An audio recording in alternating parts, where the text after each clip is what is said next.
Her phone jump, it's the weekend. Dream come true with the freak friends. Hitting on doors, that's a defense. Rolling with her, that's the offense. It me change, you let me peach. With a bull shaking to my maybe drop ins. So they don't buy, and I say, so they don't buy, you the kid play, baby, tell me what you want. Julian, I know you need fun. Ever since remember we been knocking at the door. Y'all been moving paper, we be running up the school. Y'all before that pillar, we was sleeping on the floor. West side Africa, you know the shit ain't hard. I don't care what they say. We don't care. Driving all night long. I don't care what they say. We don't care. Pop it, baby. Come roll with me. All night long. As times relax, my mind's relaxed. I got now from who got next. Here's my number, just send a text. You got a man and she responds, nah. Okay, showing up. I'ma let you go, don't wanna hold you up. I'ma call your phone when I put it up. Whoever let you go must be dumb as fuck. Wait for. Girl, you so fine, I'll pay for. Fly you first class to the lake for. Body so blessed, I pray for. Body so blessed, I pray for. Because I don't care what you say. I don't care what they say. We don't care. Driving all night long. I don't care what they say. We don't care. Driving all night long. My nigga, I killed it. Night long. This the part where you get your girl, nigga. Make sure she focused, nigga. Make sure you focus, nigga. Let's go. 1, 2, 3, hit it. I don't care what they say. We don't care. Driving all night long. I don't care what they say. We don't care. Driving all night long. I don't care what they say. We don't care. Driving all night long. I don't care what they say. We don't care. That's a hit for your ass, nigga. Hit for your ass, nigga. Profit the one. Follow me on all Instagram. I'm gonna share a bedtime story with you. And I show you how deep the rabbit hole. I'm gonna share a bedtime story with you. And I show you how deep the rabbit hole goes. So there was a girl that I had been flirting with for about maybe a year and a half. It was reciprocal. Times we hung out, it was hot and heavy. And there was one night, my roommate's dude was coming through. We retired to her room.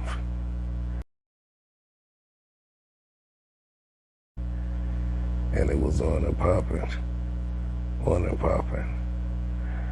The next thing you know, my cell phone started buzzing off the chain. My cousin was stranded on I-85 near Spaghetti Junction. Ain't nobody got time for that. She said, don't worry. And mind you, it's about 4:15 in the morning. Because her boyfriend's gonna be out there with her. I'll leave a window open, cracked, and you just come in the window. I go back to the crib, go through the window. I take the tins off. And she's laying there naked on her stomach, legs spread eagle. Her cat is laying curled up in a ball,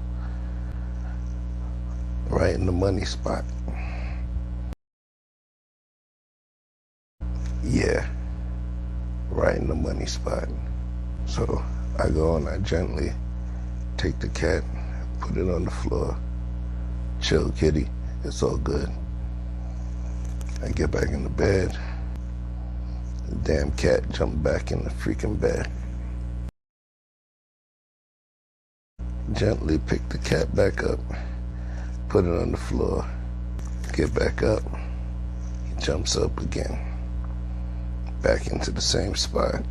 I went through this charade about maybe 2 more times, and then finally the last time, he jumps back up there. We're gonna put a stop to your foolishness.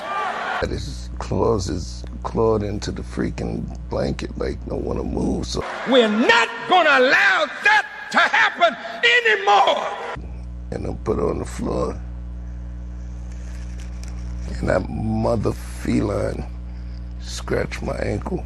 Damn! And I instinctively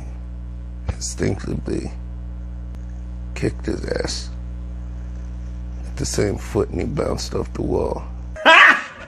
Got him! Took off running. Bounced straight up out the window. Get back in the bed. My ass falls asleep. No action. Talking on the phone in the afternoon. Yo, you probably want to open the door so your cat could get back in the crib. I think it jumped out the window. And she said, huh? I don't have a cat.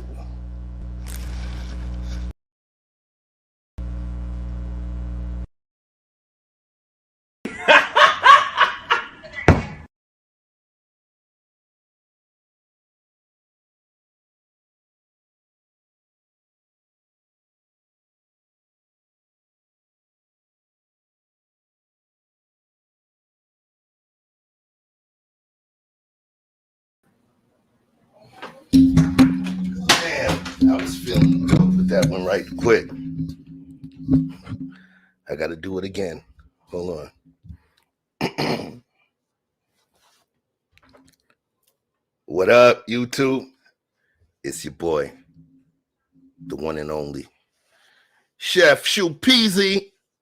I'm gonna have to change that tonight to Chef Shupeezy. It's your boy Chef Shupino. Welcome to the Friday nights not smoke show. The Friday night fake woke show. Is it a smoke show? Abso-freaking-lutely, it is a smoke show.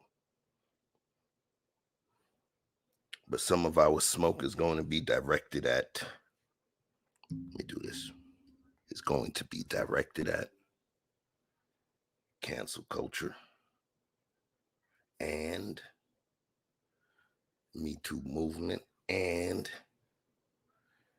political correctness and our perceptions of what they are and what they entail. All right.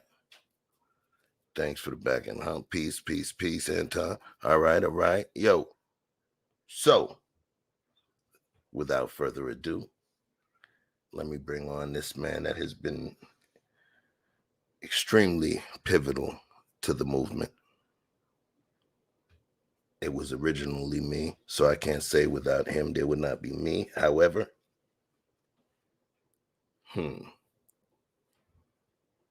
him being around makes me a different kind of me. And there's a big difference. You could call me Mr. Miyagi in this shit. But he's a different kind of Daniel-san. He's like Daniel-san that makes Miyagi better. A little bit of good, a little bit of the dark side. He's like Mr. Miyagi school mixed with Cobra Kai. You feel what I'm saying?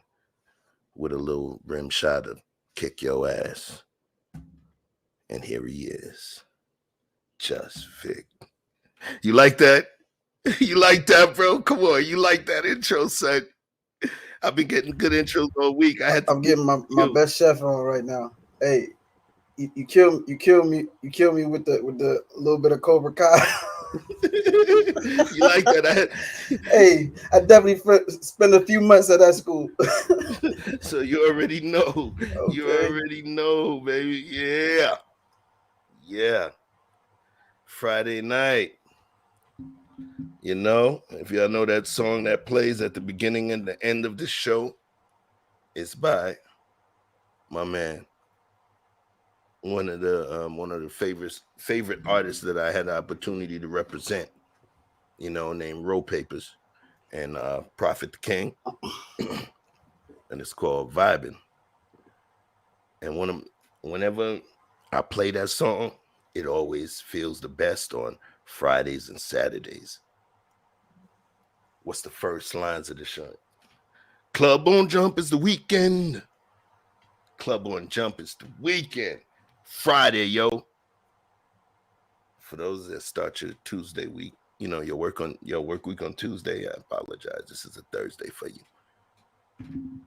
But welcome to the Friday night fake woke show. Vic, what's good? We're giving out free smoke. Free smoke. All right. Even for the woke. Free smoke for the woke. We ain't no joke. So what we're going to do is show some love to our folks in the chat. Let's get it started. My sis, Dawn Frank. Salute to Don Frank. Appreciate your support, love. Somebody asked me who was the juicy Wonder Woman. I said, don't ask. If you got to ask, you can't afford it. My sis, Dawn Frank. That's right. Hold on. You want a girl like Dawn Frank, you got to join the Patreon. We'll be giving master classes.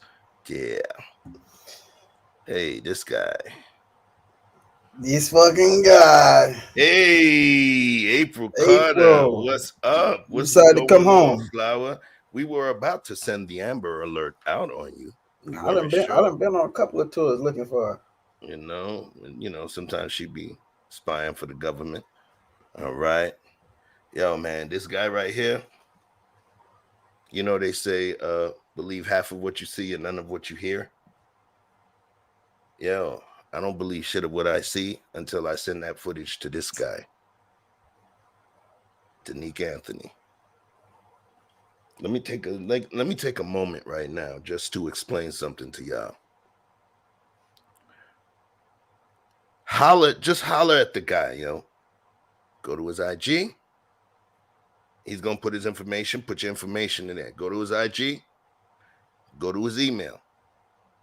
He got music videos in his IG. He's done. He's an editor.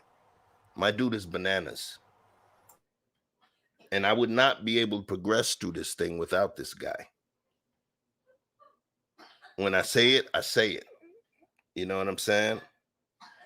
Whatever blessings that you guys have put in my hand in terms of this show, it's all going back to the show. So we can have the professional version of StreamYard. But guess what? We don't eat from this. Me and Vic don't eat from this. Whatever y'all send me goes to him. That's how important it is. And how important he is. Danique Anthony, please put your shit in the chat ASAP. And maybe I'm delayed. Yeah, put it in the chat, please. This is real talk, man. You know what I'm saying? This is your moment right here. I need you to put that into the chat. Put your IG first for the people with short attention spans so they can see what you're doing. There's a lot of stuff that I got. There's a lot of stuff this channel has for you. And it would be an arduous task that I more than likely would not have been able to do. You know what I'm saying? Without this guy. You haven't only seen his work here. You've seen his work on a previous place that I was at called KWK. And it was fluid, regardless what anybody say. So I could be talking about True Pill merchandise. But Danique, you just put the True Pill link in there. We talk about that later. I could be talking about buy me a coffee. You put that link in there. But I'm talking about this guy right here. You understand? Real talk. We got smoke for the others. For him, we only got a little steam, a little mist. Potpourri, like the shit that come off the oil burners, you know? But put them in the vault, okay? Tell them take. We're gonna put them in the vault. Tell them to take little breaths like this. Yeah, Mika Marcel. Always good to see her before broadcast or at the broadcast, you know? Peace to Mika. Get you centered. Yeah, man. So, straight up and down. Danique Anthony. Period. Go take a look. I was ready to give y'all a moment of silence to go check out that IG, because I got so much stuff that this dude is helping with, man. I feel comfortable now. I feel confident. I'm popping collar right now because now I know that I have a visionary that can show me how to push certain things out to you. There's so much shit that I had edited myself trying to get things going that I was ready to put out. And he hit me up like, yo, please don't do that, chef. Take it down. I take it down. And he comes with something that looks 100 times better. So I recognize the opportunities and the people that my creators put before me, like Vic and Denis, you know, and even others who shall not be named. That may be more nefarious. It is what it is. But everybody's here for a reason. And I appreciate them. And for the others, smoke. Was that dramatic, Vic? Did you like that? Was that cool?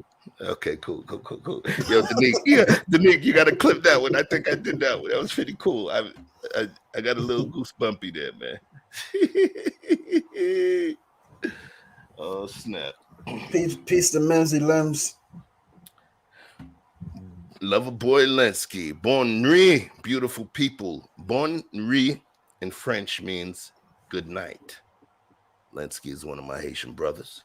You know, we are both children, even though born here, we are both children of the Haitian diaspora. Our parents, you know, we love our parents. Oh, wait. And thank you, April. Let them know about smashing that button. But hold on. Anderson Duran. Is Anderson Duran in the chat? Hold on 1 second. I think Anderson Duran's in the chat, y'all. Let me see. Well, he was in the chat. He just sent us a cash app, $10 cash app. I appreciate you, my G.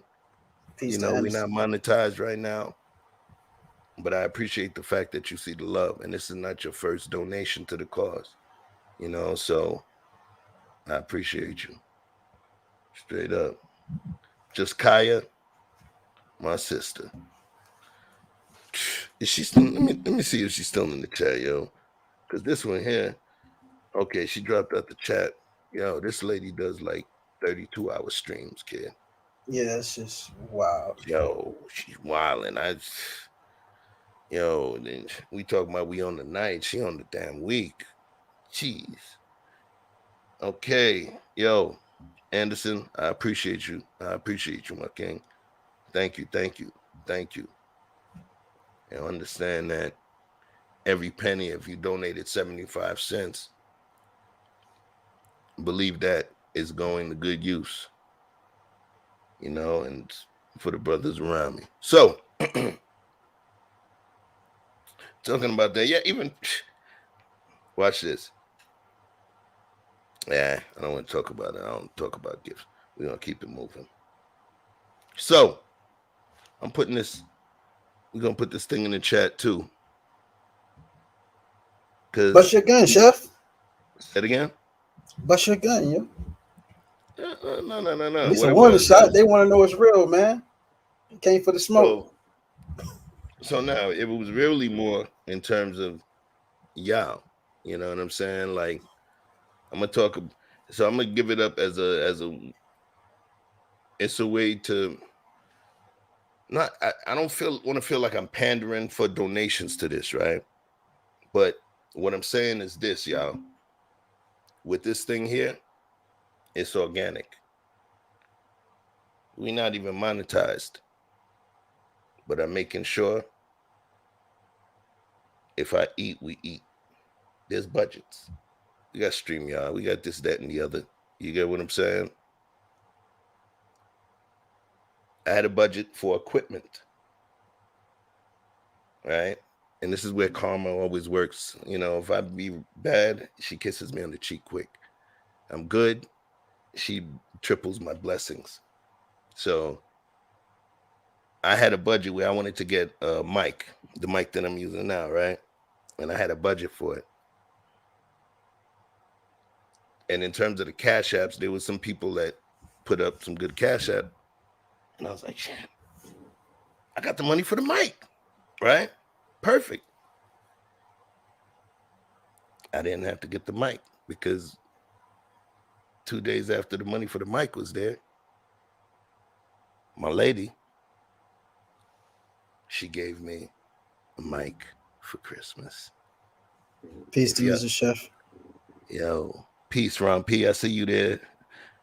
So that moment almost felt like, if y'all ever watch Hustle and Flow, the moment when Terrence Howard was lady Taraji, she came and she brought him the lava lamp, and you seen that moment where she trusted his mission, and she came, she was like, I thought you might need this for your studio.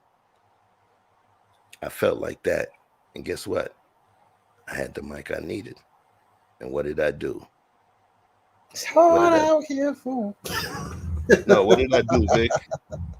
What did I end up doing with the money? With the money from the Cash App for the mic. Sent me half of it for, or I don't know what percentage, but sent me something for Christmas. Show me love. And I sent such with that Janique. shit. Right. And then what it was, she got it for me for Christmas. So on Christmas Day, I seen I got the mic money that was there. I split it between him and Vic.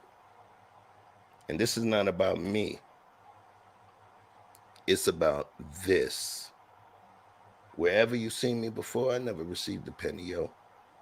And it's okay. Because the lessons that I learned were a blessing. And we here right now. All of doing what we want to do, not what we need to do. Because we real dudes, not the ones that we be seeing through. The type of cats tell you that we believe in you.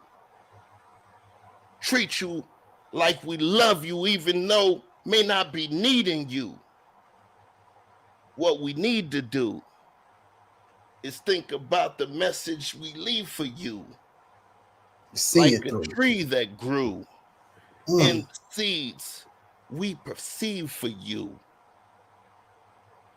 Just like the seeds we perceive for you, I'll be coming through just as true as Victor Freeze's fucking screen be blue.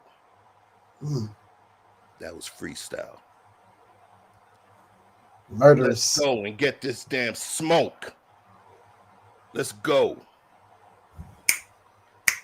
Pardon the enthusiasm. Y'all don't know what happened. Y'all just got smoked. Hey. Yeah. I'm your favorite rapper's oldest rapper. Yeah. I put the look. Right now we got 12 people viewing us right now, and I'm feeling that. Y'all could be anywhere. But guess what? Y'all with us.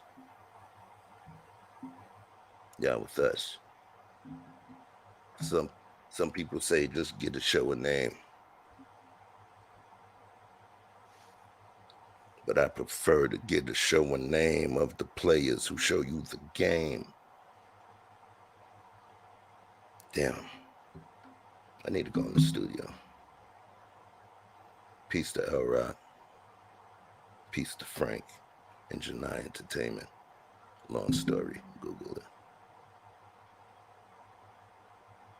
Who's jumping through? So. You scared, mother? You scared. Who's scared? You scared? We scared. You know what? I don't know. It's Friday, man. I just got the Feel feeling. like fried. Man, dude. Uh-oh. Uh-oh. Just a fly on the wall. Listen, that's that guy we were talking about earlier, folks. Yeah, man. My guy, my guy, my guy, my guy. What up, though? Hey, y'all. Join this, join this, join this. Let's go. It's time. What up, Danique? Good afternoon, good night, good morning, depending where you are. He's coming with that intercontinental swag. Just trying to cool it with the fellas. What's going on, my Hopefully the guy? chat's all right. And I know I'll be bothering you a lot, yo. I Yeah, I know. want to party with Don Frank at least once. That's on my bucket list now.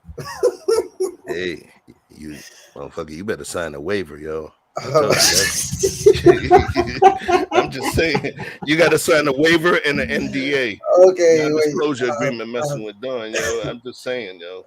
I got to get my insurance back. Yeah, man. Listen, she's illegal in like 23 states, bro. Shit. You got no idea. You know what I mean? She the one that you don't let her hang out with your lady. Oh my God. Yeah. What up, Danique? Talk to them, man. Tell them about what you've been doing. Tell these folks, come on, you can bring smoke too. Tell them about how the hell I've been ignoring you. And I'm gonna let Vic drive because I gotta move this, I gotta reposition this microphone. Vic said my joint be making an extra noise. So go ahead. Y'all two talk real quick. Brother Victorious Freeze, what's going on? What's the goods? How's your day, brother? I have no complaints, man. It was pretty lovely. South Florida's weather is better than a lot of others, so it warmed up a little bit today. Even though it was warming up, it was still fairly, what's the word, dry and not yet too sunny. Yeah, the humid.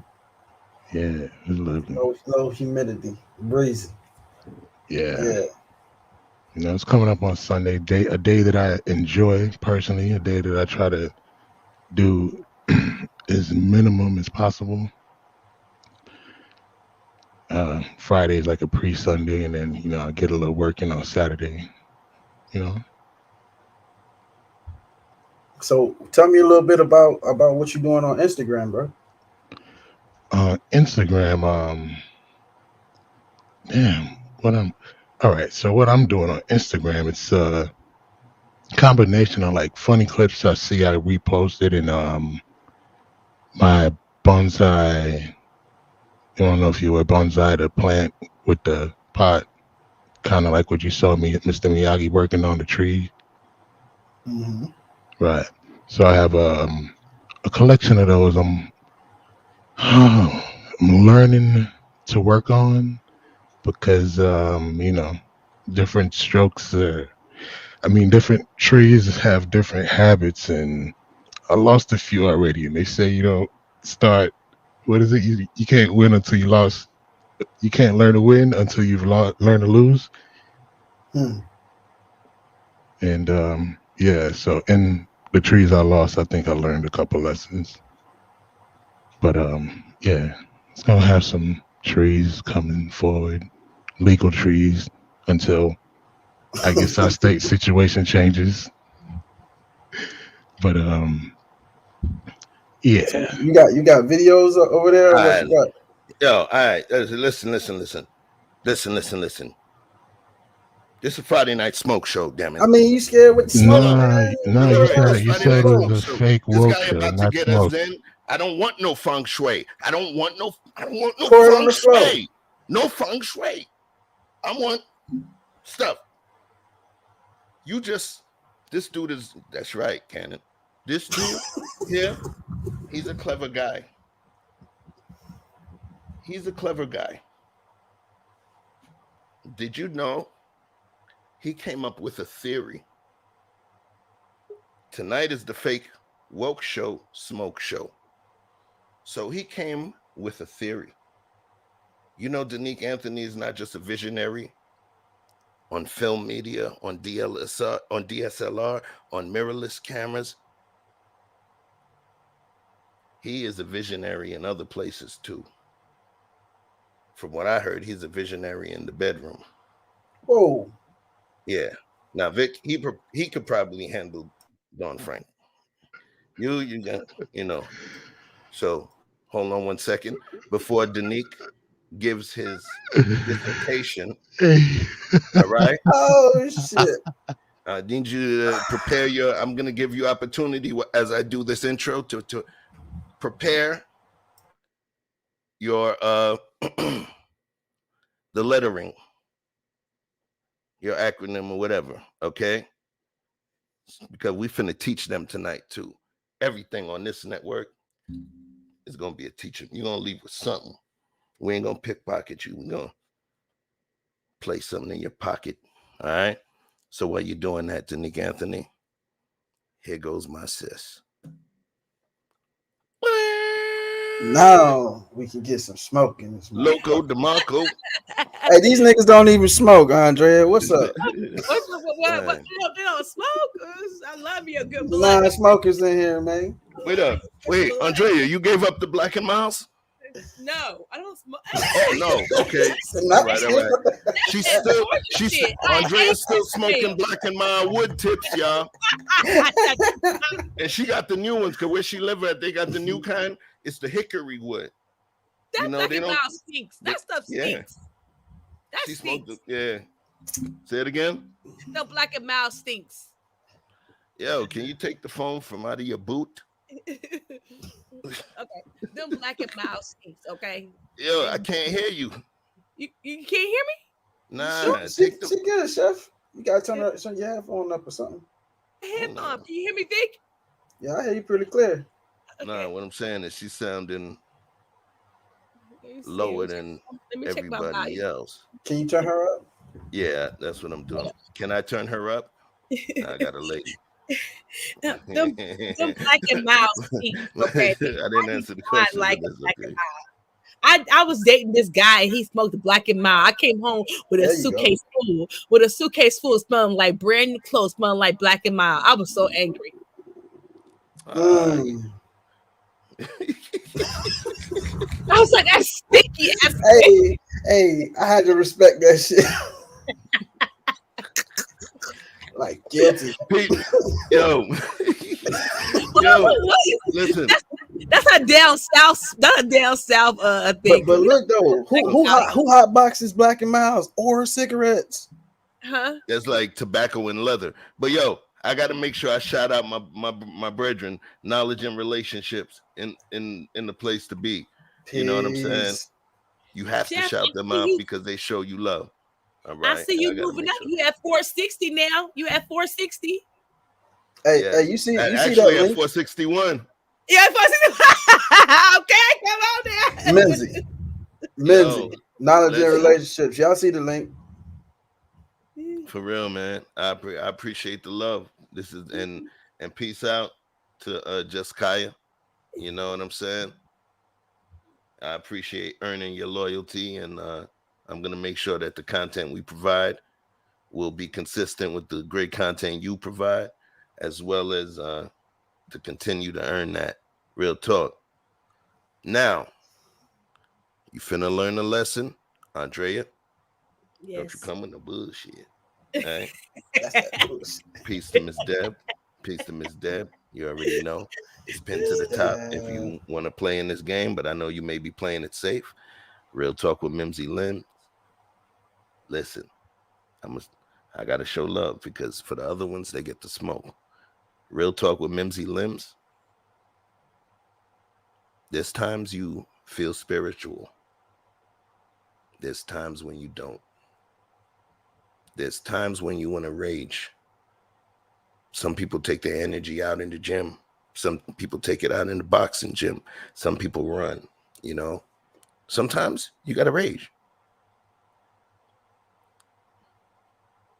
Go check out Real Talk with Mimsy Limbs page. When you feel in the spirit, Go check the homie out. She does a thing.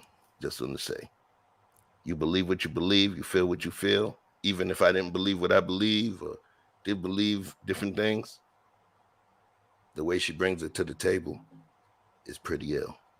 Make me think of Lemony Snickets. Lemony Snickets, a series of unfortunate events. No, we're going to call this one Mimsy Limbs, a series of fortunate events. All right? Boom. Peace, Mimsy. So, yo, Danique.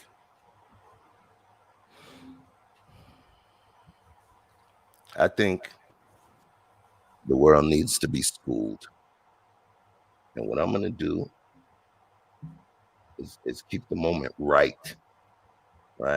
As we allow a few more people into this room, please share this out. All right. It works better if you share it out from the browser on your mobile phone. If you're on a mobile phone, share it out from here to Twitter, Facebook, or what have you. Because right now it is 11:45. It's 11:45. You guys are about to receive a lesson tonight. It's a lesson you guys have never had before we go into our curriculum from Professor Chef and them. So 11:45. I'll give you 11:47. I'm gonna adjust this thing here while Danique is preparing to blow your mind. Andrea and Vic. I just shared you out. Thank you, my love. Andrea and Vic, drive this thing real quick. Okay. Yeah. What's up, Andrea? What's up with you? Okay, we in the club now. I see like we in the club, okay? You come here often. How was your week? What are you drinking? Water. Me too, I'm vegan.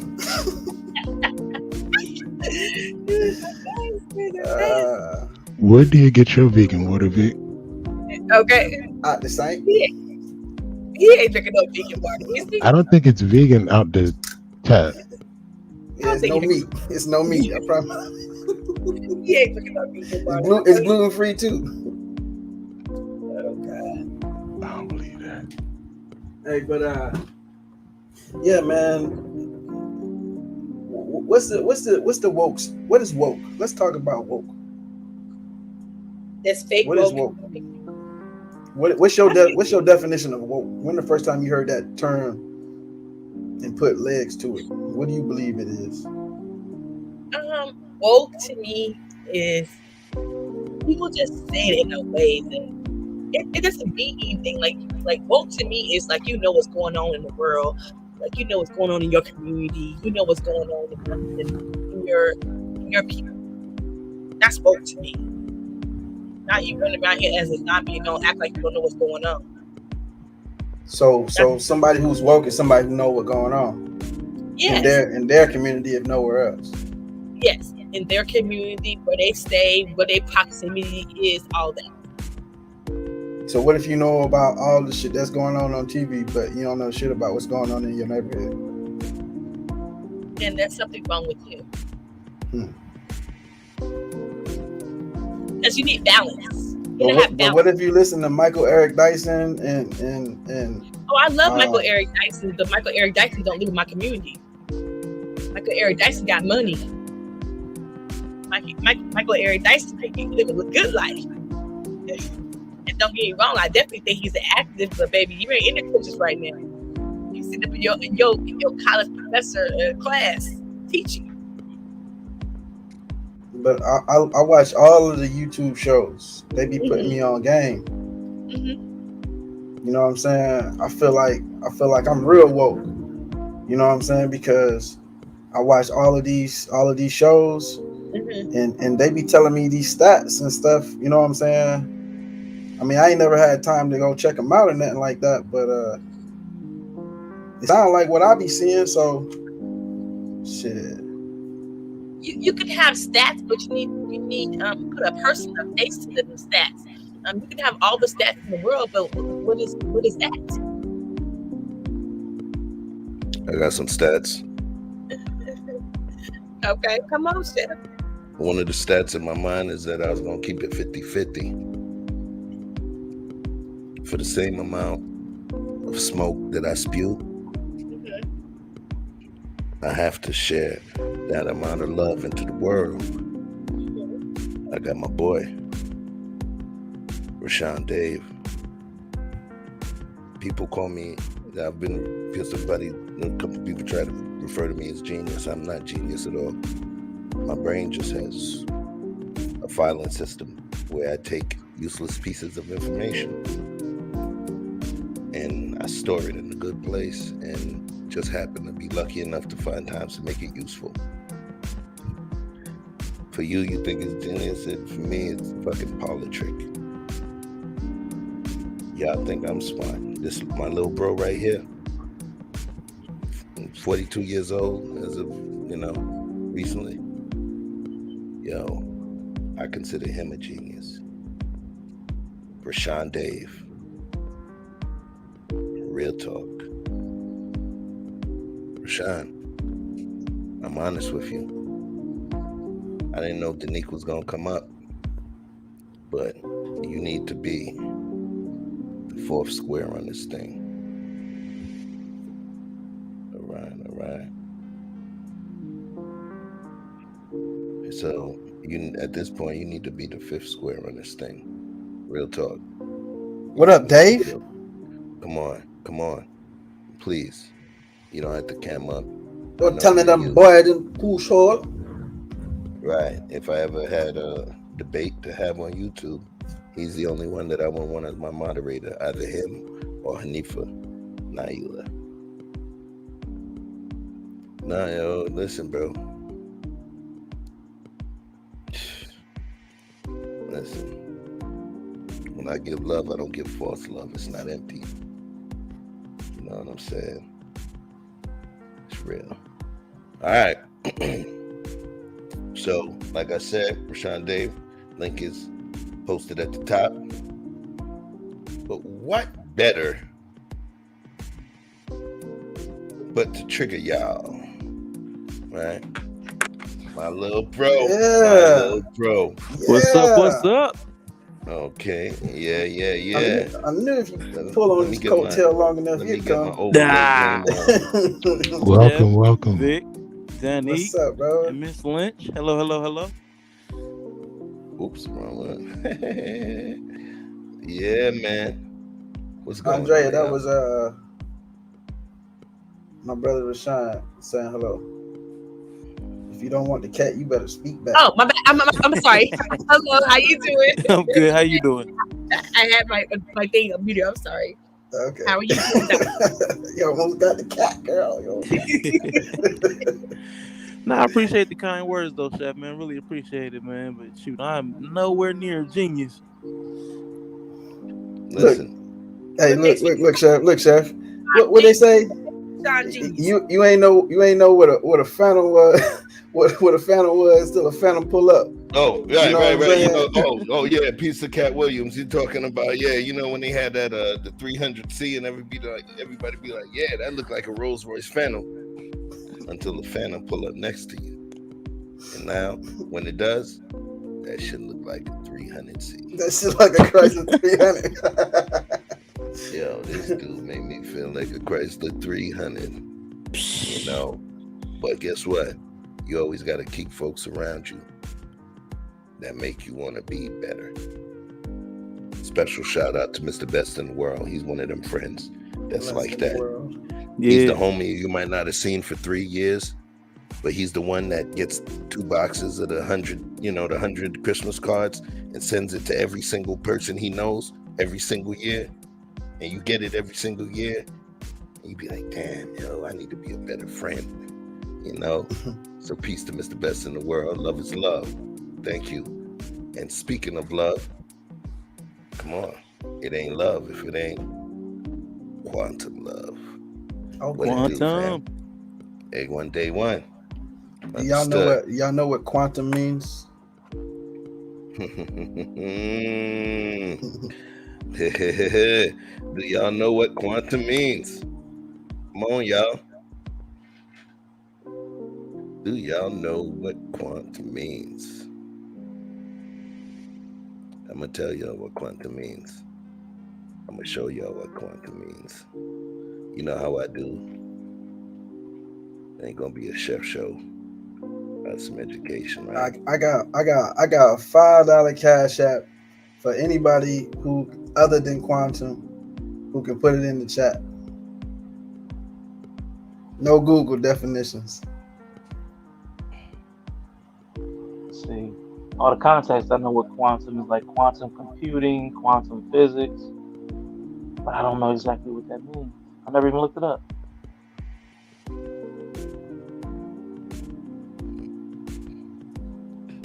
This classes in session. Soon enough. Very small. Soon Quantum enough. computing is smaller chips. a discrete quantity of energy proportional in magnitude to the frequency of the radiation it represents. She's Discrete. given what you've given. It's a reciprocal exchange of energy based within itself, because that energy is reciprocal and almost identical within magnitude. It almost makes it infinite. That's another show, and we're gonna get quantum on for that, and she's gonna cam up, and that's it. But listen,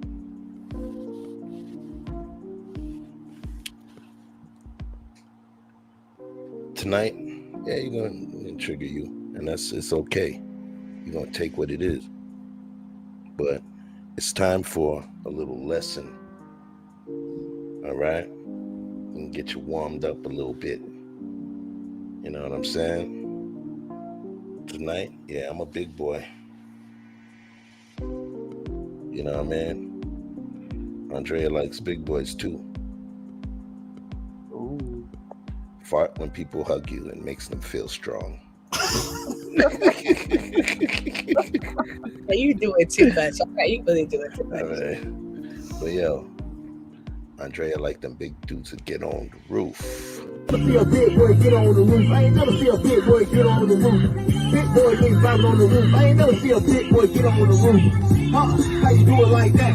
Damn, you got chickens on your back. Driving on the roof. I ain't never see a big boy get on the roof. I ain't never.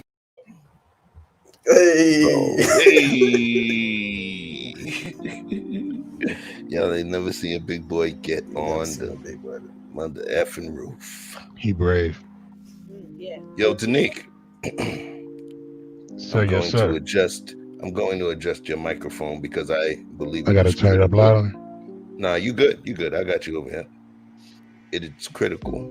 I'm trying to imitate Chef, so I'm trying to, get closer and walk away from it, and then get close to it again, and then, walk away from it.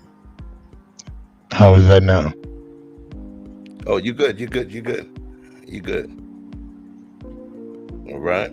So, my brother has a lesson for you. If you need to share anything, please say so. You have the floor, my brother. I don't quite. Let me see. I believe it's time for us to educate the world. He's a visionary, y'all. So, I don't know if we're gonna go with the long format or the short format. Do your thing, bro. Get off. Get it off, yo. Because when you talked about it, it blew my mind. Quantum Love, yes.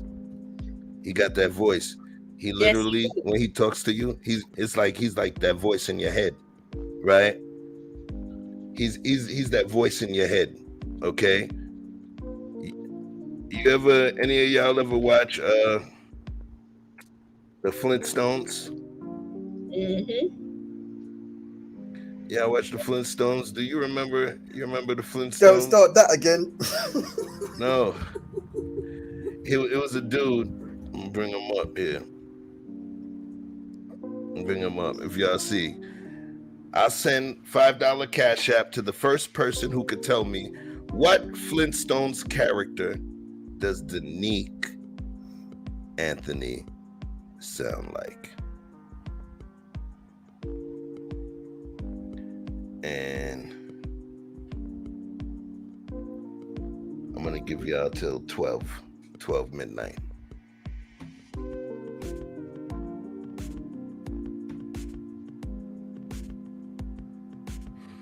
Dave, what y'all working on? 1201. I'll give you 1201. You talking about over knowledge or me and Rico? Yeah, you and Rico. And Rico's he's in the DR. He got flued out. True. Hey, okay. He said he got a house out there. Yeah, he do. He guess he built it with his wifey, so he's going out there actually tomorrow because his flight got pushed back. So I'll be rolling solo Monday, but on Wednesday on knowledge and relationships. We haven't even talked about it, but you know, Rico, he can talk about anything. That's what I love about Rico. You tell him the paint ain't dry yet. He'll talk about, you know, bare paint. You know who you remind me of? Who that? You know Judge Joe? Joe Brown. He get off like Joe Brown. Man, you just say one thing, man, he rolled like for a minute. But I need that. That's what's up. That's what I like what Chef said about Mr. Best, man. I'm trying to pick up things from the people around me, like absorb some of those things I don't have in me. Because Mr. Best is just natural at just talking to anybody. I love that. That's that New York. Yeah. Yeah, they 100% confident at all times. Mm-hmm. It's part of the culture.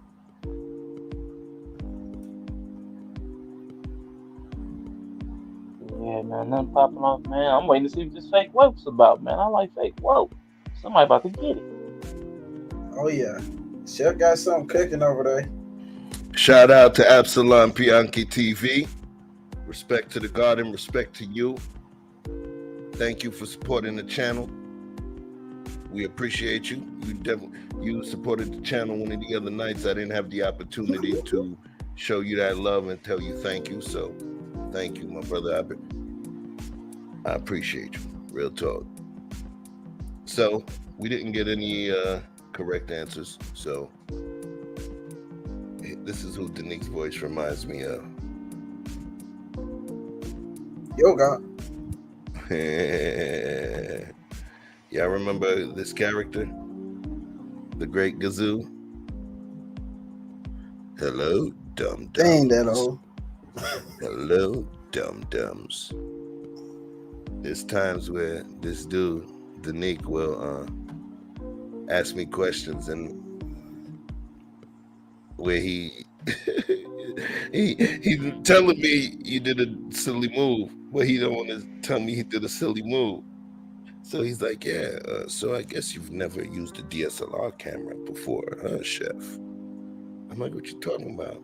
He's like, yeah, I'm just saying you were holding the lens like it was an ice cream cone.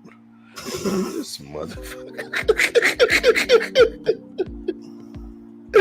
And if y'all ever seen Gazoo on the Flintstones, he always floats in and he sees Barney and Fred. He's like, hey, dum-dums.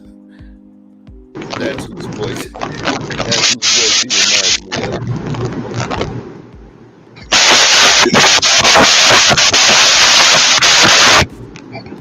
Danique. Yo, Danique. Doing that on purpose. Nah, hit that shit.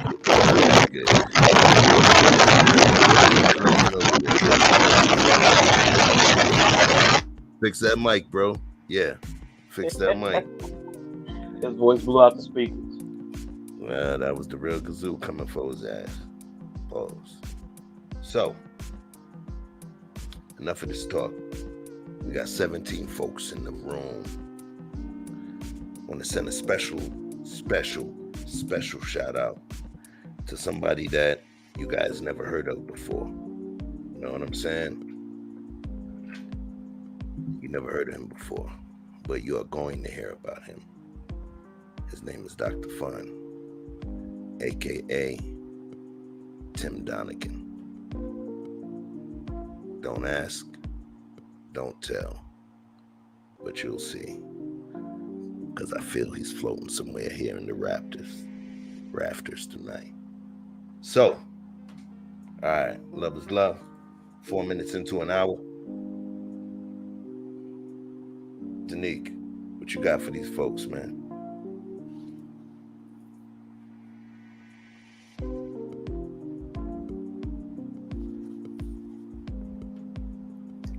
Take the blue pill. So you know what? But hey, we taking the blue pill. We're gonna skip it. We're gonna talk about these fake walkers. So as we talk about these fake walkers, what's better than showing you some action? Okay, interesting.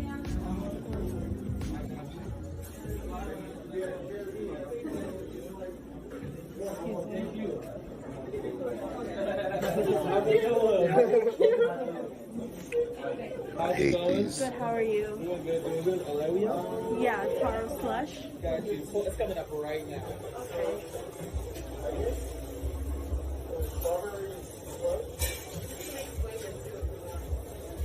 I have a question. Are you guys black owned? We're Indonesian. Okay, do you think Indonesian. using this, you guys are not using black culture to gain attention and gain customers? You don't think this is black culture? I think Is this I think Asian? everyone Is this Asian culture? The commie house is definitely an Asian culture. That's the second No, but it's the trap house though. Is that Asian That's not a culture? trap house. Yes, it is. That's the I Trap tea. can show you where it's Trap I can show you where it's inspired Trap tea, the boba plug. You're using black culture to gain customers. This establishment is not black owned, but you're stealing black culture. Is this not black culture? Trap tea, the boba plug? No, you're thieves. Asian people stealing black culture once again.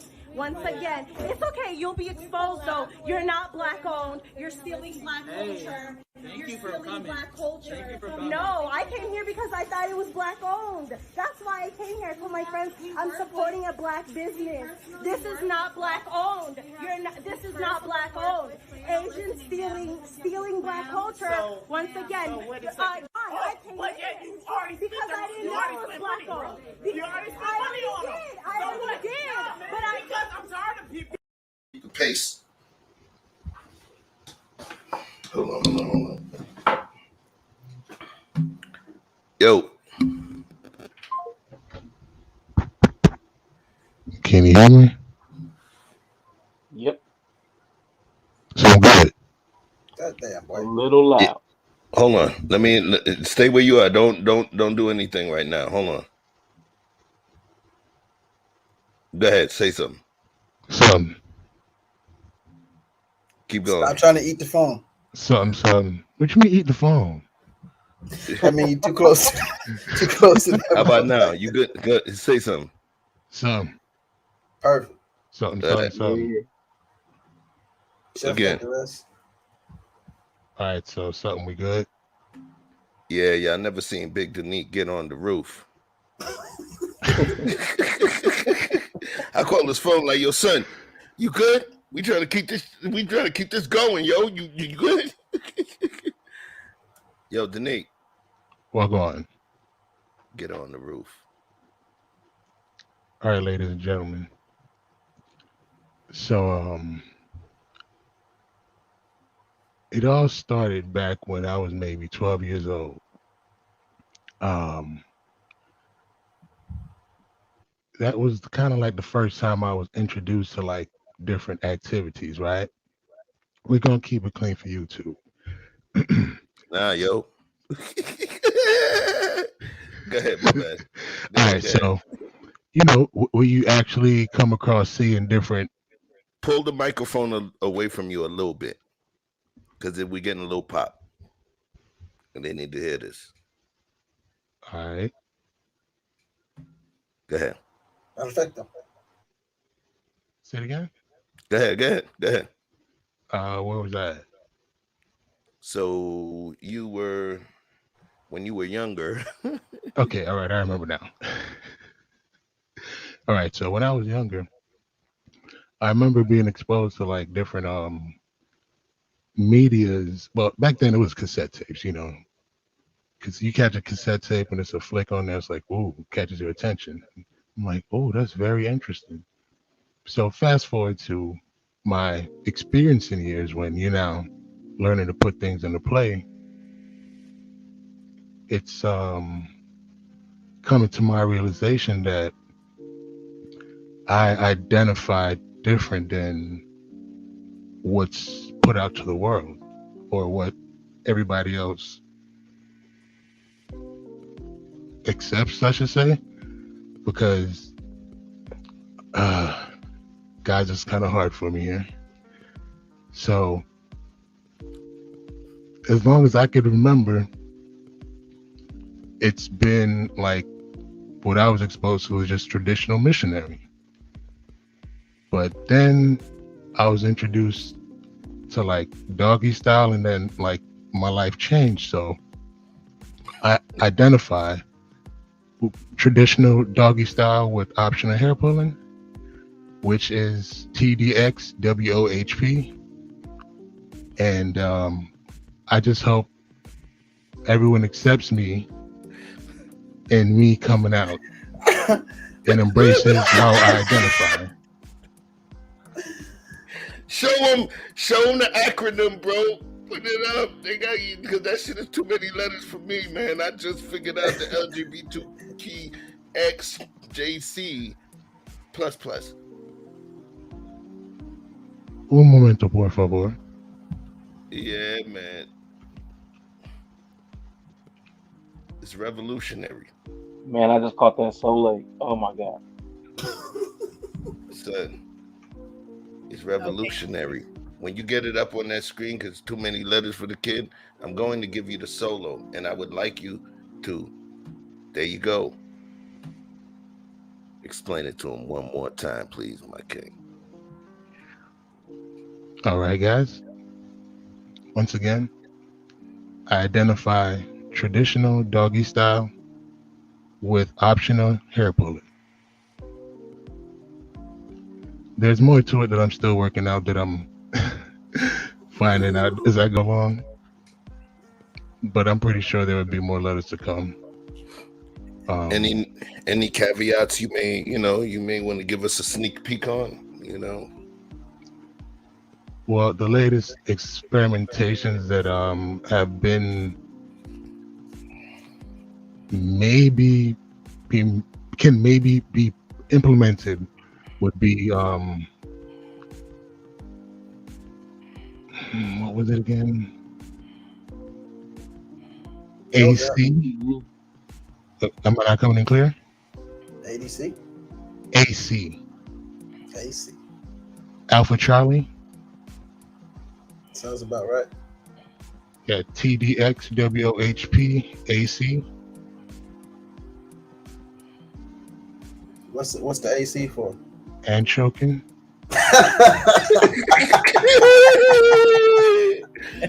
Y'all are doing too much. Hey man, get your fuck out of here. What you got this one? Okay. Get the fuck wrong with y'all. I just hope no one dismembers me from any groups or my family, or I hope I don't lose any jobs or any form of employment opportunities due to this. But I strongly ask for everyone's support. Thank you. That's right. Don't worry about that. You listen. You're safe we here. Respect you, my brother. You know what I'm saying? It's just like when the ladies that they lose their hair, and then their friends show solidarity, and cut their hair, I'm going to show solidarity with you too. This is me. CERHMDRCGWPDF. You want to know what that is? Yes, sir. That's my level of progression, naturally. Oh, reverse And if cowgirl. any of you, hey, can I do my shit, please? Can I do my shit, please? Thank you. Yeah, it's just like you got the homeboy, you go to the freestyle rap battle and shit, and then they recite your punchline so it don't look like freestyle. Can I do my thing? Nice. and then there's the same one that asked me, don't call me a genius. Yeah. Yeah, like I said. So this is me. I'm showing you solidarity, bro. CERHMDRCGWPDF. And this ain't a file. Coochie with eating. a PDF. Can I finish it? Let me do my thing. Do your thing. Coochie eating, receiving head, missionary, doggy, reverse cowgirl with a pile driver finish. Yo. Wow. Hey, I want the PDF. I take PDF. Put that shit on mine. Whoa. You said you'll take PDF? Pause. Yo, pause. Hey, yo, Got pause. your ass. Hey, yo, rewind. Remember, record over that shit. Pause. Okay. When the fellas do pause, I mean, if the other person say it before you, it's like when you playing Uno. Gotta pull two cards, Vic. Coochie eating, reception of head, missionary, doggy, like adopt. Reverse cowgirl with a pile driver finish. All right. And if it rubbed anybody the wrong way, that's what it was supposed to do. Yeah. So, fake woke people, whoever you are, if it rubbed you the wrong way, we did our damn thing. So, let's talk. What do y'all? Let's go back to what do y'all think that woke is, and how do woke people, affect you, or how do you feel when you see those woke folks? I don't know what they look like. Like that goose troop that was in there talking about bubble tea. It just depends on if they right or not. Okay, these kind of people though. I hope the argument, these kind of people. To give you all a list of my trigger warnings. What's a trigger warning? Actually, bruh, asking me what a trigger warning is one of my triggers, bruh. I feel traumatized, bruh. And now I'm tweeting about you, bruh. And now you're trending, bruh. And now your life is ruined, bruh. And now you're fired, bruh. What happened to bruh? Bruh. Damn. Bruh. It's my trigger word. Much. So I'll say this.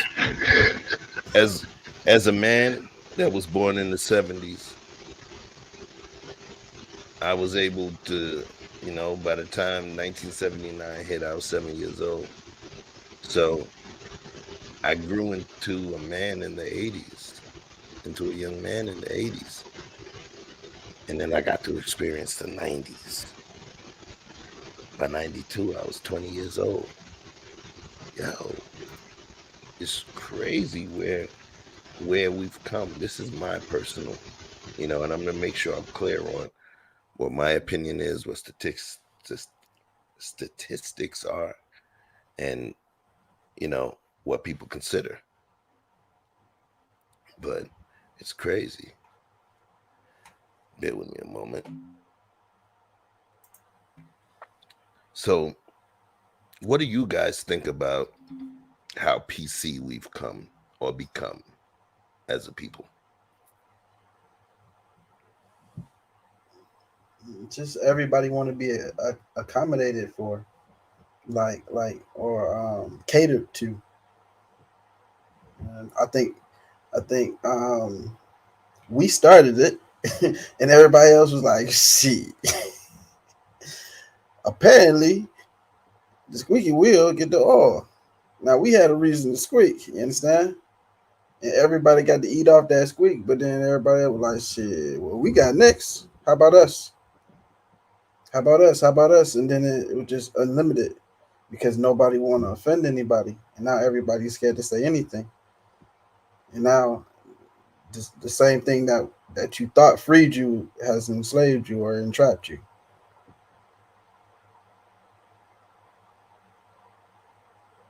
I definitely feel that. I just think we got to a weird place. I think we're in a weird place where people's personal preferences have become a standard. So now instead of having like a principle to shoot for, like the American dream, American exceptionalism, or like the Black Revolutionary Standard of the '60s, like every individual is making their own individual standard and trying to apply it to other individuals. So instead of having a group dynamic, we have a whole bunch of individuals trying to enforce their ideals on larger groups. So it's really it's chaotic. It's not something that's well adapted for groups. Trying to, I have my opinion. I want Chef to be like Mm. me. I want Vic to be like me. Then you gotta be like me.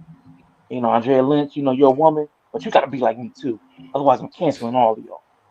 That's it's not gonna work.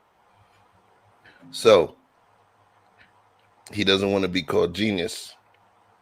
I was going to allow other people to answer before him, but I wasn't quick enough with the mute button, right? Stop.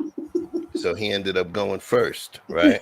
You're right. So and something told me to allow him to go after Vic this time because I knew where he was gonna go, but I couldn't hit the mute button fast enough. So in order to make the words he just gave you so much more effective, I'm going to go with the clip.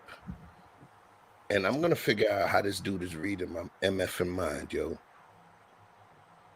He's okay. Rashawn is not a genius. He's a fucking psychic. Okay, that's Miss Cleo's son. That's Miss Cleo's son. All right, let's take a look. Force for good or bad, PC? Well, I think at the moment it's clearly a force for bad. I think it's corrupted the universities, perhaps beyond repair. And I think the reason for that fundamentally is that the PC ideologue types think that the proper way to classify people is by their group affiliation. And there's all sorts of problems with that. One is that there's an endless number of ways that you can classify people by their group affiliation. And that's actually a big technical. You need a kind of broad story to tell people about how they should interact with the world. And the story in the West has been that you should fundamentally treat people like the individual is sovereign. And our political system is predicated on that extraordinary and difficult to attain ideal. And to replace that with a collectivist narrative means that we're pushed back into tribal warfare. I don't think that you can attribute that to political correctness. I think that you can. Well, I think that there's been a move over centuries for us to continue to push the idea of the value of each individual into broader and broader domains, to bring everybody under that umbrella. That's been going on probably since the end of the Roman Empire. And to associate that continual improvement with modern PC culture, I think, is a mistake. I mean, the idea of individual sovereignty is deeply embedded in the Judeo-Christian ethic, and it's manifested itself slowly in the political realm over that 2,000-year period. Yeah. My bad. So, Vic, Danique, what do you think about where Dr. Jordan Peterson just broke down and what Rashawn broke down? Let me know if y'all need me to clarify it a little bit, because I'm familiar with the text. I think they just stamped what I just said moments ago with my TDX WOHP. Go further into that for them, just in case. I mean, I should be able to move forward with my personal choice. And, basically have like a public opinion or a public dynamic be able to select my personal choice as an option. So why does your personal choice have to be public? Why must the world address your personal choice at all? How can that your personal choice be your identity? Mm. The reason I am standing on that because currently the only other publicly known identity is what the letters are, which I'm not going to give that free promo because it's all about TDXWOHP right now. I gotta push back a little bit though. We gotta keep it spicy. I have a clip that kind of reflects on what I think where Vic is coming from real quick, right? I'll explain after. Number one. Jay-Z. No, that's cool. It's okay. That's Drake okay. number 3. That's okay. I thought Drake was gonna be number 1. M's not even on the list. Eminem? Who else was on the list?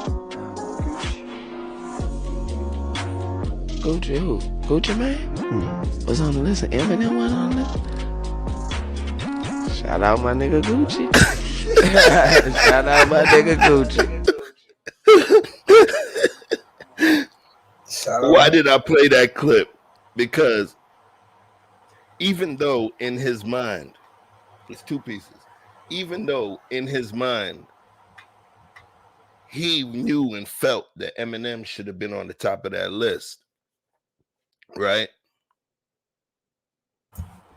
He still didn't come out and be like, oh, that's some BS.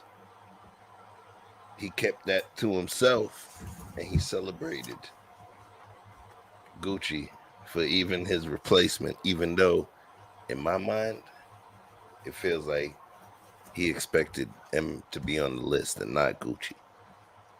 So he kept his personal preference personal, right? What you think about that, Vic? Because I'm talking about your statement. So you let me know if I'm accurate or not. Well, you brought it all back when you said he kept his personal preference personal, because he could have insisted on making a tiff or a stink about how he thought that was unfair or so on and so forth. But that doesn't change the fact that he may disagree with that list internally, but he doesn't need to impose that on the interviewer or anyone else. I agree. So we haven't heard from Andrea. What you think, sis? Talk to us. Okay, give me like 5 minutes. I'm taking care of some kids real quick, okay? You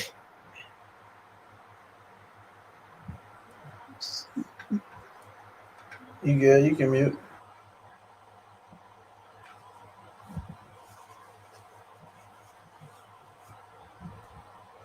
You on mute, Sha.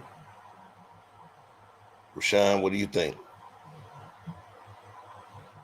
I'm sorry. Exactly. I was my mind. Excuse me. My mind was thinking about a lot of different things. What was the exact question?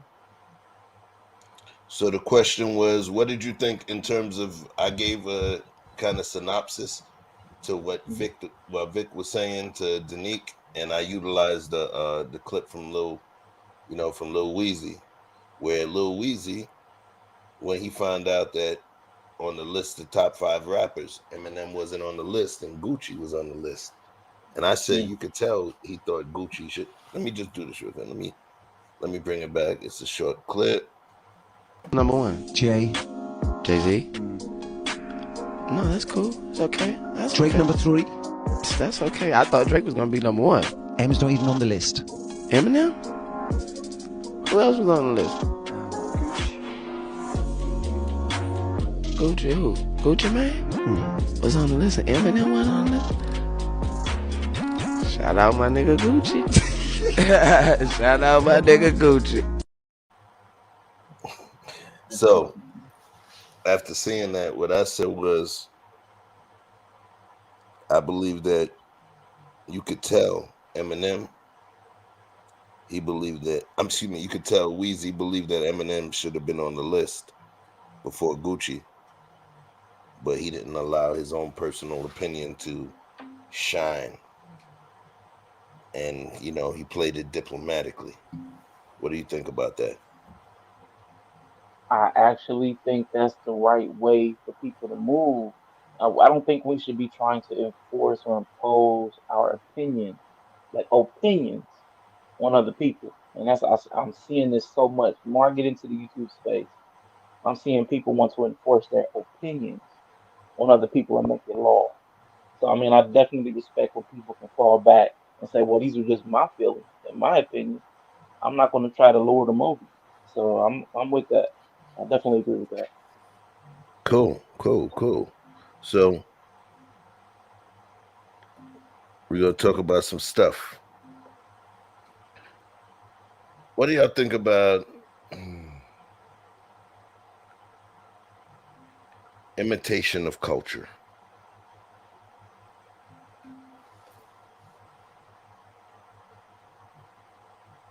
or using aspects from other cultures' arts to sell products? What Cultural some people, appropriation. what some people will call not just cultural appropriation, but cultural exploitation. Hmm. Those are two different things. Do you believe that it's honor, or do you believe that it's just exploitation? Because some would say, hey, they're putting our creative arts up at a forefront, when others, I mean, they're putting our art up at the forefront that more people can see, when other people are saying you guys are Mm-mm-mm. imitating, exploiting, and culturally appropriating one of our art forms. Nah, see the problem come. See, you can jack the beat, but what you can't do is take the tag off. You see what I'm Mm. saying? So what I'm saying is when Wait, if you wanna pause, borrow, go ahead. pause. I'm pausing your moment. I apologize. Don't worry. I got you. I got you. I just want to attach money to your moment to make sure they hear where you're going. Victor said, if you want to jack the beat, I'm going to play a beat 3 times for you. 3 times. And when you hear the beat, tell me where that beat comes from. And your answer has to have hashtag VIC. Vic. If your answer does not have hashtag VIC in it, it will not be considered. Okay? I'm going to play a beat for you 3 times. 3 times.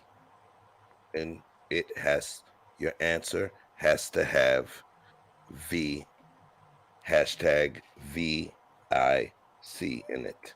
So hold your thought, Vic. We got to make this a magical one. I'm going to play this 3 times. Here we go.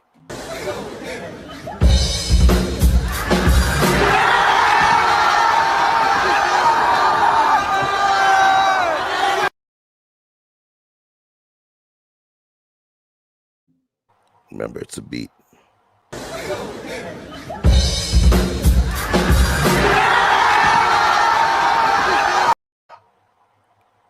One more time.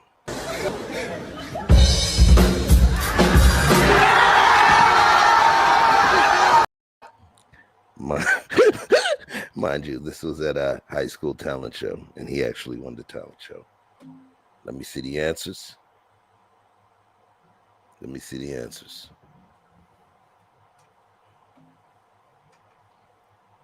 I really hope my chat is as lit as I It's after midnight. Nobody else around. Hollow point flies. Soldier hits the ground. Woo. Sing it, Vic. Keep it going. They got till 12:35.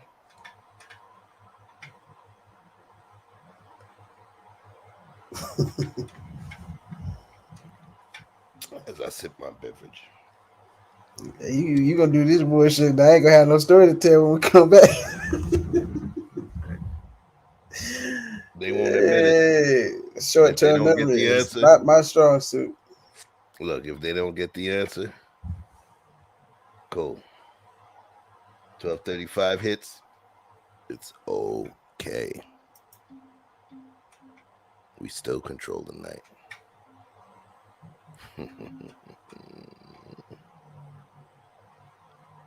Few more seconds to go. What was that? What was that glorious beat?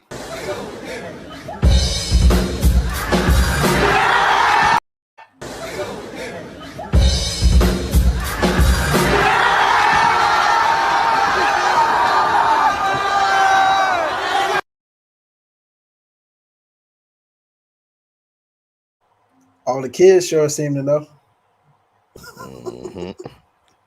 What it is that our chat, some lying ass folks. It's okay though. It's a smoke night, so we let it roll. We let it roll. So now go back to the beat.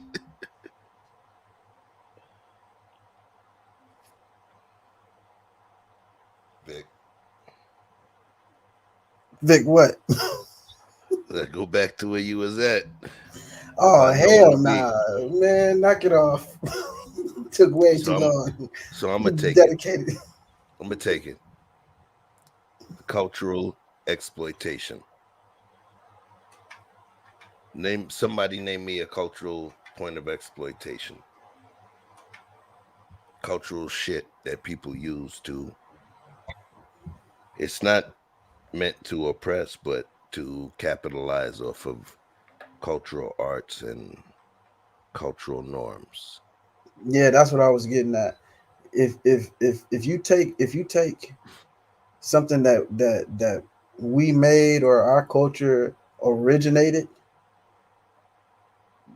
you can take it and remix it and do your version of it, the same as we can take a video and react to it. But when you don't give credit to the owner, that's when the exploitation comes in, because now you're either misusing it or you're trying to take ownership as if the owner did not create it. So either one of those scenarios is the ones I have a issue with. Okay. So you said as long as you pretty much give credit to the actual, who you believe is the actual creator or owner of said artistic form of expression, right? Right. Okay. What about you, Rashawn? Man, I really struggle with this one. I mean, because I've gone several places with this notion, like of appropriation, exploitation. Like, and I'll tell you one of the things that shifted my mind. It was a picture.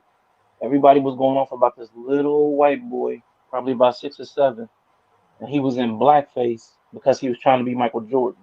You know, he had the whole outfit on. He had a basketball, and everybody's like, "Man, the parents should have known better. The parents should have known better." But I'm like, it would be so hard for me. And matter of fact, I went through this. My nephew, when he was coming up, he wanted to dress like all the characters he saw. You know, the Spider-Mans. Now he never, put on a white face, but he wanted to be like the characters he saw and looked up to on cartoons and television and movies. So the moment in your mind where you want to see something and emulate it, it's an innocent place. You know what I'm saying? It's not harmful from within. It's not intentionally harmful. So I know there are people who are doing something because they like the beauty of it, the aesthetic, the history. So it's hard for me to separate that aspect from the impact it has on the person who sees it and is offended. So I have a hard time because I know there's a serious hurt that a lot of people carry based on cultural, racial, ethnic histories. But then I also see that some people see true beauty in people's cultures and appreciate it. So it's really hard for me to pick a side on that. But like the trap T, like that's a blatant attempt at commercializing something that's from rap culture. See, I would say rap culture more than black culture because Wait, Asians, what? yeah, Wait. Did you say trap tea? Asians, that trap T that we What the just fuck saw, is a like, trap tea? I know what bubble tea is. Is that the same thing? Are they calling it yeah, something else? Chef, that woman was yelling about y'all having trap tea and we're the bubble club, Who started calling it trap tea? Do they mean trap like in the street a trap, trap or is house. it something else? So why do She they said start that she was calling it trap tea? I don't know why they did, but I'm saying I'm saying I'm ascribing it more so to likely rap culture than actual black culture I think that because might be where Asians the have confusion started. When somebody and start calling it trap tea. They said, man, yo, Two well, yeah, Chain that, started that shit. Y'all over here trying to take black culture, and then they just ignorant. but see, I also don't want to just call that black culture because there's a lot of black culture that has nothing to do with the things that come out of the trap and rap music. But if we label trap T something that came out of rap culture, Asians have heavily borrowed rap music. They've taken it over. They're even doing R&B music right now, like more than we're doing R&B music. So I could see how that could actually be a thing where they've embraced it and don't even know that the roots are in appropriation because it's gone through a couple of layers of filters, a couple of generations of borrowed, whatever you want to call it. Like Ha they ha. received stolen property and receipt of stolen property. Let's put it like that: receipt of stolen intellectual property. So So I gotta stop you, brother. I gotta let's stop you. go. It's very, very important. All right. So we understand that the boba teas are synonymous with Thailand, Vietnam, and Indonesia, right? So, in terms of my travels, I understand there's certain things that are considered traps. In Thailand, there are certain things considered traps, right? Let's talk about one of them.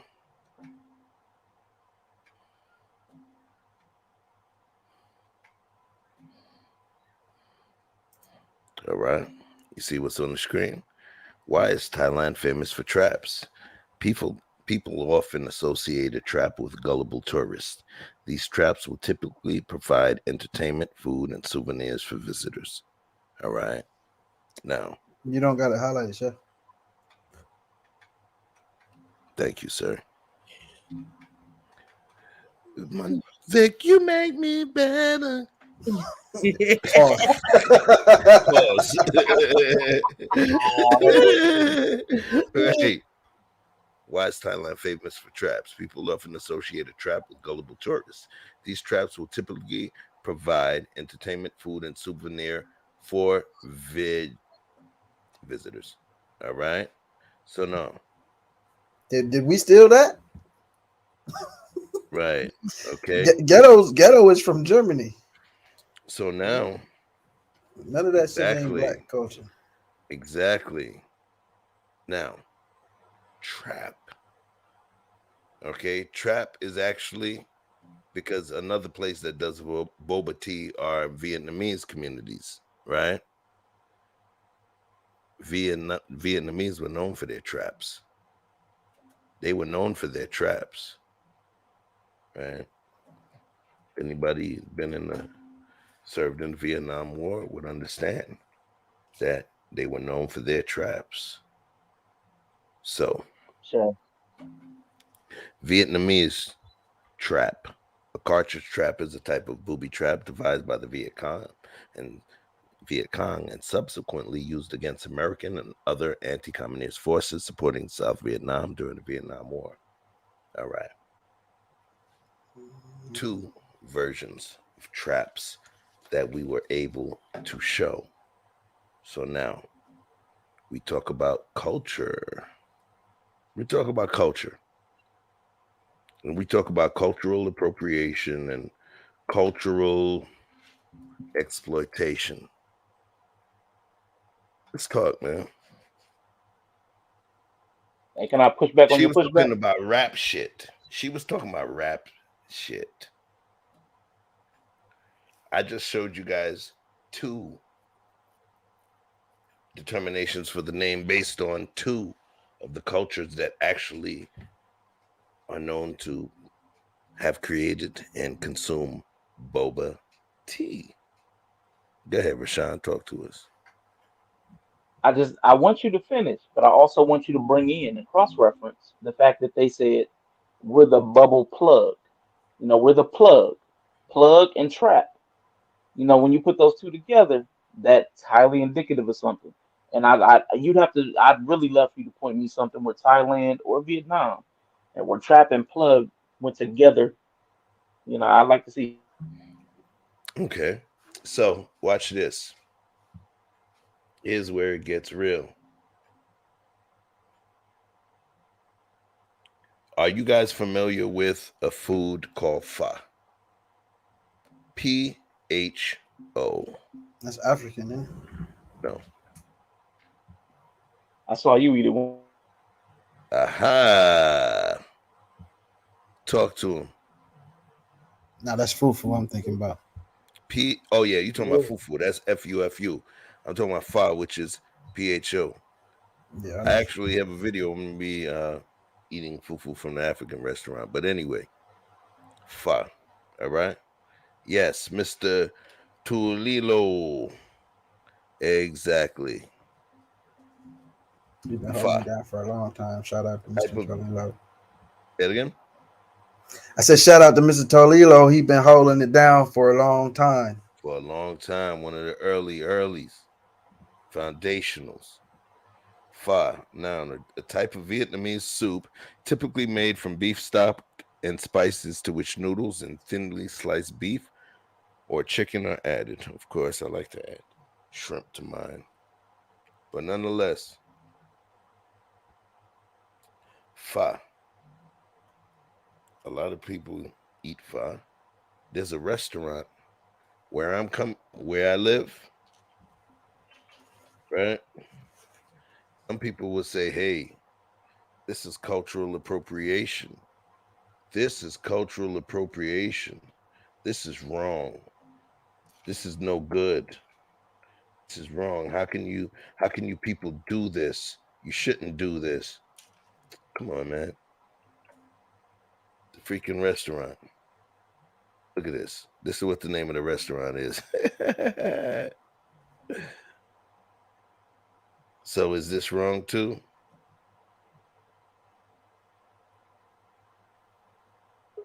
It's pronounced pho. That's the name of the restaurant. What the fuck? Where is that restaurant located at? Okay. Say it again. Where is that restaurant located at? It's on the screen. Duluth, Georgia. It's on the screen. Okay, I ain't got my glasses on. Okay. It's not that big, Chef. Okay. Yeah, put your eyeballs in. All right. It's out here. It's literally a couple miles from the crib, right? So I heard the magic beat. Uh-oh. Tanika's back. But yeah, what the fuck? So I use that as an answer to Danique.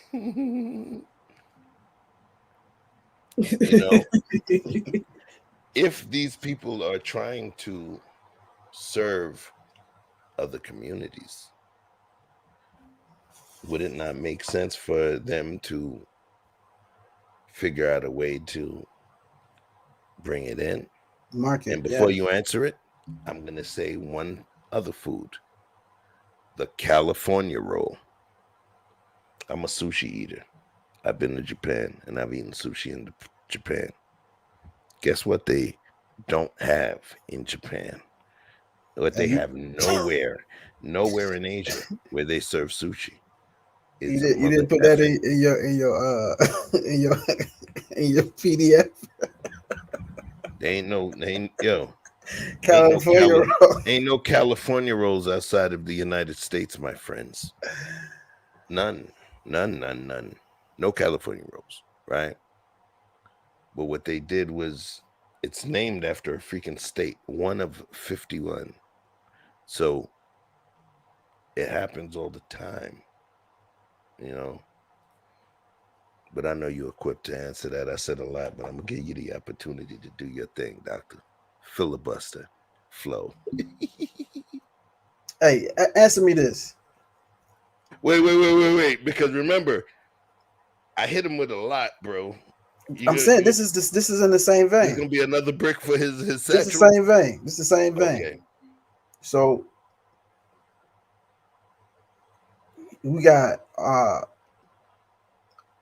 restaurant serves Mexican food, but inside of there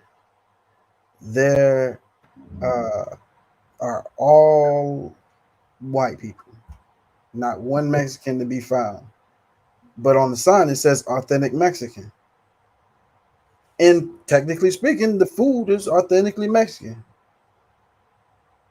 So is that fall under that same umbrella as cultural appropriation? Does a Mexican person have to work there for it to be non-exploitative?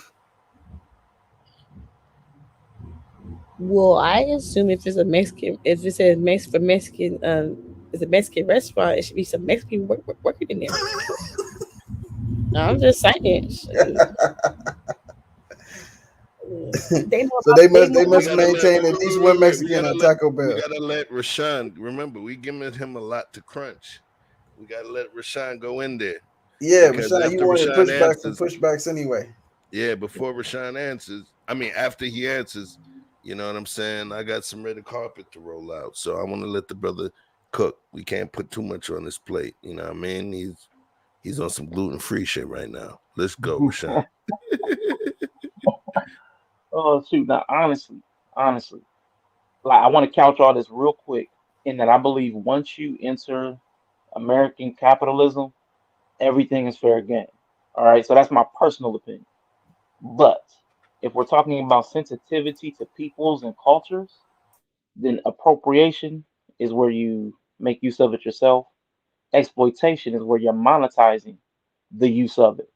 So I do think if what the fa was a bunch of black dudes selling, five bowls, five noodles, two Asians, it might look a little appropriative to them, exploitational to them.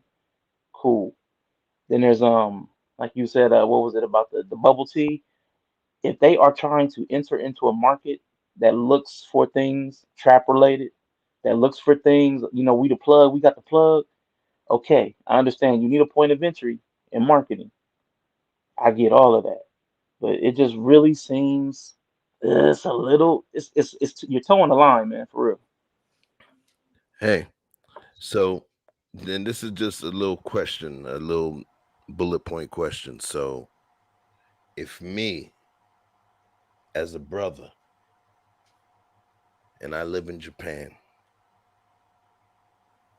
and I live in Asia and I come up with a restaurant or I come up with with something where I have different graffiti based paintings and graffiti based decor, right? Hmm. And I call it hip hip hop for your feng shui. Hmm. And I call it hip hop for your feng shui. Would that be some sort of appropriation as well? Now again, with the Asian, when it comes to hip hop, there's that caveat because I know how deep they are in hip hop culture and rap culture. Damn, you You know what I'm saying? smart. So Go ahead. yeah, so I mean, Lupe, he spends a lot of time over there. And then the rap and anime, they're kind of blending a little bit in some circles. So I mean, because there's a relationship, no matter how it started, there's a relationship now. So I can't just say, "Hey, man, I know what you're at. I know what you're doing." But I mean, everything has to be in context. Like, I mean, if me as a black dude, never been to China, never been to Chinatown. If I just make a Asian food spot and I just like butcher all of the names, instead of General Souls, I call it General. I mean, just something just ignorant. There's a level, there's a level of insensitivity where I can understand somebody being bothered by it, and I should anticipate that. I'm not saying it's right or wrong. I'm just saying I should know how it should land on somebody, how it Okay. could land on somebody, and be able to deal with what comes at me. Okay. I like that. I feel you very balanced in terms of the way you see it. You know, sometimes I wonder because of course I'm a chef, but some people feel that the jerk chicken that I make is the best they've ever tasted. Now, I was born in the United States. My parents are from Haiti, but jerk chicken is a dish that's synonymous with Jamaica. But in terms of the annals of different chefs that have tasted it and jerk chicken chefs, they rank my stuff, right? Am I appropriating? Am I honoring? Am I imitating? Who knows? But speaking of imitating, remember I told y'all about the homie that you ain't see him in 3-4 years, but he buys almost 400 Christmas cards a year and sends it out nonstop. Always shows up when you're in pain, even if he ain't see you. You ain't see him for a year and a half, 3 years. You don't have to break ice because love is love. He's gonna be the one to go at the head of your enemy that you ain't even see coming, but he saw him coming. He's the one that go and check on your mama when you out of pocket and ain't trying to smash your mama. I was about to say, don't go check on my mama. Man. Right? Yo, he's that dude that shows you love. He's the one, his crib is so cool.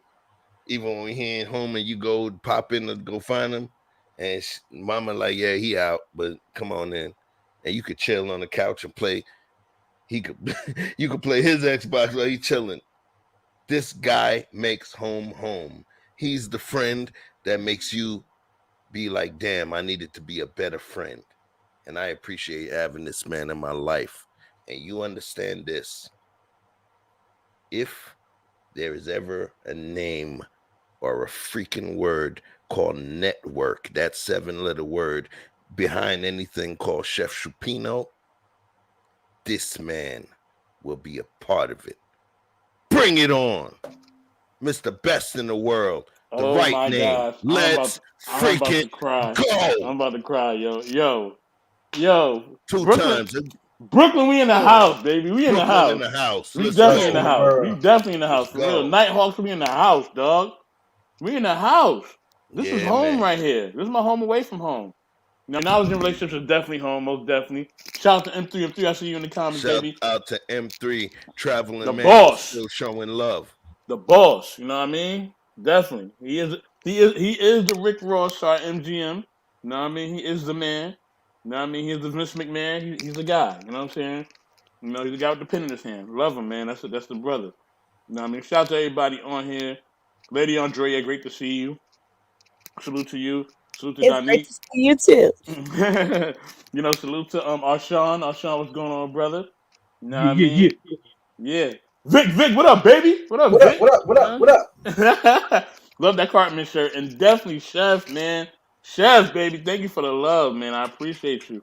You know what I mean? The Colonel Sanders of this YouTube name is here. I have the recipe. The original recipe. Come with The it. original recipe. They try to make other chicken, but I have the original recipe. Me, I hold it in my hand, in my possession. And you'll never be able to remake the sauce ever. You know what I mean? For real. Factory. Yeah, man. So you came right on time, bro, because we were talking about cultural appropriation, right? And we went lightly. We talked about fa and hip hop and feng shui and all of that. So Mm-hmm. since we here, I'm gonna let you. I'm gonna let you go first. I'm gonna let you touch this one right here. Uh-oh. Yeah, man. You thought it was gonna be a joke. Here we go. You got no clue. I'm eating jerk chicken, by the way, too. Say it again. I'm eating jerk chicken, by the way, too. Right now? Yeah. Wow. Damn, son. Nothing. There's no coincidence in life, are they? Okay. So Oh, let's talk Oxtail's about ready this to one. wow. ยาวิกาอมัจลาภาบินวิชยาบุมนันดาภานภาโดยชนิกาอวิสดาอุลสยายาบินชนิดาปอยติชดาคิดโหวังมีหนังแดงแล้วจะกินหนังส่วงมีหนังส่วงแล้วจะกินหนังแดงแล้วกูไม่แรงแต่กูทางมึง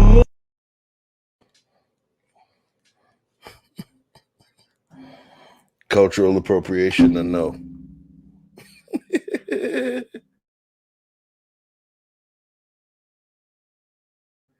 Anybody? Is it wrong? Yeah, it's definitely wrong, but I can't knock the hustle. What's the You know what I'm problem? saying? You know what I mean? It's definitely you know them trying to use like hip hop beats, or I even seen like you watch a sportscaster and you know that he's lame and he's not a part of any type of urban ethnic decorum Boom or realm. shakalaka. Yeah, exactly. Yo, Vic, I love you, yo.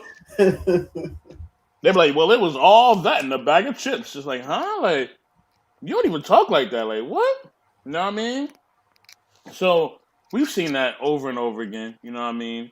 You know, or they'll try to reference us, or and they'll say offhanded things. Like I remember there was one sportscaster, and he was like, you know, that the athlete ran faster than a monkey in the jungle. He's like a fast monkey. I forget which one. I don't know if it was Vital. I don't remember who it was. Listen. But I'm tired of black people saying, "Hey, don't call me that shit," but then taking ownership of that shit. When a motherfucker ain't call your name, if he say monkey, he ain't talking about you. Unless he say you a monkey. I ain't no fucking monkey, and I don't identify with monkeys. You know what I'm saying? So they can play as many Planet of the Apes movies as they want to. That shit don't mean nothing to me. Okay.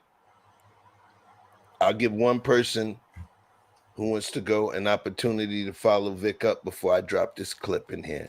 Just Vic, I feel you, Vic, and I'm not saying, yeah, definitely don't own it. We're not owning it, right? Right. But we do have to do what the other ones do when you offend their communities.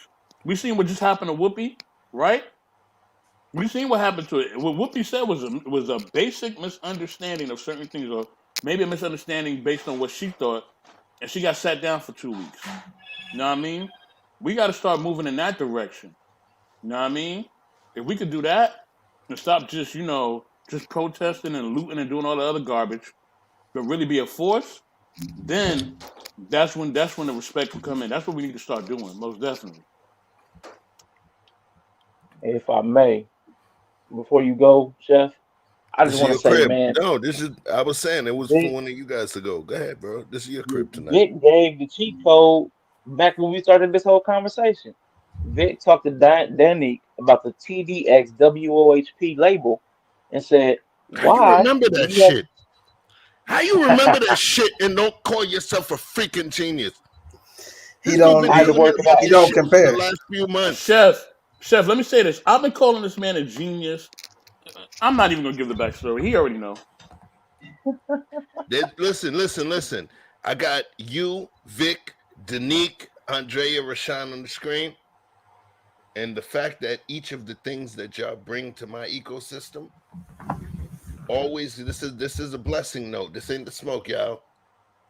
Always give the man upstairs, if he's Allah, Vishnu, Shiva, Mhm. God, give him the glory for the people he surrounds you with. Absolutely. The people he surrounds you with.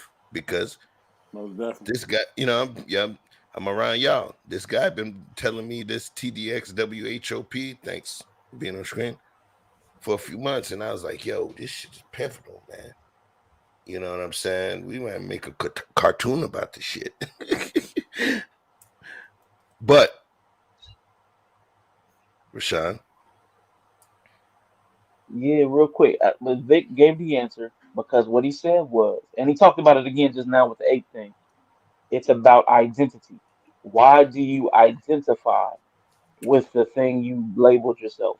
Don't identify yourself with the label. The key to all of this is identification with the label. That's what we got to work on. But that was a cheat code. Vic dropped in early, early. I ain't even catch it.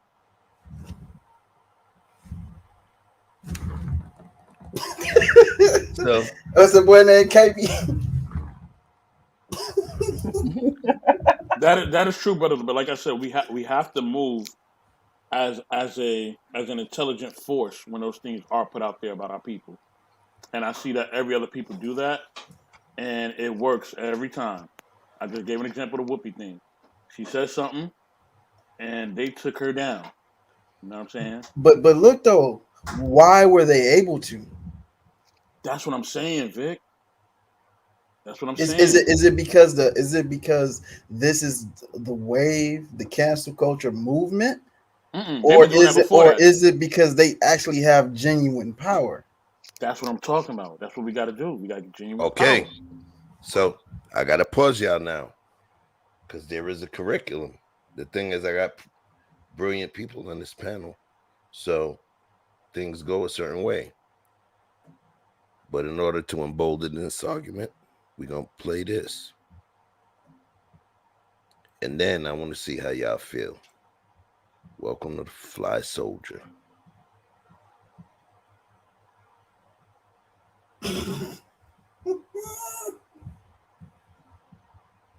I'm an island boy, and I've been trying to make. Oh, I'm an island boy. I'm a just island boy. I'm a just island boy. I'm a get key white boy.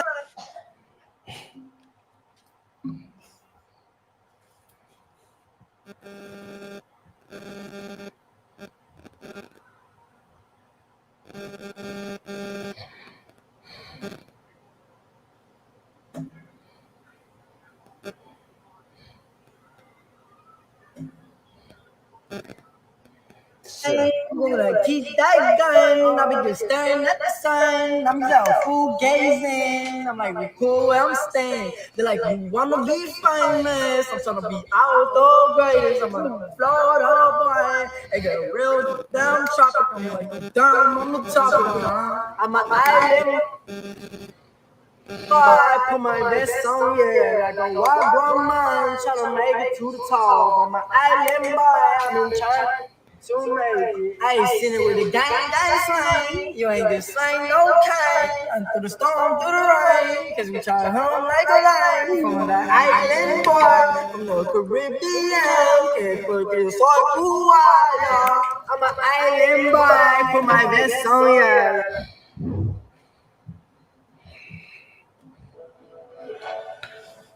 I'm an island boy.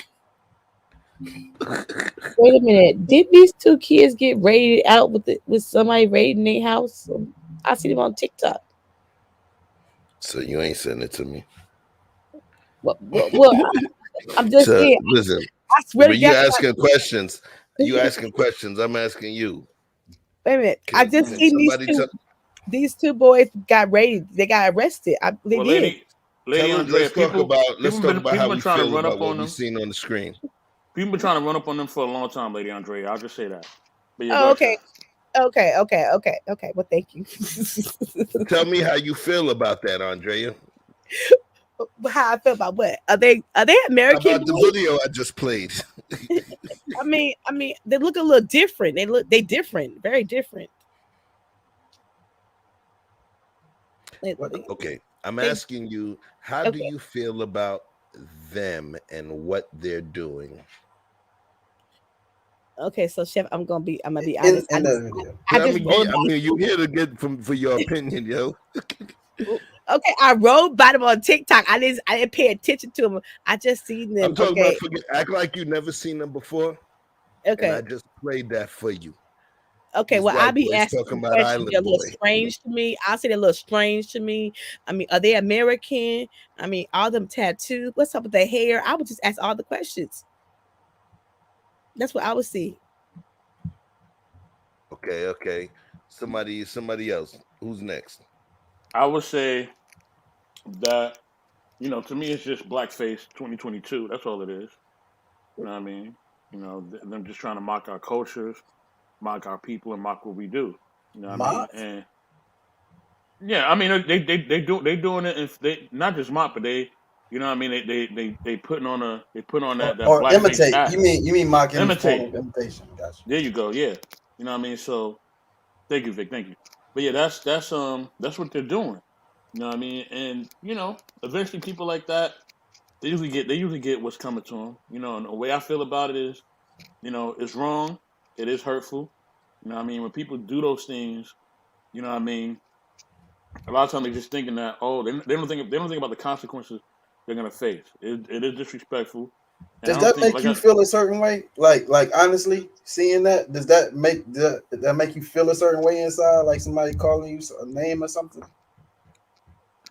um, hmm, I would how would I say it? I'm gonna say this. I'm not gonna I'm not gonna basically I'm how can I say, I'm not like enraged, you know what I'm saying? But because to me they like clowns in a circus, you know what I mean? They like clowns to me. They're gimmicky. I don't take them seriously. And I know Okay. people like Okay. that, they're gonna wind up just like, um 6ix9ine dude. They're gonna wind up something like that. You know what I mean? All Where right. they Don't go have a too far. gimmick. Don't No, go I'm too sorry, far, my Mr. bad, my Best bad, in my the bad, my world. bad. My bad, No, my no, bad. no, no. It's no bad. I just want to make sure we make sure the other folks on the ride of this curriculum see what's going on. Danique, you up or you editing? I'm still here. All right. So what did you don't keep it too long because we have a curriculum tonight and we didn't even scratch the surface yet, and we 2 hours in. What did you feel about that? About that clip? I And like felt me, that they were. you and I are the only two island boys on this panel right now. You Jamaican, I'm Haitian, right? Tell me what you Okay, think about okay, that. we hear you. I think they were trying to possibly catch on a trend, which didn't work, and they're trash, or that sound is trash. You said to keep it short. So what did they get on? That doesn't change the sound What from if it's being a hit? trash. All right, Still let's bring trash. it to. Did we get Rashawn in there? Yeah, I'll make it real quick. I'll get my baby chef on. See, with we started with appropriation. The quick usage where you can pop in and out of a thing. Then you got the exploitation where you monetize that thing that you're exploiting. But now we've stepped into emulation where you are trying to appear and present yourself as the thing. So that's the next evolution, the next step in the thing we're talking about tonight. I can't do the voice. Yeah. So thank you for that. But I tell you this, for the You the record, best. those two young gentlemen, they're twins, right? And they have a net worth over $500,000. You haven't heard a song from them on the radio.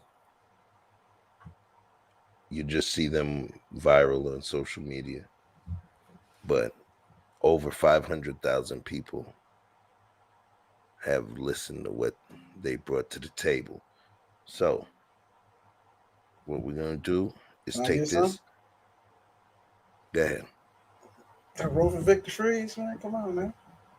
Go ahead. Go ahead. So, Go ahead. so 'Cause I know how you get. I'm like you're gonna eliminate like 8 of the next clips the way you move, son. Go ahead. Go ahead.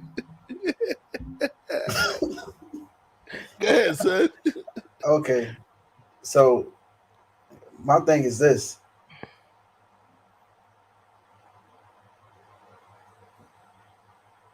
Do we have ownership of of hairstyle or a sound pattern? When I was a little boy, there was a kid who came from South Africa, a little white boy with soccer shoes, and he was the baddest soccer player in the game. He was rough and tumble. When I was like, I ain't never met no white boy like this. You know what I'm saying? He was different. He had an accent, and turns out he was African American. That's when I realized that African American as a word didn't even mean shit. So you taking claim of something that ain't even really real. You know what I mean? So it's like when he said I'm an island boy, man, can he say that?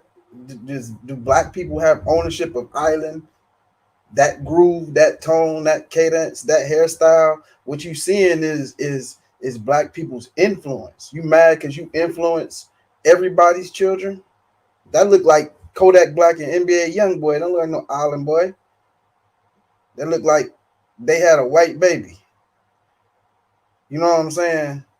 And I feel like if anything, you get to see through other cultures what pieces of your message is actually getting picked up. It should be a mirror to you more so than control what you putting out there if you don't like it.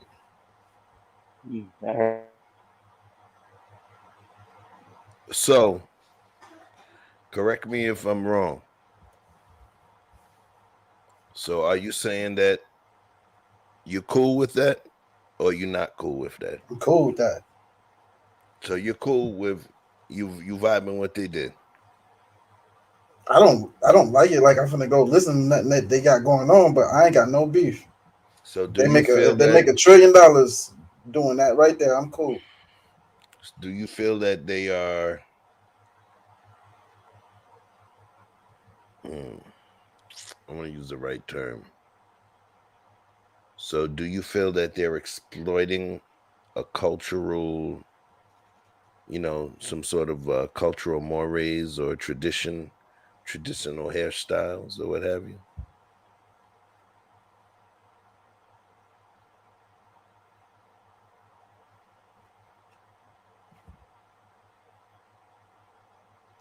That's like it's like saying I always sit there. You know that's my seat. Like nigga, it's just a place to sit down, man. It's just a place to sit down. I don't care if I that's done your murked favorite somebody over spot. something like Okay. that before, Vic. Huh? I almost got into it with somebody over that. I Like know how that goes. Talk about it. Talk about it, People Mr. Best. territorial, please. How did that go? How did that situation go with the So basically, taking his spot? hold on, y'all. So basically, it was this Dominican Hey, dude. hold on. Hey, uncut with Hey, Darrell Long, your son. salute. Come on That's in, my man. brother. Friday night. Come on, man. Love Darrell, is come up, love. come up, come up. Love is love. Come on, man. You know what I mean? You in my love circle, ain't no smoke for you. It's smoke for them out there. Come on, man. Come through, yo. Real talk. I know you got this dude do a reaction video over taking a shit, yo. This guy, listen. I watch his shows to learn how for me to do reaction video. I ain't doing yet. And I watch him, I watch MTR, I watch a couple other folks. You know what I mean? Yeah, yo, come through, son, come through. But yeah, go back 100. I was about to call you 100 best. There's another Watch, show, I'm not taking your name. Mr. Watch, I'm not Best. taking your name. Right, Watch, I'm sorry. you best 84. That's like you need like 16 more best to make it 100. Talk to me. Nah, it was and you know this chef because you grew up in New York. It was Dominican cat, and Dominican cats are very machismo, right? So he Mm-hmm. always had this one shit that he always kind of sat in, but other people sit in it too. You know what I mean? So Machismo. machismo means like they act like No, they we like. know what it is. Don't Okay, worry. okay, You go okay. ahead. I got you. So it was one day, I sat, I had to sit in one of the chairs that he sits in. So he comes in and he's like, "Yo, why you in my chair?" I'm like, "What do you mean why I'm in your chair? What are you talking about?" He's like, "Yo, don't sit in this chair, blah blah blah. I'm like, bro, anybody can sit in the chair. Like, what are you talking about? So, boom, we doing our because it was an office space where we would like deliver the packages of the office space in a big building. New York has these big high rises. And sometimes they hire people in those high rises to deliver the packages throughout the floors. So this is my early 20s. This is what I was doing. It's a little side gig. Your early 20s. You kind of do little side gigs. You got your little clothes, pay your little rent, whatever. Now have your little phone, whatever. Um, so boom, you know, day has gone by, and that seat is open again. So I sit in it. It's a room full of people. So I sit in the seat, and so he comes in again, and he's like, "Yo, don't be sitting in my seat, blah blah blah." This and the third. I'm like, "Yo, hey, who are you talking to?" So then the boss came out, and he was like, "Yo," he looked at him, he's like, "Yo," cut that shit. Either you cut that shit or you leave. So the homeboy got mad and he stormed off. So I'm like, man, I hope I ain't got to call my people to come up here, man. This is gonna be a problem. They're gonna surround this whole motherfucking building. So, and I'm not even like that, man. Y'all already know me. I'm not like that at all. That's not my personality at all. But it's just, when people just get out of pocket, sometimes you got to go there. Unfortunately, which I absolutely detest and hate. But some people just they take you there sometimes. Unfortunately. Look, if they put on blackface, I got a problem with it. See, that don't belong. You know what I'm saying? Nah, that's uncool. See, now you trying to do something. You feel me? But as far as a hairstyle, I mean, what? If I see you doing something dope and I start doing it, you know what I'm saying? If they see us running late night and they start running late night, is that Nighthawk appropriation? Tight, but tattoos on the face. Huh? There's so I'm gonna tell you about different kinds of dreads, right? There's different kind of rastas that's out there. Boba dread, Nyabingi, and as you look at different types of Rastafarians that's out there, right? And then there's people with dreads. The true Rastafarian dreads, not necessarily Jamaican, but the true Rastafarian dreads recognize who's who. Now, there's a certain group of people that they call, and I'm gonna use it in Jamaican patois. Them call them fashion dread, right? Fashion dread, the little pink shit at the tips, the little blonde shit at the tips, and, you know what I mean? The little, crimping perm and stuff like that, and when you see the real dreads, the boba dread, now I've been getting them. Sometimes the dread may be a whole head of hair. It may compose literally just 6 big ass dreads. It's not about fashion, right? So now, talk about it. Because those guys, they were doing a lot. Island boy. Nah, jump. Hey, look, I picked the opposite side. I disagree. Now you just told me where so you're just picking the opposite side. I mean, not for the sake of. I mean, I genuinely They respect show is that, making man. plenty of money, okay? Say it again, What you say? Andrea. That show is making plenty of money off of us, okay? I'm just being honest. Off of who? And we ain't even hear a single, son. Listen. No, they get to be on TikTok, and we all the black people over there on TikTok are struggling trying to get they thousands up, and they over there probably got 3,000-4,000 in monetized. Some people like to see white people do other they shit. making money right now. They worth over $500,000. You don't remember Motown? What about Motown? How they would take the covers. Yes, you know what I'm saying? Like, and make sure they do a white version because they wouldn't even listen to your ass. They rather hear a white boy sing the same song. And that's where Let me say something. Hold on a second before you go, Andrea. I want to say something to the panel just so you guys recognize the flow of what we're doing here right now. I know you guys are extremely respectful, but I want you guys to be able to chime in. We just don't want to have 3-4 people at the same time. But I think that you guys exhibited the right modicum of respect and understanding that you'll know where to chime in. So I'm just letting you know it's a open forum. I'm not going to make any tactical approach until it's not going to sound good for the clips. You feel me? But yo, I want all of y'all to dance on this bitch. So let's go. And that's why we should own our own masters. Oh shit. She just yo, save that for the industry show. But, you know, but go ahead, talk about that. Pardon me. I'm just saying we need to own our own masters. We need to own our own stuff.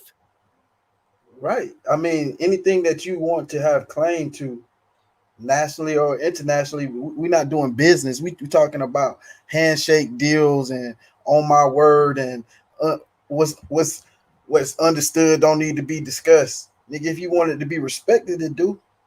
Yes, because that's that bullshit. Because what's understood, we're gonna get shifted. So if you don't mind, then lead the blind. You know what I'm saying? But if you really about that action, then put a stamp in the system that you subscribe to the thing and play the game that they playing. But if you're not gonna play the game, then I don't even play the radio. I never even heard them boys. You know what I'm saying? I don't. Whatever they represent don't represent that not represent. So it's like if you want to do the Tom Jones. What's not the what's his name? Tom Green. You know what I'm saying? You want to do the Jackass? Tom Green or Tom Jones? I switched it up. Nah, not Tom Jones. Not Tom Jones. Tom Green. I'm saying if you want to act an ass on TV and show out and make a fool of yourself, you know what I'm saying? Because I feel like some of our people doing all that look foolish. You know what I'm saying? So if they want to buy into that, you know what I'm saying? That's how the opioid epidemic hit their neighborhood. You know what I'm saying? They buy our music before we buy it. They're our big. Without them, we ain't shit monetarily. Okay. As far as they're being our biggest consumers of hip hop and hip hop culture that we're now claiming as black culture in totality, when hip hop is its own thing. Okay. I need folks to jump in. I'm gonna allow somebody to jump in next. You know, remember I got clips for this thing here, and I got topics as part of this curriculum. So I want to make sure we get through it for these viewers, right? So now, if you jump in too late, or you think about jumping in later, the next clip might spank you in the head, right? So let's talk about this. Come with it. Somebody give me another piece, because what are we known for being? Right now, we got Best, Vic, Rashawn, Danique, Andrea, Queen. We are all brown. What are we known for being? And I'm going to pick this person because I didn't get to introduce them. The beautiful flower, normally working, and when she's not working, Queen Forever 2K1. Queen. I want you to be the first person to talk about what are we brown folks known for being. What are we known for being? In Yes, a good ma'am. thing or a bad thing? You can Which one? give Both. the bad thing if you want, whatever you feel, Flower. Think we're known for being ripped off. You know, our style, our swag, our music. You know, they rip When us I off. say, so I'm talking about in terms of not what's known. What you're talking with ripped off is what's known to happen to us. Come on now, you know what I mean? I'm talking about what we are known for being. Come on now. Yeah, I see you. I see you. Man, you caught me on a lazy day. Yeah, I'll catch you every my- day. As long as your husband approves, we'll catch your ass every day. Come on with it. What are we known for? I want to say being ghetto. Ghetto, ratchet, baby mama, welfare. True. Yeah. Okay. Okay. Acting a fool on camera. Twerkers, Acting the fool on camera. drug So, dealers. and you and Quantum, y'all both came to the table. Y'all both came to the table with the idea, what we're known for, and Quantum But we're stated the media projection of us, right? So watch this. animals. Do you guys know what race of people in sports gets the most penalties and fines and stuff, and sanctions in all sports, professional or amateur? Do you know what race gets the most penalties? The black athlete. All right, we're gonna move. Andrea, the athlete. What do you tell me? Huh? Jesus. I'm gonna move next. Mr. Best. Which athletes get the most punished for celebrations? The football player. No, wrong answer, yo. Mr. Best, which athletes get the most sanctions and penalties for too much celebration? Which color? African American ones. Thank you. Mr. Best, how about you? All right. Rashawn, how about you? Gotta say black. Right. Vic, how about you? The brothers. Mm-hmm. Indigenous black man says Puerto Ricans. You got a free ticket up to the panel just for that shit. Cause you know what I mean? You paying attention. Not like 8 of the people in the panel. What are my options? Right, I'm bringing smoke to the panel too. But yo, so let's take a look at this then, because there was a particular player that people got in. I was about to say got in his ass. That would have been a pause. But people, international community got on his back because some celebration that he did. But when somebody else of a different hue, HUE, celebrated, there was nothing. What is the largest sport in the world? Just one word answer. I'm going to go to each person. I'm going to start with Vic. World Cup soccer. Rashawn. Soccer. Andrea. Soccer. Danique.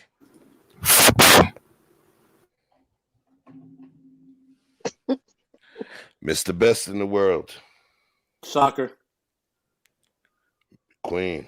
Soccer. Okay. Football. All right. Why did the brothers get a problem whenever we celebrate? Why nobody else gets an issue when we celebrate? Look me in the eye, tell me what you see. Perfect paradise, tearing at the seams. I wish I could escape. I don't wanna think. Wish I could erase. Think you're humbly, but I'm a bad liar. Bad liar. Look. Yeah. When that took place, the first part, it was a big hoopla, because the homie hit the dope penalty goal and then hit him with the Millie Rock. Hit him with the Millie Rock. Everybody was up in arms. Right. Hey. Everybody was up in arms. And then the other homie hit him with the, well, I'm not going to stand up and do it because the X-Pac. I don't need the extra 20,000 subscribers with the hip movements, but he hit him with the X. The Bang! D Generation X. Right. And it was all good. Why is it our celebration is looked down upon versus the other celebration? Because part of this whole cancel culture and the woke culture seems to be based in giving participation trophies and focusing on pain and victimization as opposed to accomplishments. So much to the point where, and this is my own personal feelings, they don't belong to anybody else unless they claim them. So much to the point where people that win are forced into being silent. Even in victory. Even in victory. Someone that was attempting to defeat me or take my head, and I thwart them and defeat them, and I'm unable to celebrate. Somebody jump into that one to help me out here, please. Why don't you just shut the fuck up and play the game? It's not the way it's meant to be played. Let's talk about it. Come with it. There's nothing wrong with celebrating. I think they have a problem with too much celebrating. Niggas is flashy. I'm asking how you feel. I'm asking, we know about them. I'm asking how you feel. Oh, I'm ready. I'm ready to celebrate, do a little dance. Get off. Feel the same way. You played by the rules. You didn't cheat. You won. Get off. Yes. All right. I'm ready to I want Cam Newton to dance every single time you get in there. Word. Ooh, Quantum said because praise requires sound and God inhabits the praise of his people. Okay, I'll take that. I'll say this. You know what I mean? And I'll just leave it. I'll just say, I'll keep it simple. When it's us and we celebrate or we want to be flashy, we're told to wear suits, where penalties are thrown at us, and we're fine. But yet they could box in their sport. You know what I mean? They could box in hockey, and then they sit them down for like 5 minutes and they let them back out. What's the difference? Okay. Who's gonna take the next? Look what bro put in the chat. I thought showboating is a penalty. Now here, that's what you actually speaking of. It's not celebration. It's what is identified as showboating. Excessive celebration. A Gronk spike ain't a problem, but when T.O., you know what I'm saying, or Chad Ocho, you know what I'm saying, or whatever them boy, they start dancing and doing their thing and doing the most, what we would probably consider the most, but we just don't like nobody else to call it out. But I love They're that doing though, the most. Vic. But if it make for good TV, then that's a poor business move on their behalf. Exactly, because you I know. love that. Okay, I want to see Rashawn. T.O. grab the popcorn and eat the popcorn. I want to see him do that. What up? So Rashawn, talk to me. What do you think? Man, listen, maybe you'll catch this reference, but I don't think the athletic penalty cost was about race. I think it was about man's inhumanity to man. That's what I think that's about. Okay. Okay, What do you think, I missed the Nick? You last part. prepared to deliver something? I'm not understanding. Can you hear me? Yeah, go with it. Yeah. Hello? It's like they're trying to remove the enjoyment, not even the enjoyment, like the passion that they put into the sport from the game. All right. What do you think, Queen?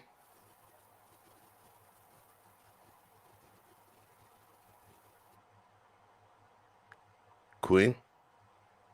Queen. All right. Yes, I'm sorry, I'm here. Put the game down. Put the game down. I don't, I don't know how to act when I'm off work. So what was the question? I'm sorry. Yoga. Yoga. We gonna keep it moving. We gonna keep it moving because we got a lot I'm of waiting for questions the. to Yeah, go. yeah. Let me. Can I keep say it this? moving. Don't Can I be say? playing Can me I? like that Can I now. say this real quick though? No, It's go okay, ahead. Queen. We'll catch you another time. Listen, the indigenous black man comment.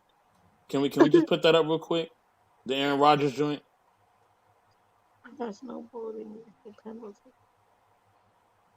That's what I'm Yeah, saying. I'm just don't take it the wrong way, Queen. It's just we got a long curriculum to No, go. I I heard don't want you. to be It's up here cool. till 8 in the morning. My name ain't just Kaya, yo. I need Pause. sleep. 30 hours, baby. But yeah, You're right. Please, just but see, Kaya. that's what it's about, though. You know what I mean? You know what I mean? Like, if you look, he gets a commercial with it. You know what I mean? We'll get penalized or told that we being too flashy or whatever else. You know what I mean? With him, it's celebrated. He could do a little championship thing and all that. You know what I'm saying? And it's all good. We do it. It's a problem. We already know what it's about, man. I mean, what's seen is seen. What's known is known. That simple. Okay. Cool. Yo, sir. Who that? Real quick, cause y'all ain't catch Rashawn, my talk. whoopee. I was trying to drop a whoopee reference in there, but you know that Go it was like ahead. Come womp with it. womp womp womp. Nah, I But was trying to hear Oh, it, and Chef ran by it. I don't know what happened. Say it again, yeah, Dave. no, I was being stupid. It was a whoopee reference, but the real thing I wanted to say, because Quantum talked about it and she gave the answer to it. Like we don't own our own, and that extends beyond masters and television. We don't own our identity. Like Quantum said, we don't own our media portrayals. We don't own our own intellectual property as black people. Like we don't own our image, our NIL, name, image, likeness until we can own and control and maintain our image, they can do whatever they want. We're free. And not as in freedom. We have no cost to we can exact upon the people that would abuse our image. Cost to exact. Mm-hmm. All right. I like that. I like that. So let's talk about our folks, man. Because remember, there's a couple movements out there and different things out there that impact us and that impacts the community. So now, this is very important. I need everybody. This is not going to be a whole contextual question. I just need a 1 or 2 word answer. If you can't give it, just pass. And I'm going to start from the bottom of the screen. If you don't like a media source or a business that you potentially, or a person you feel may potentially not support your views or go against what you believe in, what do you do to them, Queen? Leave them alone. Okay, I'll take that. Thank you. Andrea.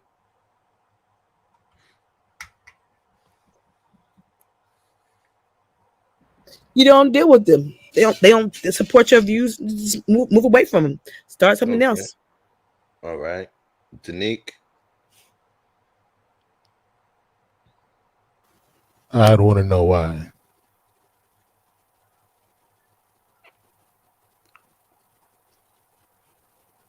Once you know why, how would you address it?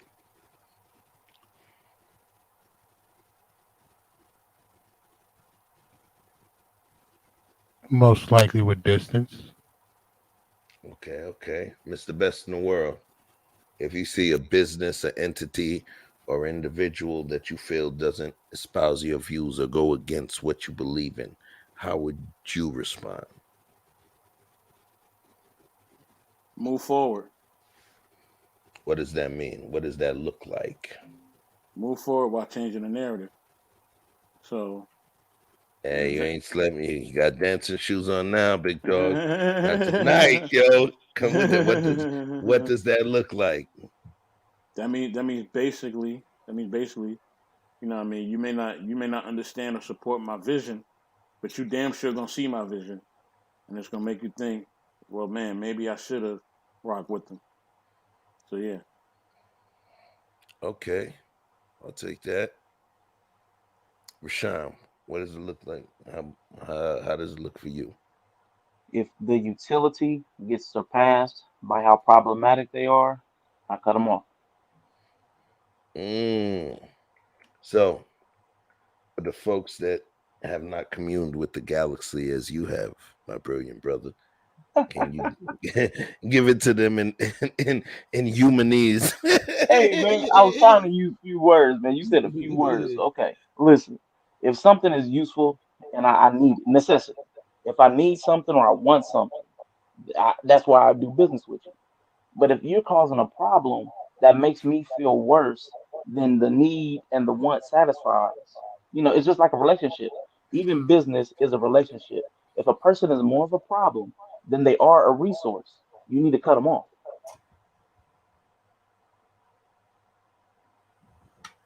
Okay. That part. All right. What you got, Vic? That is the part. Oh, okay. Cool. So I did put in there cancel culture or call out culture is a modern form of ostracism in which someone is thrust out of social or professional circles. Those subject to this ostracism are said to have been canceled, which means a loss of potential for financial revenue, cancellation. There is a whole friggin' culture. Can we talk about that?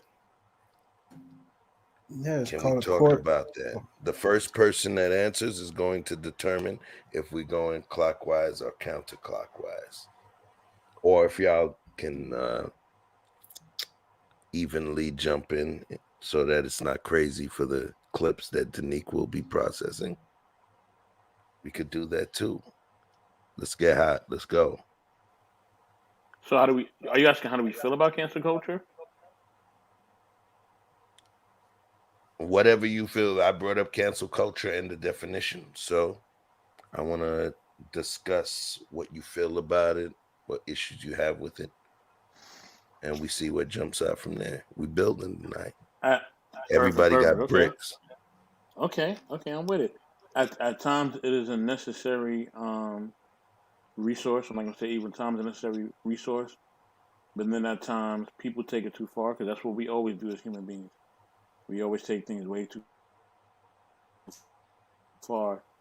You know what I'm saying? But that's just how we just do things in life. So it is what it is. Just know what to say. No, not what to say, and know what your audience is, and who you're around when you're saying certain things, and that'll make things a lot easier for you. They said that basically you vote with your wallet. If you don't like something, you stop patronizing that establishment. Well, if you can get a lot of people to feel the way you feel, like people leave reviews or things of that nature to sway or dissuade someone from purchasing your product or frequenting your establishment, that's one thing. But when that voice is loud enough to sway public opinion or do what they call hold court, the court of public opinion, to find someone guilty in the court of public, which means you may or may not have an opportunity to rebut or have a fair representation of why you did what you did or what you meant by what you did before the verdict comes back in. So now what you have is a boycott on a large scale that may be built on a false narrative. I definitely agree with Vic, man. I think cancel culture and call out culture are like the same thing on a personal level as choice and voice. That's what those two words represent. It's when we Wait, you said mouth up choice and voice or choice voice and and voice. moist? Yeah. Just making sure. Can't stand you, man. My bad. I Good ain't one, got no chef. drum. Good I one, ain't got no chef. drum, chef. Yeah, Good one, man. chef. Slight clarification. Yeah. That need would need clarification on moist. with his TDX WAP. But cancel culture and call out culture is choice and voice. That's what that is on a personal level. But it's mobbing up to take somebody down. That's where I draw the line at. Like I do believe you can share your opinions and share your actions, but when you're looking for a body of people to attack something, you've crossed a line. Now that intent crosses over into harmful, and I'm out.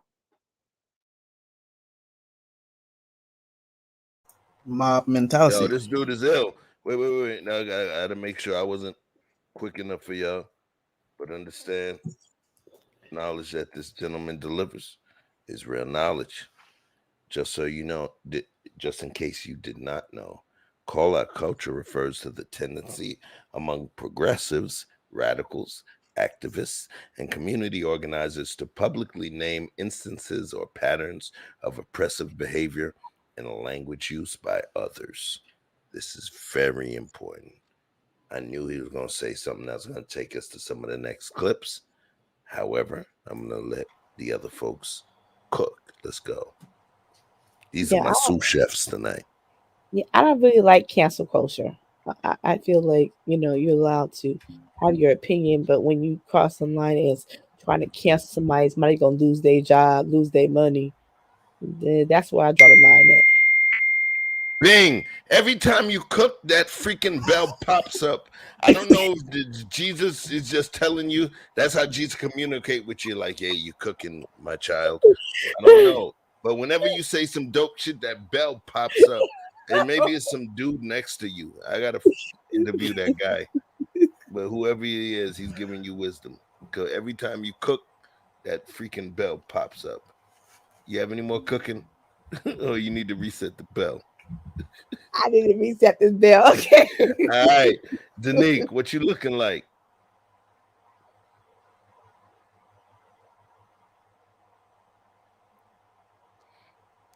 Mr. Best in the world, what you looking like? I'm here. No, I'm when I say what you looking like, what do you feel about what we were just talking about?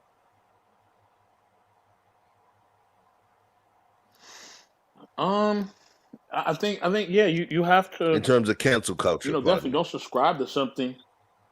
Yeah. Don't if don't subscribe to something or don't give to something if you feel like it's not beneficial for you. Of course, yeah. You know what I mean? And you can change the narrative with your money. Definitely. You know what I'm saying? So money is an aspect, but also using your voice. There's always different tools to let it be known that you don't support something. Use those tools that you can to let things be known where you stand, and go from there. You know what I'm saying? Like, you know, and that's the way it's got to be. But I think cancel culture arrives because what I mean. I think certain people do want to push agendas and narratives, and that is what it is as well. And also, it's financially based. People want to make money in certain markets, so they don't want those markets to be discriminated against. It all makes sense. As Michael Jordan said, even Republicans buy Jordans. So it is what it is. We live in capitalism, unfortunately. All right, bear with me a moment. Old dude, man, these thick ass wallets.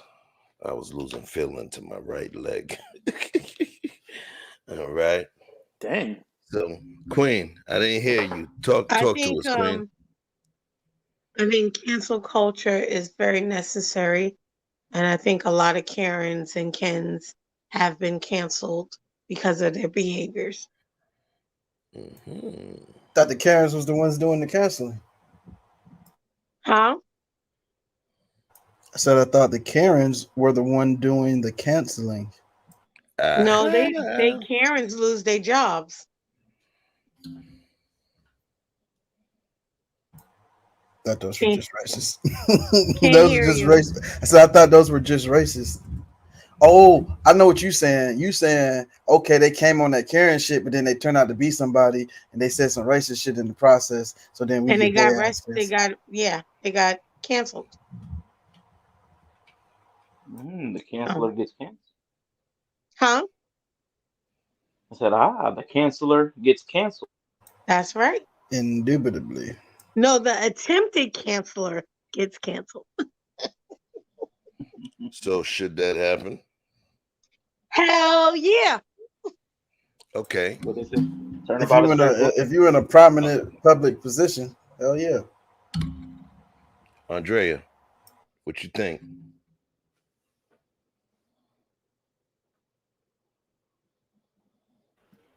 Okay, what would you say? I'm not bad. I was taking care of something. What'd you say? I was asking who was the 26th president of the United States? 26 presidents. Everybody else asked. No, he wasn't. No, you didn't ask the question. Dirty. Dirty. That. Look, I'm not it. Look, you didn't That's ask messed that up. question. Shut the what? Oh God. Okay. What was the question? Number one. Chef Frozen. Hey, this is why girls don't be invited to the He-Man Woman Hater Club, okay?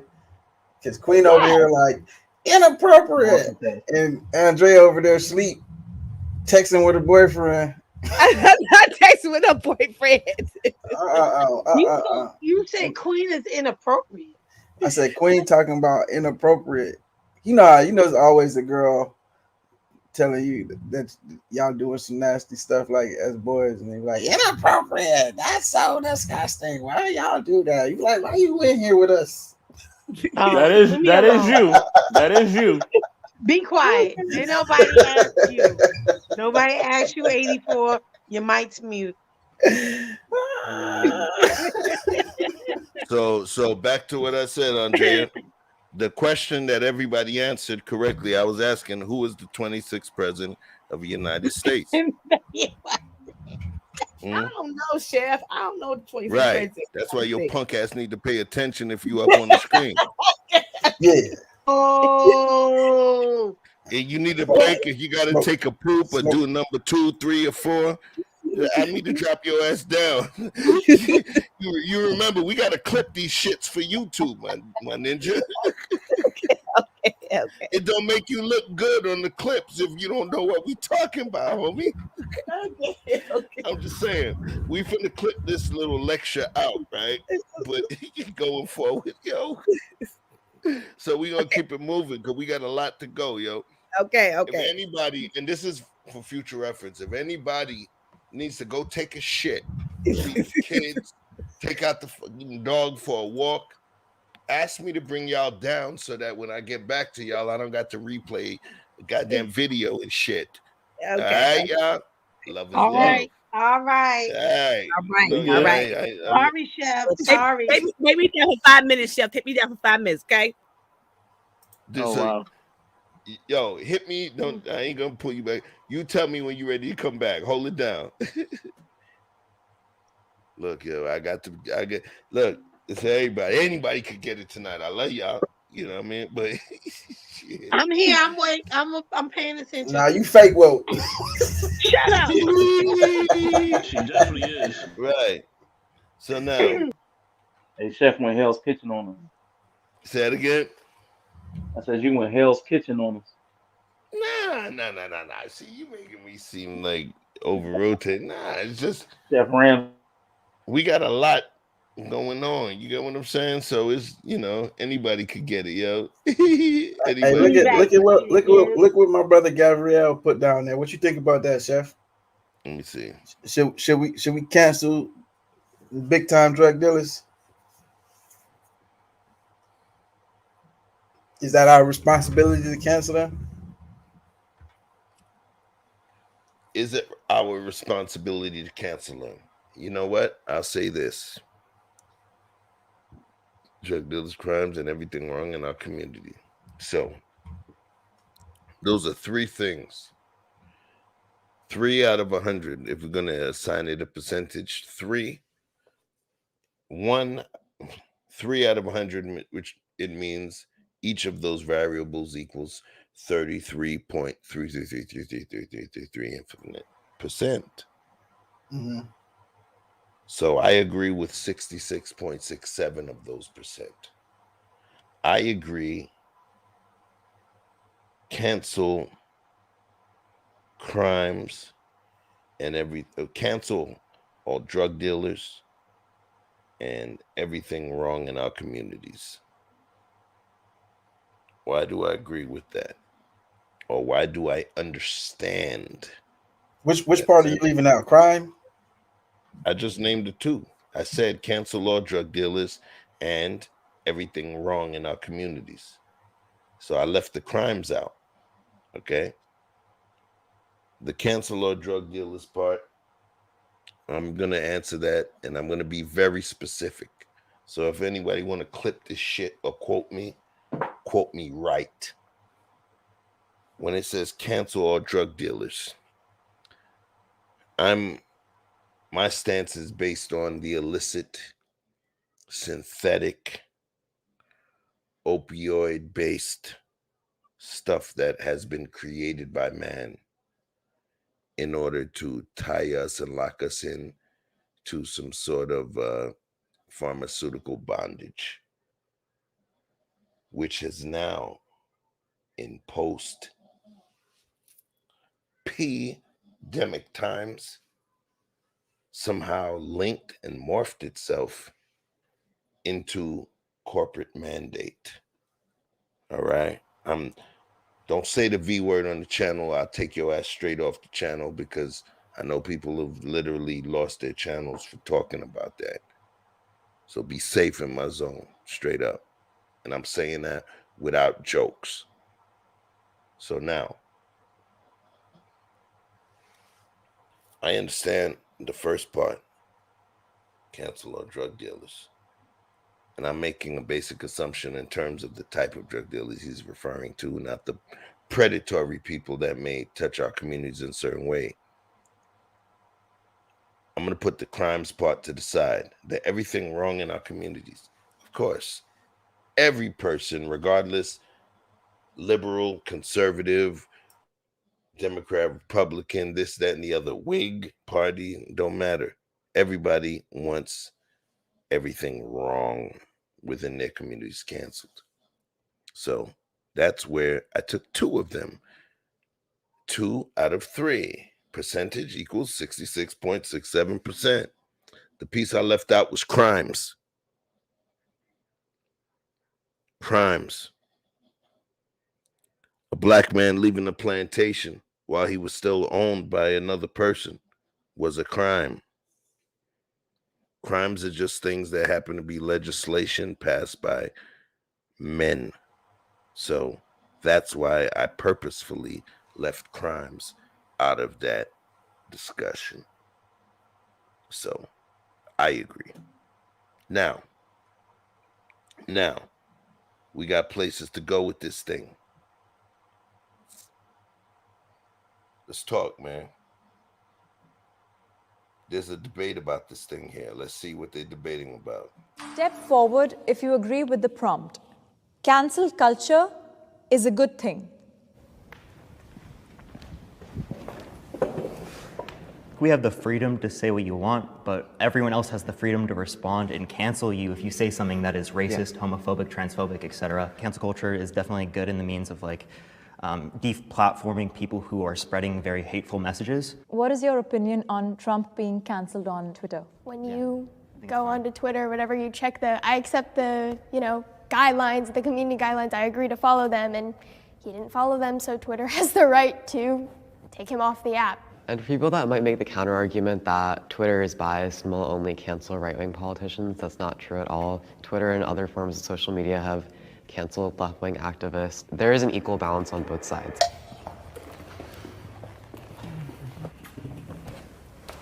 You brought up canceling him off Twitter. I'm sorry, I disagree. When the Taliban can use our social media, but an ex-president can't, there is something wrong with that. Did the Taliban violate community guidelines? It doesn't matter. I think it matters to Twitter what their community guidelines are. That's why they banned Trump, because Trump violated community guidelines. That's what every platform has, whether it be TikTok, YouTube, Instagram. The Taliban stones people because they're gay. If they've done that and they've posted videos of stoning gay people, I agree, they should be removed, and that 100%. Is fundamentally wrong. Except the problem is they're smart enough to not do that. Well, Well, then why wasn't Trump the smart enough to president not do wasn't that? smart enough to not do that, I guess. If I'm an American and I have to vote between this person, I need equal access to both of them to decide what's right. Bro, you could be a Klansman, you could say you hate black people. That's not my job to police your language. I can't expect everybody to love me and think the way I think. All y'all think different. I mean, that's totally dope. But the fact that you want somebody removed because they think differently, that could be you one day. Do you think freedom of speech is something that still exists in America? We do have aspects of freedom of speech. Like, you can't go into a movie theater and yell fire. So obviously there are limits of freedom of speech. But they're picking and choosing who they're silencing and who they're letting talk. If people react negatively to what you say, it goes both ways. You Right. can't just say Sure. that, oh, they 100%. can't. Oh, okay. Absolutely.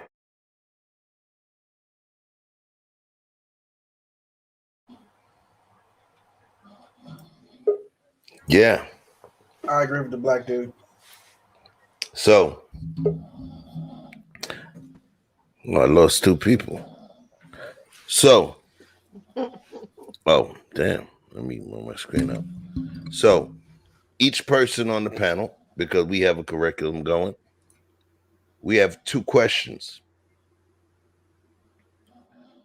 What do you feel?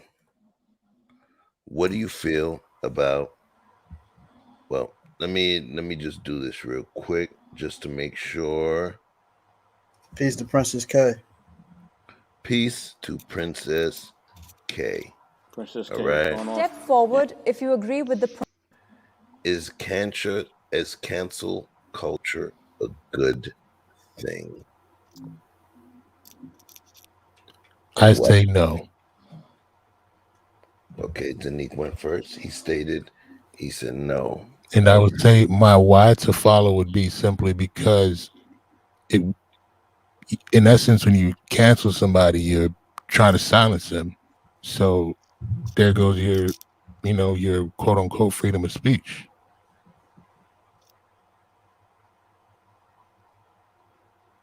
Chef, you muted.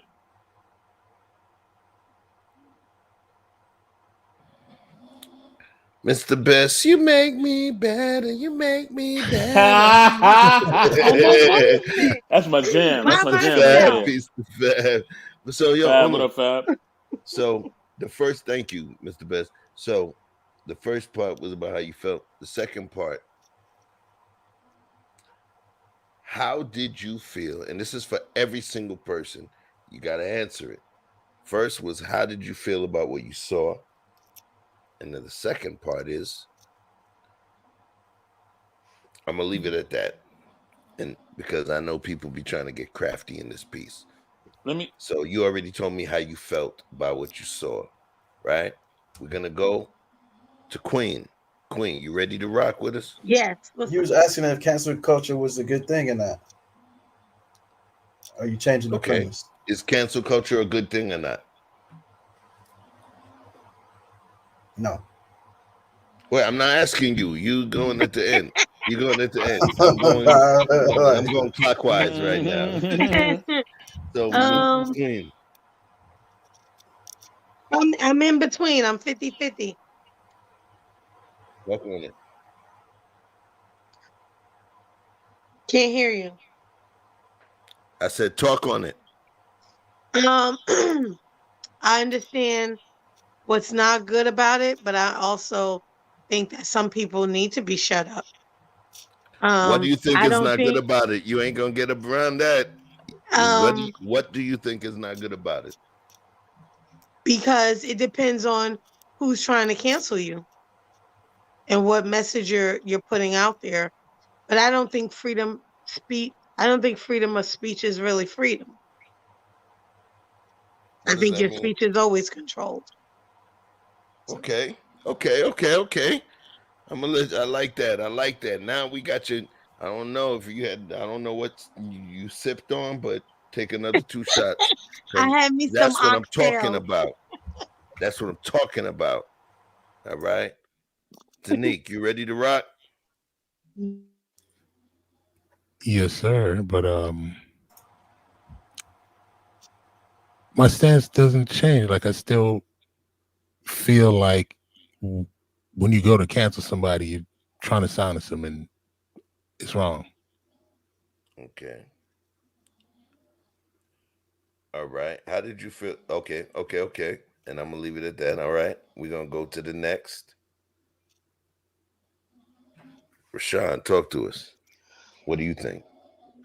Nah, I think cancel culture is a thing. I don't think it's a good thing or a bad thing. It's just a thing. But I like what Queen said. Yeah, that right there. Yep. Can y'all hear me? Because I'm hearing a lot of static. Hey, Donique, you fired, bro. hey, clock out, nigga. That wasn't What was Donique. that? That Oh wasn't shoot! Donique. I muted him. That was Rashawn. He in the car What? wash. Man, what is going on? I don't even know what's going on. But anyway, I like what Queen said about control because I think that's the crux of it. I saw a quote. I can't remember who it was by. It said, "It's easier to govern a city than it is to govern yourself." And I think that's what people need to get a hold of. We're trying to exert external control, but what we need to do is focus inwardly. We need to control ourselves, and then we don't need cancel culture. And on to the next. Speak, Rashawn. I guess it's on me, huh? Okay, because Vic is going last. So I would say no, but you'll be okay. It's not right, but you'll be okay. It's not right, but it's okay. You're gonna make it anyway. You'll be all right. You'll be fine. You'll figure it out. Like the brother It's not Frankie. right, but it's But it's okay. okay. And I'm gonna make it anyway. Okay. Uh-oh, Mr. Like Best gonna Frankie. get us copyright strike. I done played the song. I done played the song. Like Hold Frankie on. 3-1. Peace Like of red Frankie. lipstick vibes. Love is love. That's my sis right there. Peace. Hey, Come with Miss it. Todd. Peace to Miss Todd. Much love, Man, sis. that she got a head of hair on her. But go ahead, Mr. Best. Like Frankie 313 just said, shout out to him. You know what I mean? You can say what you want, but like he said, there's rewards and consequences. So gotta choose wisely. Like you do with anything else. Like you choose everything else. Hopefully you choose everything else wisely, and hopefully what you say you choosing it wisely. So it ain't right, but you'll make it. You'll be fine. You'll be alright. As a great Jay Larry would say. Okay. Vic, your turn, bro. I think it's anti-American. What? What do you mean? Cancel culture. Cancel culture is anti-American because No, because yeah, America. What? no, because we're gonna have the because part after.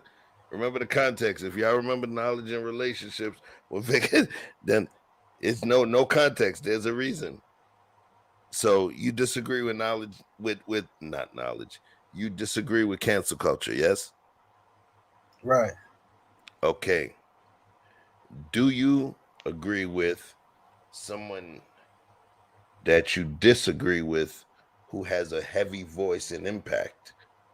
Do you disagree? Do you agree with them being canceled?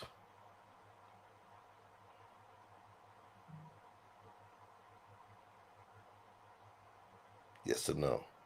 I don't know if that's a trick question. I'm pretty sure I've stated my position. Okay, I'm gonna ask you. It's anti-American. Hold It on, can't get no wait. clearer. No. I'm gonna ask you a question. It's just 2 yes or no questions. The first one: do you agree with cancel culture? No. Yes or no? Okay, you said no. Do you agree with someone that you feel their message is harmful? Do you agree with them being canceled? Yes or no? It doesn't matter who. No is always the answer. Okay, so the answer is no. Cool. All right. Hey, That's can I disagree with Vic real quick? well.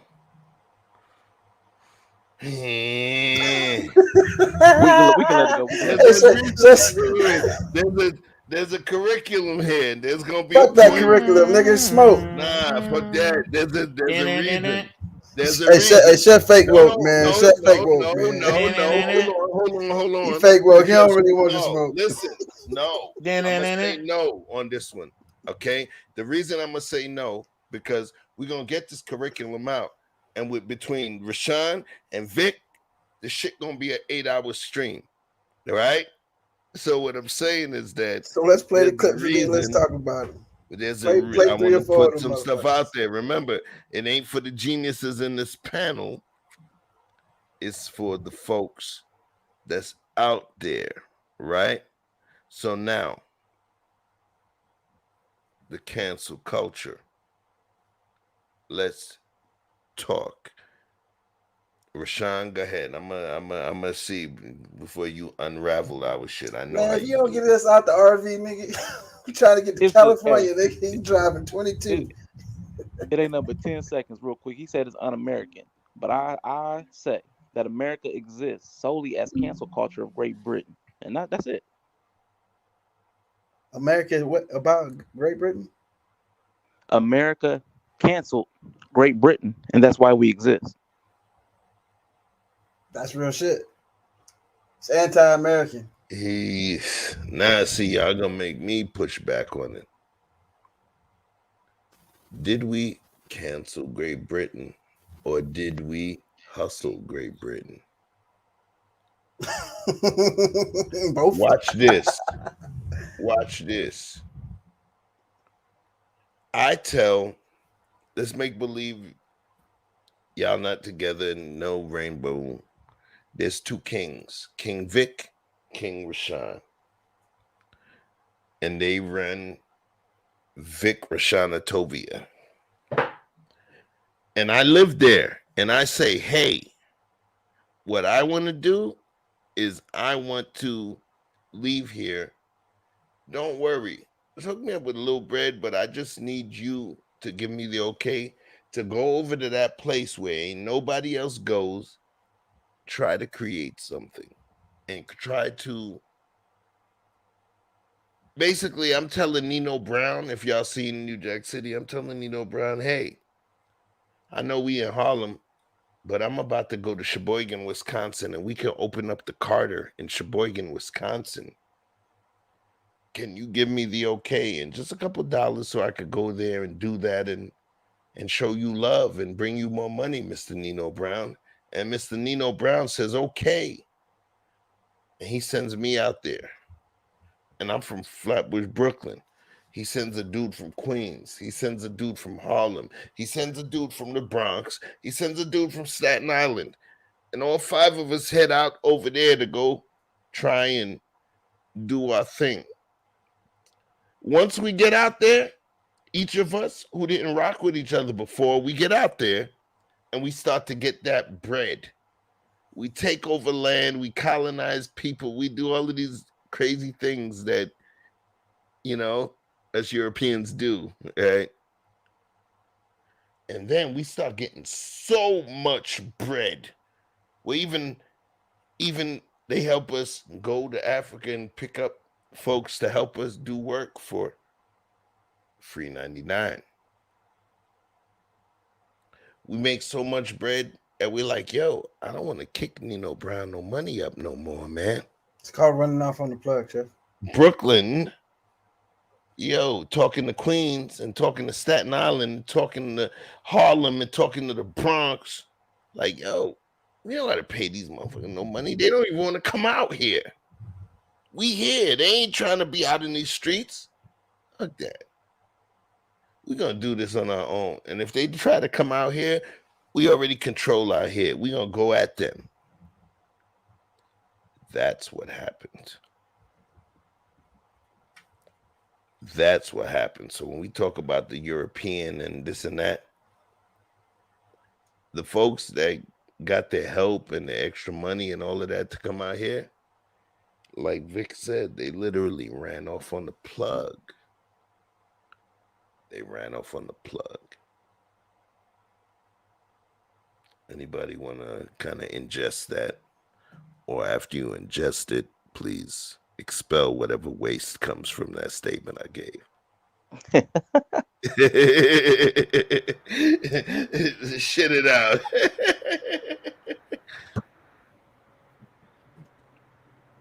Anybody? Nah, I see what you're saying.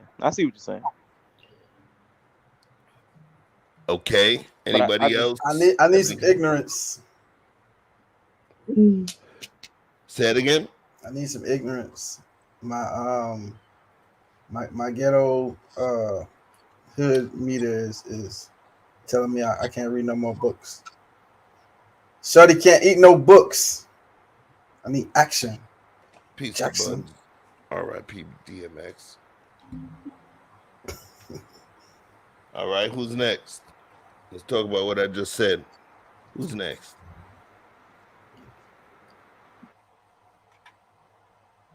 All right, moving on.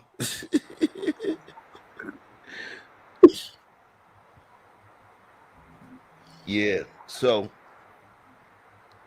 we talked about the history.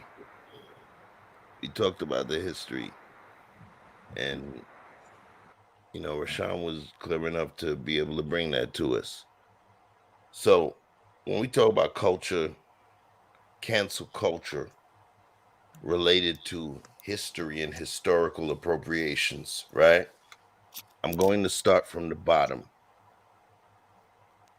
And I'm going to ask each person to name me a product. One product. I don't need no extra stuff. One product that you feel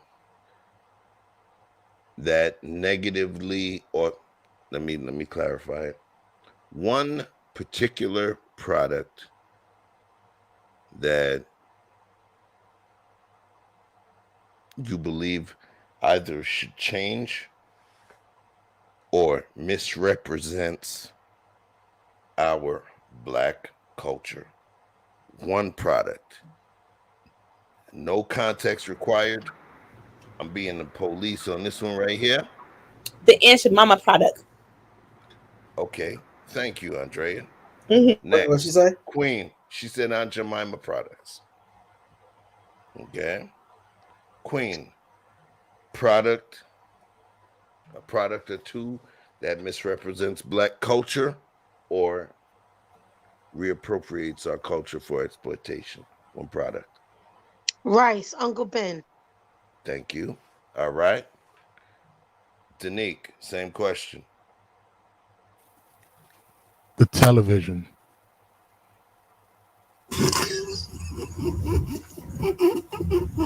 Bro, we trying to keep this shit below. We trying to keep this shit below 8 hours, bro. You the image guy. You know what I'm saying? Come on, yo, help a nigga out, man. That was worth the comedic. I really want to see Chef get agitated on camera, man. Come on, man. What'd you think, man? Give me a product. Cell phones. That use a cultural appropriation. You being serious, or you just trying to troll me right now? No, I'm trolling. I said a brand.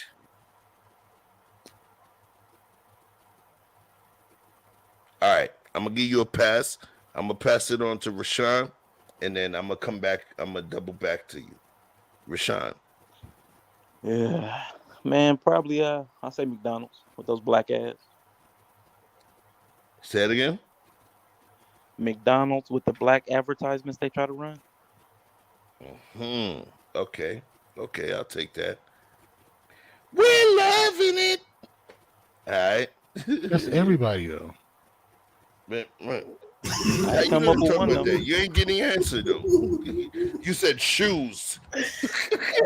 Hold on, just chill and then come. We go double back. Normally Vic go at the end. We gonna bring you. Gonna be at the end. Best in the world. Alcohol, Ciroc.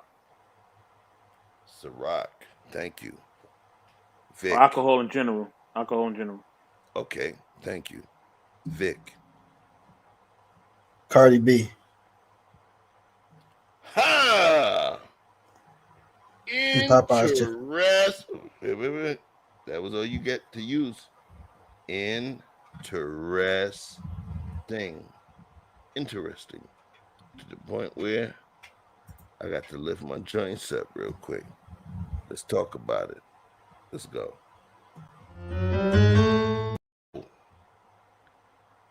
Danique, you ready?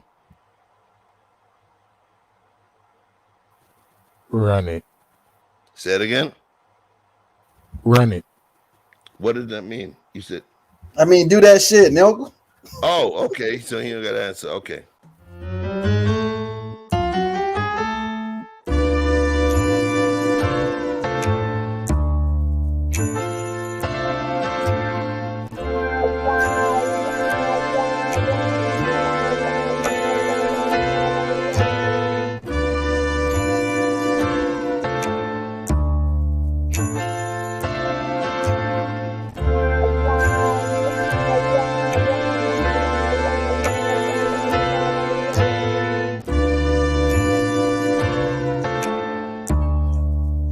Watch it. Interesting.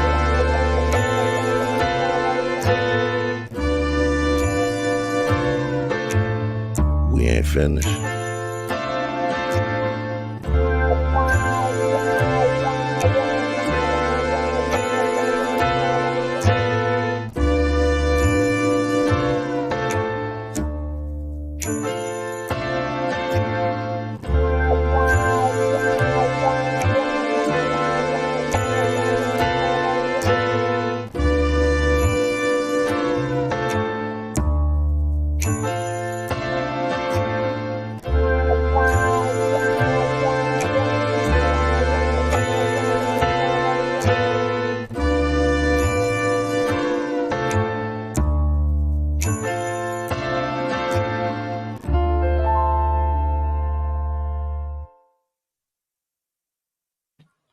For the record, we ain't finished.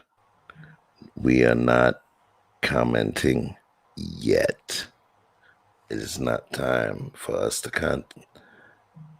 talk about it yet. All right. What I'm going to do, all right, Rashawn had to handle something real quick. That was one.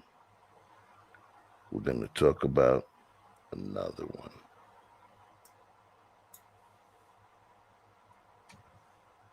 Things Gen Z will probably cancel by 2030. Braces because they make your teeth straight, which is homozerophobic. Toothpaste because it makes your teeth white, witches are at cyst. Cards because king beats queen, which is sexist. Skinny latte because skinny privilege. Ladybugs because why are you assuming their gender? Chess because white pieces get first move. Gyms because people who work out make other lazier people feel bad about their bodies. And obviously giraffes because they're tall and skinny, which promotes unhealthy beauty standards.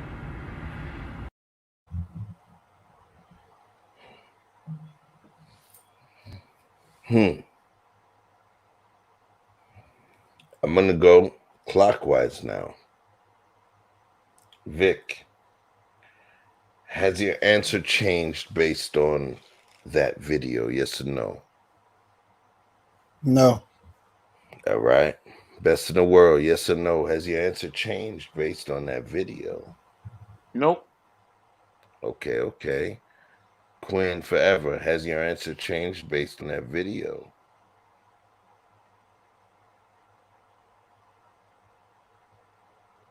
All right. Danique Anthony, has your answer changed based on that video? No, sir. Andrea, how about you? Has it changed based on that video? Nope. All right. And Rashawn Dave, has your answer changed based Soft on fruit that easily video? bruised. I only Say it caught a again. piece of it. Aha. But I'm gonna say no. Just No, from the I'm piece gonna I saw. allow you to give the context because one person didn't get to speak. So go ahead. We concede that time to you. Go ahead. No, I just said I didn't see that all of the video because I was dropping out and dropping in to fix my audio. Can I be heard now? Okay. So you no. Listen. Did I remove I mean, can it? you hear me like audibly? Yeah, you Yes, good. you're Okay, perfect. cool. You're perfect. You're perfect. So here's what we're gonna do. I'm going to. Don't worry about that. I had pulled and deleted that video after that. We're gonna move. So each of those people that stated that their stance has not changed. Did you see any nuance in that video? And if you need definition of nuance, I got that for you too. Did you see any nuance or anything that would have kind of changed your position or paradigm? Anybody? That video didn't change it. Perfect. If someone has performed a crime of sorts that they have been perceived to have gotten away with, there has to be a victim, because what we're experiencing is something what they call a victimless crime. Someone says that they deleted someone but they won't tell you who, and there's nobody to be spoken of. So if you're What's a trying victimless crime? one you can't find the victim for. Do all crimes require a In victim? the contents I'm using it on. All right, you got to So talk about that, because when we talk about victimless crime, you know, it's that term, because I'm about to hit with a definition, so I want to make sure you give them what you believe victimless you see, crime is. there's a term called victimless crime, which basically means nobody's being hurt directly by what you're doing, even though it's against the law. But when what we're talking about is someone was hurt, but there's no one to prove that fact. You got a body that floated up with no head, no teeth, and no feet, no hands. You can identify, did it happen? Who did it? It's not real. It didn't happen because you can't even Well, it's identify. but You that's the can't even victim identify. though. What's That's the that? victim though. If you see the body comes up with the head sliced off, obviously that person is a victim. You So can't whatever tie it to crime took me. place, right? So So it can might you as well. what is a victimless crime? Is what I'm asking. Can you name a victimless crime? I mean, if you want to consider corporations people, then no. Okay, so I'll do this to set the tone. I'll name a victimless crime.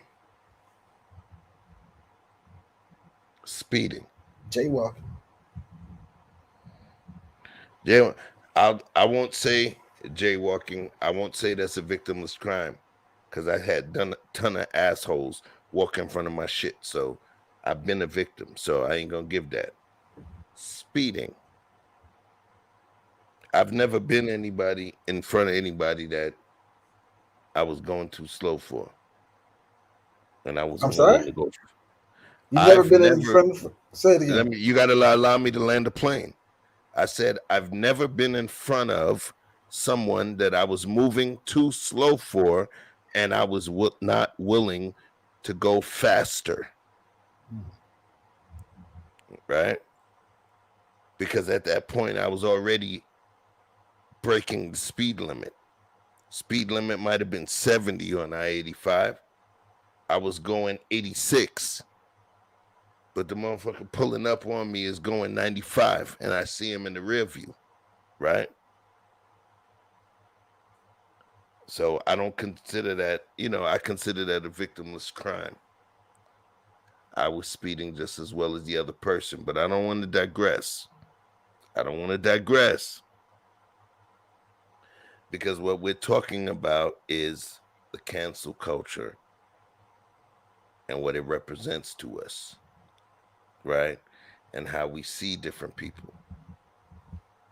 So I'm going to ask a specific question, and I'm going to go in a specific order this time.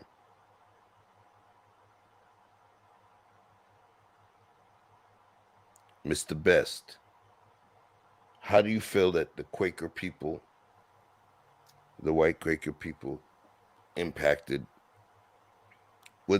Was the impact of the Quaker people positive or negative to the black people in the United States? One word answer: positive or negative? Negative. All right.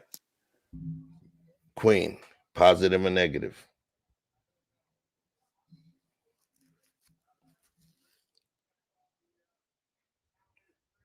All right. Danique, positive or negative? I go with negative. All right. Andrea, positive or negative? I said negative. All right. Vic, positive or negative? I don't know, bro. All I heard was Quaker people. I said, what if Quaker people, their impact positive or negative to black people? Positive or negative? Positive, as far as I know. All right, Rashawn, positive or negative? Yeah, I need too much clarification, so I'll pass. Okay, let's talk. Furthermore, why would we then leave this dude out, this white colonial slave owner? Why are we only That's not a colonial man, that's a Quaker. That's why it's called Quaker Oats, because the man is a Quaker. I remember learning about Quakers when I was in the 6th grade, and I went on Google to confirm this, because I don't know if you know, but Google's free. It takes about 2 seconds to search something. Quakers were an incredibly peaceful people who openly were against slavery. Not only that, but they were the ones that petitioned the U.S. Congress to abolish slavery. I'm concerned about you. Are you good? Are you having fun showing us liberals? You're doing something, aren't you? Oh boy.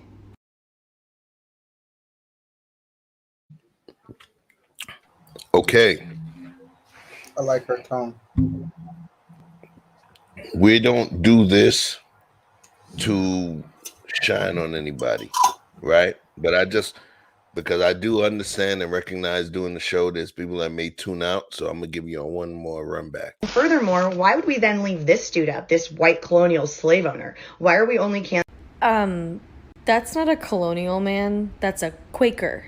That's why it's called Quaker Oats, because the man is a Quaker. I remember learning about Quakers when I was in the 6th grade, and I went on Google to confirm this, because I don't know if you know, but Google's free. It takes about 2 seconds to search something. Quakers were an incredibly peaceful people who openly were against slavery. Not only that, but they were the ones that petitioned the U.S. Congress to abolish slavery. I'm concerned about you. Are you good? Are you having fun showing us liberals? You're doing something, aren't you? Oh boy.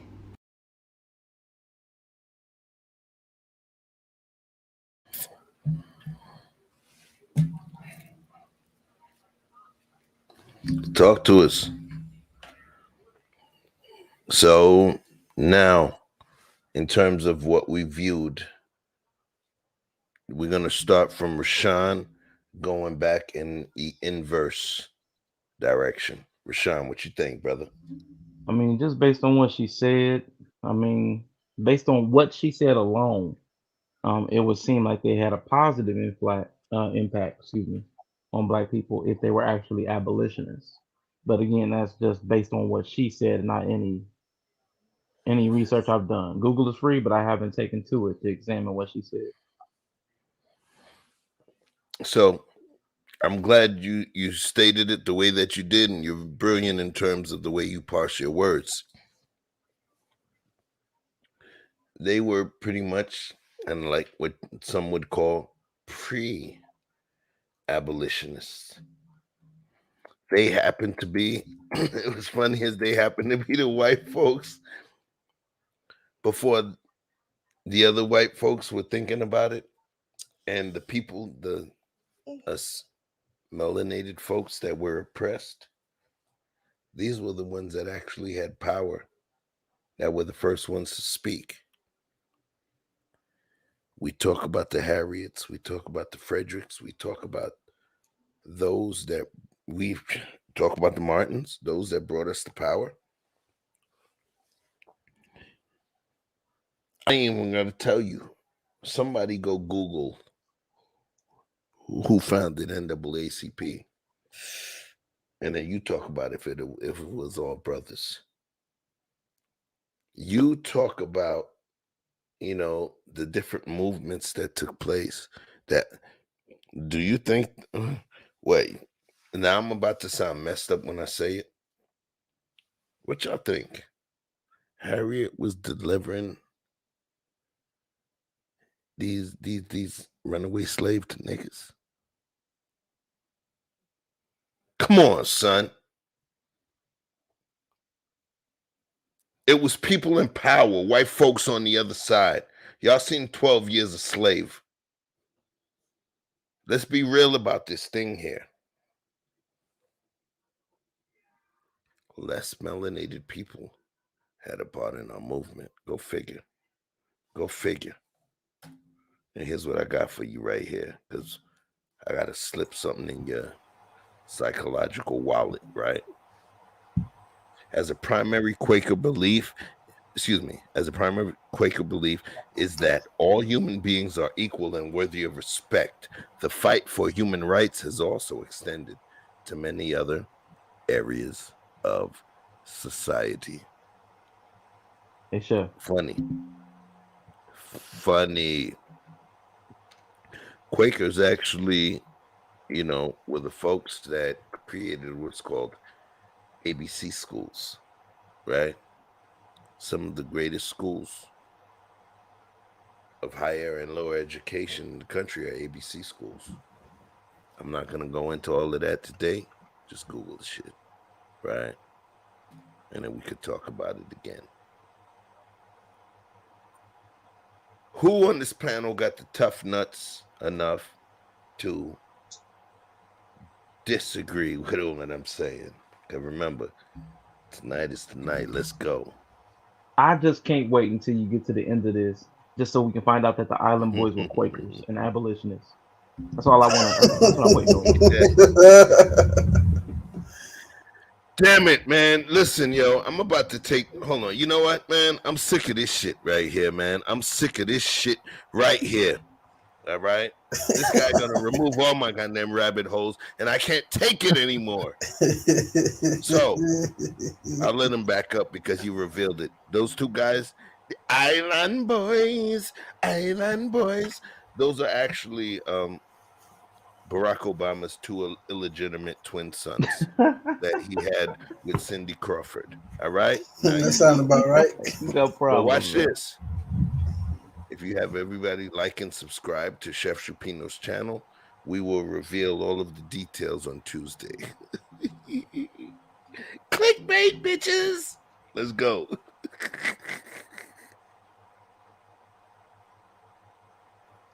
You ain't the first nigga ever heard about no Quakers, nigga. I went to the good schools.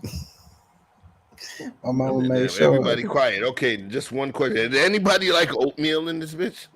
Yeah. The Quakers I love oatmeal. A central part of the Underground Railroad.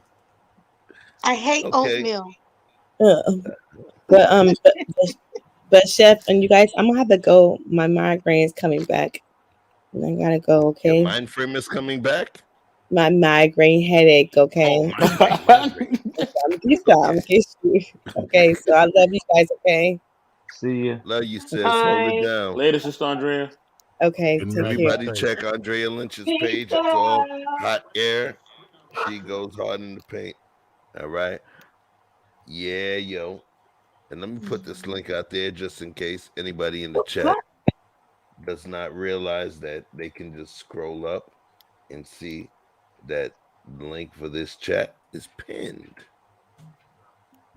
So, anybody else got anything else to say? I find it. I'm sorry. Yeah, I was about to say I find it hard to believe that they didn't have more. What's the word, like nicer foods to create or invent. Seems like something that more melanated people came up with.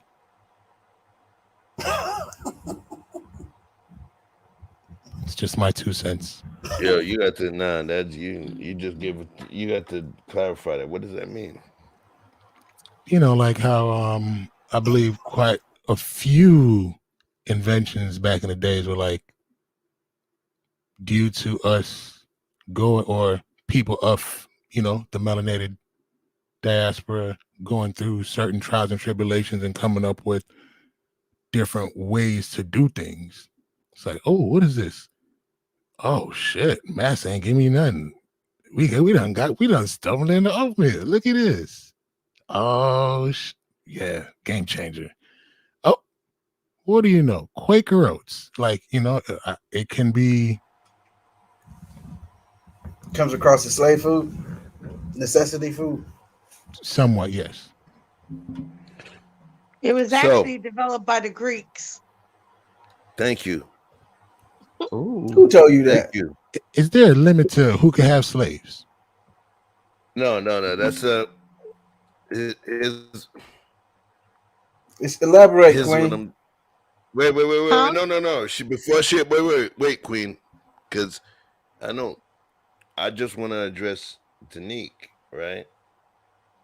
So you are attaching oatmeal to slavery.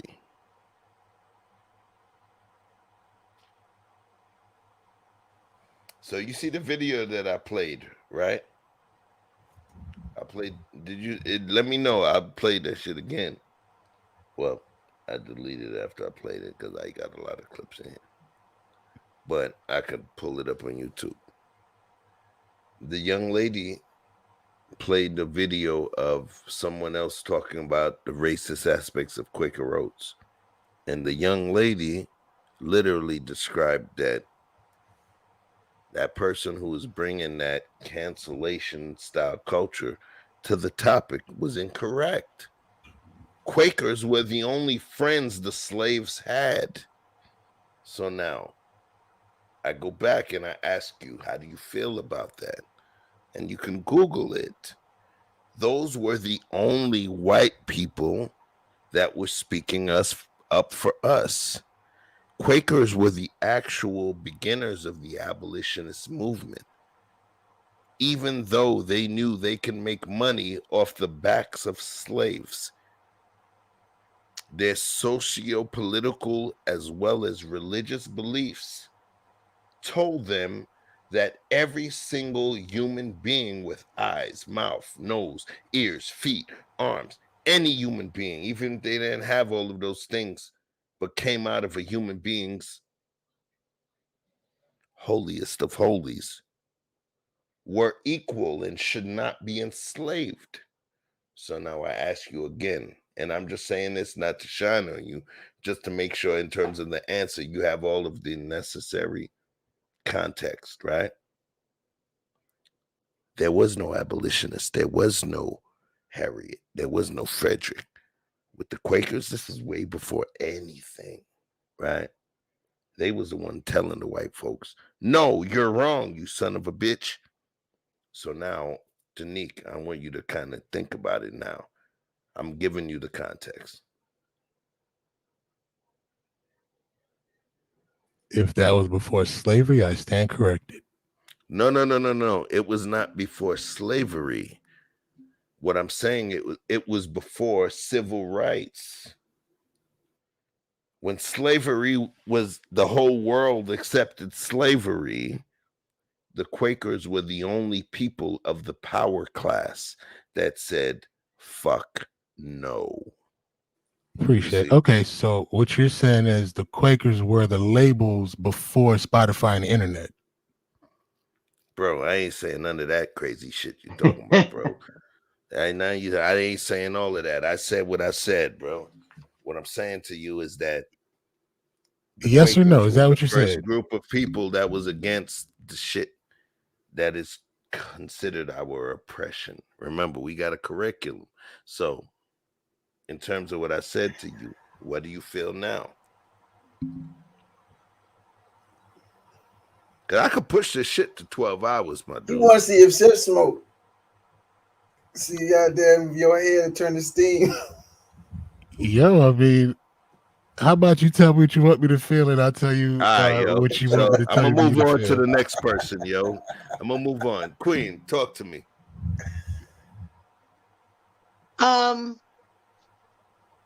Well, I think the Quaker, they used Quakers because of what they represented.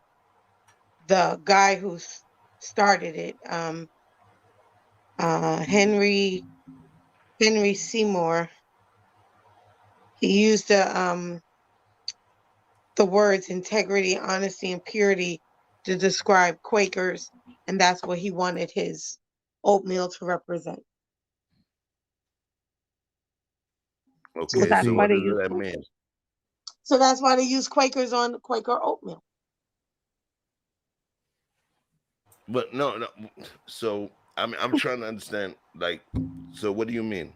when so are you stating like, so tell me about, because remember people The image. were That's why the image was used because of what they represented.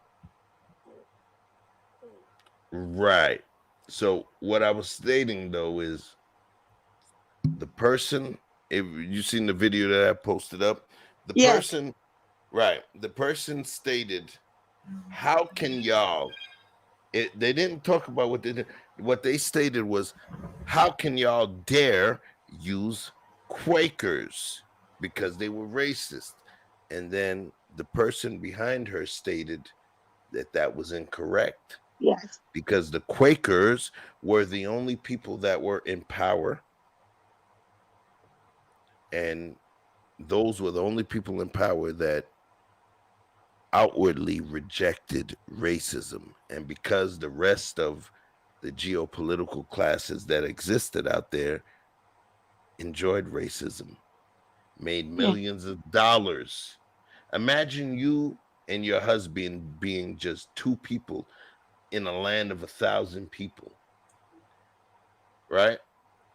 And 998 of those motherfuckers is hustling and making 1,000 times more than you. But because you and your husband have morals, class, precision in the way you move, and you have a certain level of ethics and integrity, regardless if everybody is richer than you, you say, F that. I'm going to do the right thing. That's what the Quakers represented. So that's the piece that I'm asking you. I'm not talking about the guy who created the oats. I'm talking about, just like the person was talking about, the image that was up there. What do you feel about the image that was utilized?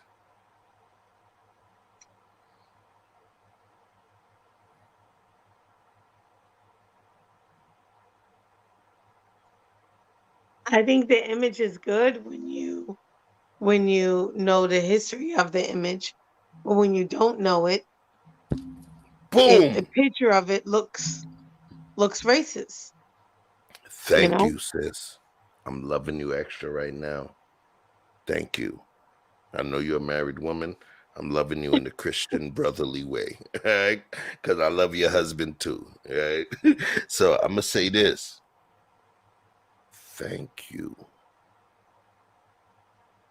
People have to know, or we're going to use the better word that I love, understand, right? So we're going to check this chat real quick. Thank you, Gabriel. He said, did the Quakers have the power to take the slaves back home? I'm going to answer that question for you.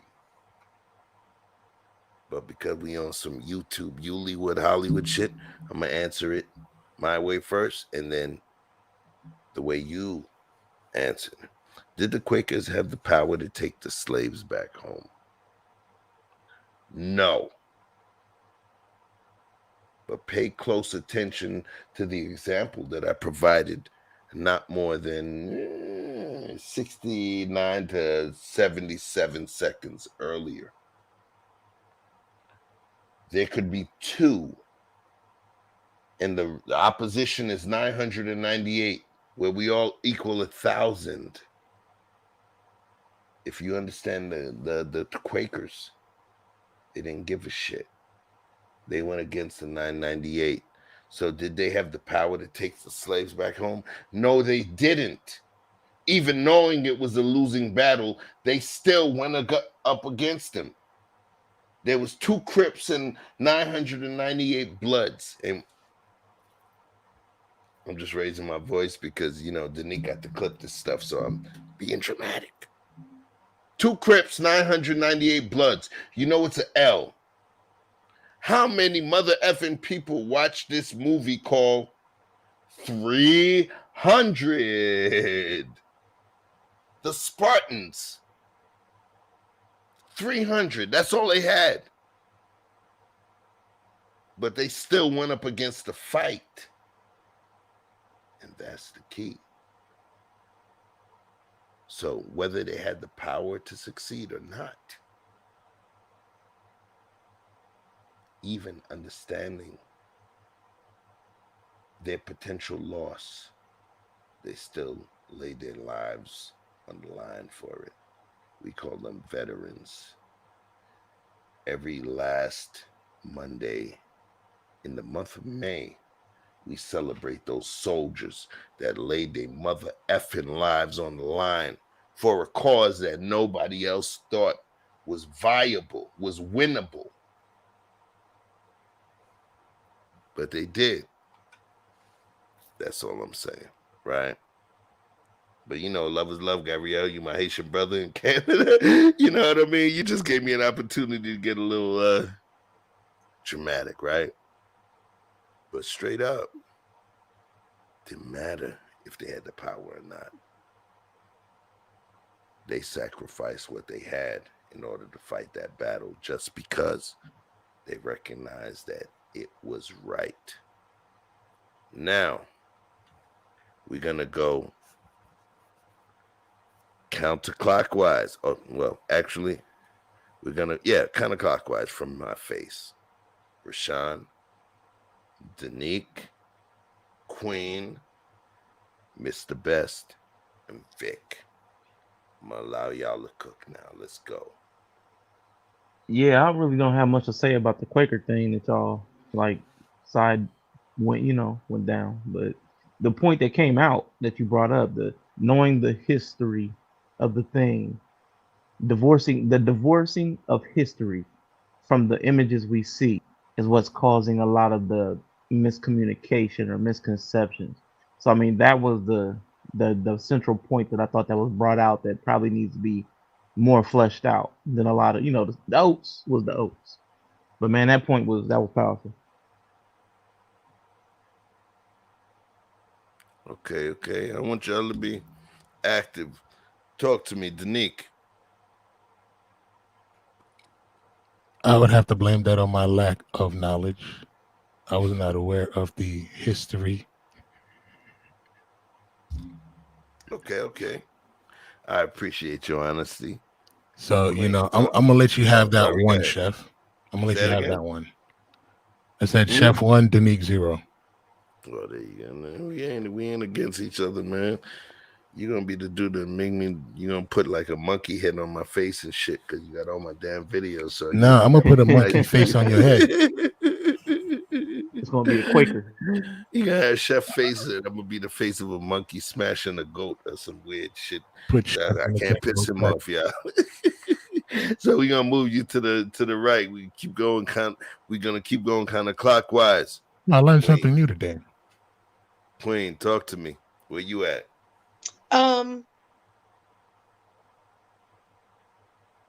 think we just have to we get so used to seeing images that we just take it for what it is, and we take the majority rule on what it is versus having to educate ourselves, because actually they helped out with freeing slaves and taking them to free states during the Underground Railroad too. So You gotta remember, I want you to think sometimes, especially on this thing here, this is what I had to teach myself. Well, you just drop some knowledge, but everybody doesn't have the same amount of knowledge as you, my queen, or somebody else who's married to you's queen. Please clarify that. Let them teach them. I'm giving you the opportunity to teach. You got the chalk. Come on with it, sis. no, they helped slaves escape and help them go to free states. Yeah, and their stance was do unto others as you have them do unto you. So that's why they didn't believe in slavery. Because they were like, do you want to be enslaved? No. So why the hell would someone else? Why would you be okay with someone else being enslaved? And they actually are, they said that the first set of Quakers were kind of in Tanzania and went to Kenya and did agricultural. So yeah. So there are Quakers in Africa. So now, you just elevated yourself. If I was a numerologist, I would have slapped you with the title of indigo. I'm not going to let you drop that piece on them without clarifying. Remember, right now, a 6 on the panel, but we have multiple people that we got to show what we talking about. So come on, quantify that, qualify it, sis. You got the mic. Remember, they ain't thinking about what you're thinking about. Please share. No, I was just saying, I'm sorry, they moved from Kenya to Tanzania, scouting out land for agriculture. And yeah, I mean, that's really it. I mean, there's about 300, I think it's about, I read somewhere it's about maybe about 300,000 Quakers to this day. Yeah. Oh yeah, that's really it. So I recognize in terms of where you're coming from. So there was, the number tended to fluctuate. As of recently, it's around 200,000 of the religious Society of Friends or Quakers in Africa. And they make up around like 52% of the Friends or the Quakers internationally. Yeah. So, but one of the things that the Friends tend to do when they use the term of religious society of friends, one of their main ministries is education.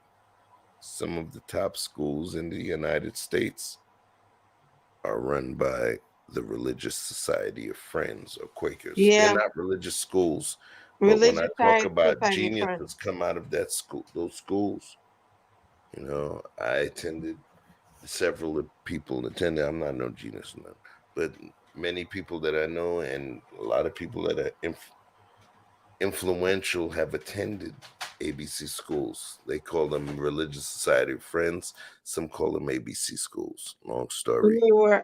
It was first Google it. In the corporate body of that Religious Society of Friends was in Britain in North America, where they wanted to condemn slavery. Yes, I'm glad you brought that up. I'm really glad you brought that up because a lot of it happened too, even in Europe. There was people that did not believe in the concept of slavery. Let's make believe all black people in the United States lived in the hood. Let's make believe all of us, every person of color lived in the hood.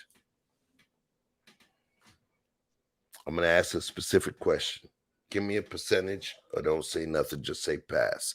Percentage or pass. In a society where it would be all people of color, what percentage would accept drug dealing?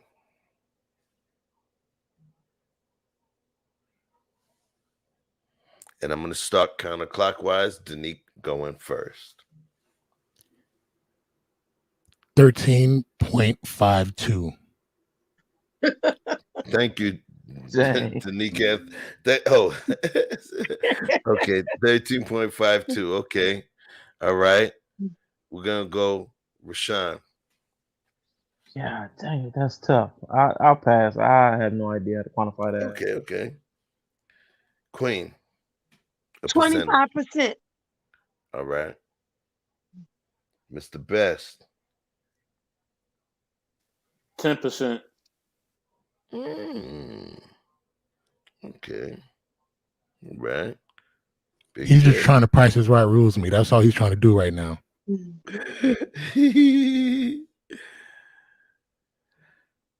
Vic, what do you think? My blackness will not allow me to answer that question.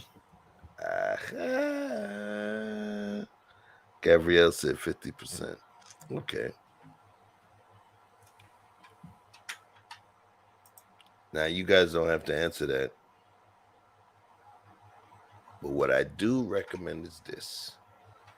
Not because I'm wise, but I ask myself questions, and I want to give you guys the opportunity to answer the same questions.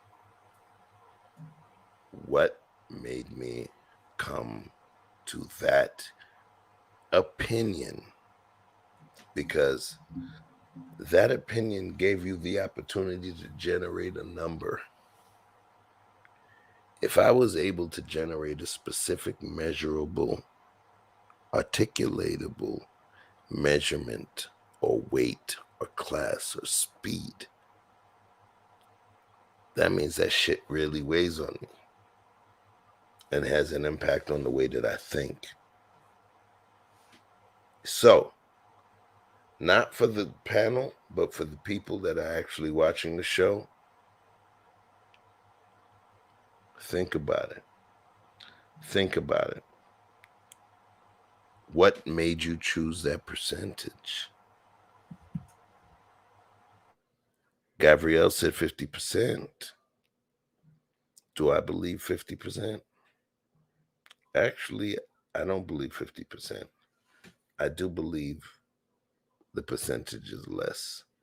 I do have a high degree of promise, understanding, and hope for the community. So I would have to believe it's more than 50%. Straight up and down. Yes, drugs are worldwide, but remember, I said our people. Drugs are worldwide. But if you classify drugs in terms of the global circumference of the whole topic, we are still a minority within that, you know? So I wouldn't say 50%. But guess what? It ain't over though. We got stuff to talk about tonight. Straight up. So we moving in terms of the next psychological paradigm shift. What you do and don't like. Rashawn. Yo. If you don't like some shit and you feel it's a detriment to your community, how do you move? Voice and choice, man. I'll tell somebody about it, and I'll make my personal choice to not participate in it if I really believe it's a detriment. But I know there are very few things that I think are a detriment that I also have the personal power to change. Before you later. Don't go too far. Don't go too far. Yeah, I got you. just want some cake. You hold Voice the and icing choice. for the next round, right? Yeah, voice We and just choice. doing Voice and Master choice. Chef. How you doing the cake layers, right? Yeah. So how you feel about the first part? Because I know how you go, bro. You can show them all my blueprints psychically. Yeah, I mean, that's my thing. Now, again, as far as the community, I just my personal voice, my personal choice, man. I've gotten to that point where I'm about personal responsibility. I'm not trying to be an enforcer. All right, Danique. I just try to stay away from it because I understand that people are going to make their own decisions in a sense. So the best I could do to minimize my headache and not take on that issue is just to stay away from it. Okay, Queen. I would stay away, but I would also tell people why. Why is that? And I'm only asking that because the message that came was just different from the last two. Why is that? Because if they're a detriment to my community, why would I want you to continue to give them your money? And I will point them in maybe a black owned business or somewhere where we're not treated, whatever, badly. My gangster, thank you for those cojones. Excuse And then me. I stand We're outside gonna the call them. door We're gonna and I call them slap the Mexican money out the ovaries. hand. Talk to me. Say it again. I said I'll stand outside the door and I'll yell at everybody with a bat. Get out of here. You ain't coming in this store. Like I said again, thank you for those cojones. We're gonna call them ovaries, Mexican ovaries tonight. Love you, sis. Mr. Best in the World, talk to me. What's your feelings on this? I would do everything in my power to make sure they're removed, because if they're in my community, that means they're living amongst me, and I have to have peace where I live amongst. I'm living, then it's not good. And if you're not part of the solution, then you're part of the problem. So, what makes you know, before we get to Vic, what makes you, Mr. Best in the World, know that your version of the solution to the problem is better than that asshole across the street? Well, because of the terminology you use, it's a detriment to the community. You said it's bringing the community That down. you feel, but remember, before I said that you feel is a detriment to the community. But you know how political arguments go. Yeah, but I'm not gonna base something that I view based on how I feel about it. It's either going to be negative or positive. You know what I'm saying? If for instance, it may not be something that I like. For instance, there may be a woman who is, let's say we have a playground next door and there's a woman who's a streetwalker, and everybody knows she's a streetwalker and she's doing certain things, but there's a playground next door to her establishment. It's Look not at right. you. It's not right, and I don't like it. But you know what I mean, and I don't want kids to see anything like that. You know what I mean? But it is what it is. I don't like it. You know what I mean? But but if it's something detrimental, and we know it's detrimental, then yeah, something got to be done about it. So you locked onto that. So I'm going to ask you, I got to be very specific now, right? So I'm going to be very easy. It's going to be yes or no questions, right? So for one, do you believe that what you feel is different than anybody else? Yes or no? Yes. Okay. Do you believe that you are entitled to your opinion? Yes. Do you feel that your opinion is correct? No, not all the time.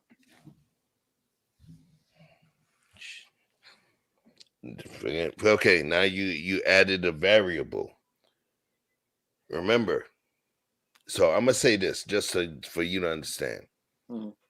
In the moment, I may feel what I feel is correct, but then I talk for 10 minutes to Vic, and he gives me a perspective the next morning, and I'd be like, "Fuck, okay." So what I'm asking you is, because from what you said, what you feel at the moment. So do you feel I'm going to clarify. Do you feel you're correct in the moment? Yes, but I'm also open. No, but it's yes or no. Yes or Trust no? me, you know I got Do I love feel like for I'm right in you. the moment? Yes, of course. Yes, yes. Okay. So how about that person that feels opposite of you at that moment, that thinks differently than you? Do you realize that if anybody watches the old school Superman, there was two Supermans. There was Superman, and then there was another guy named Bizarro. It was Superman from an alternate negative universe, an upside down universe. So what if you come into contact with the person that agrees the opposite of you? Because what you stated is what you feel is right. But what if that person feels the total opposite, family? Are they wrong? Because they feel it as well. See, you talking about feelings, Chef. what Mr. Best was saying is if it's a detriment, that's already established. It's not a matter of It's a perception. feeling of it. I know what I'm doing, bro. It's a feeling of a detriment. Democrats feel that the freaking Republicans is a detriment to the people, and vice versa. Republicans feel the Democrats are a detriment to the people, and the conservatives feel the liberals are a detriment to the people, and vice versa. So it's the same shit. It's a feeling of difference or deference. The Crips feel that the Bloods is a you get what I'm saying, and vice versa. So the vegans feel the carnivores, are not good for society. So I understand the differences and the differences. I'm just talking about in terms of how one person feels about it, right? So let's do this. How about you, Vic? Talk to me. That's what I feel. What? More than one thing can be true. Just because the Crips feel that the Bloods is a detriment, don't mean that the Crips ain't also a detriment as well. So It's listen, I want you to answer the same an question and outside kind of. party, an outside party can make that would have to make that judgment call at that point, unbiased view. But I'm asking you to answer the same question that the other four answered, right? I want you to answer that question. What I always do, vote with my wallet. I believe in separate, being separate, but together. Okay, I'm gonna ask the question then. The question that I asked was specifically about somebody feeling opposite of what you feeling. You feel what I'm saying? You're gonna catch it in the replay. So I'm asking you to answer the same question that the other four answered. That is the answer to your question, which was how would you handle it? Was that not the question? How would you handle it? We're gonna leave that one to the replay, yo.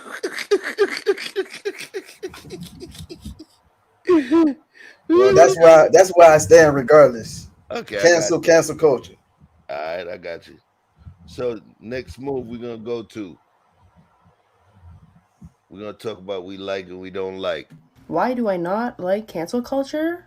I will answer that. Pro cancel culture. I've made so many videos about this, so sorry if you have to hear it again. Look, I understand that there are bad people in this world that make bad choices on a daily basis, and some of those things are punishable offenses. I will fully admit that. However, most of the things getting canceled these days do not deserve to be canceled. People these days are snowflakes and will find any reason to get offended about something. And if someone makes a bad decision, I don't think they should just be ejected out of society. There's always room to learn and grow and become a better person. It's literally evident. Now, if people are committing serious crimes and they gotta go to jail and serve their time, that's different. They are just getting punished for whatever they did. But canceling celebrities for having opinions, canceling people who make one or two mistakes here and there is just stupid to me.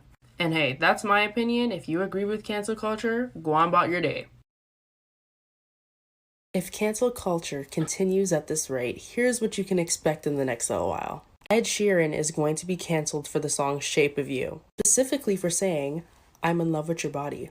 Because woke people are going to say, "What about her personality? What about her face?" Canceled. Bruno Mars will be canceled for the song Marry You, specifically because he says, "Don't say no, no, no, no, no. Just say yes, yes, yes, yes, yes." Why are you forcing her?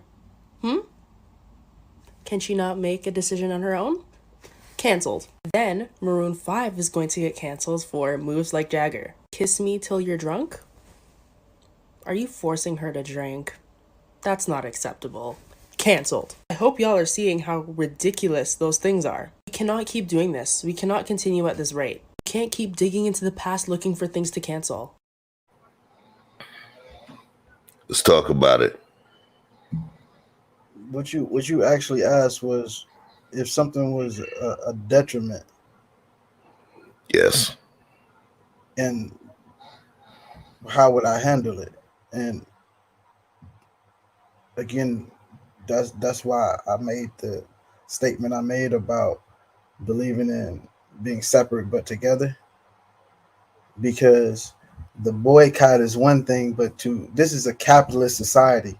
We signed up to play the game by being born here. We were born into the game.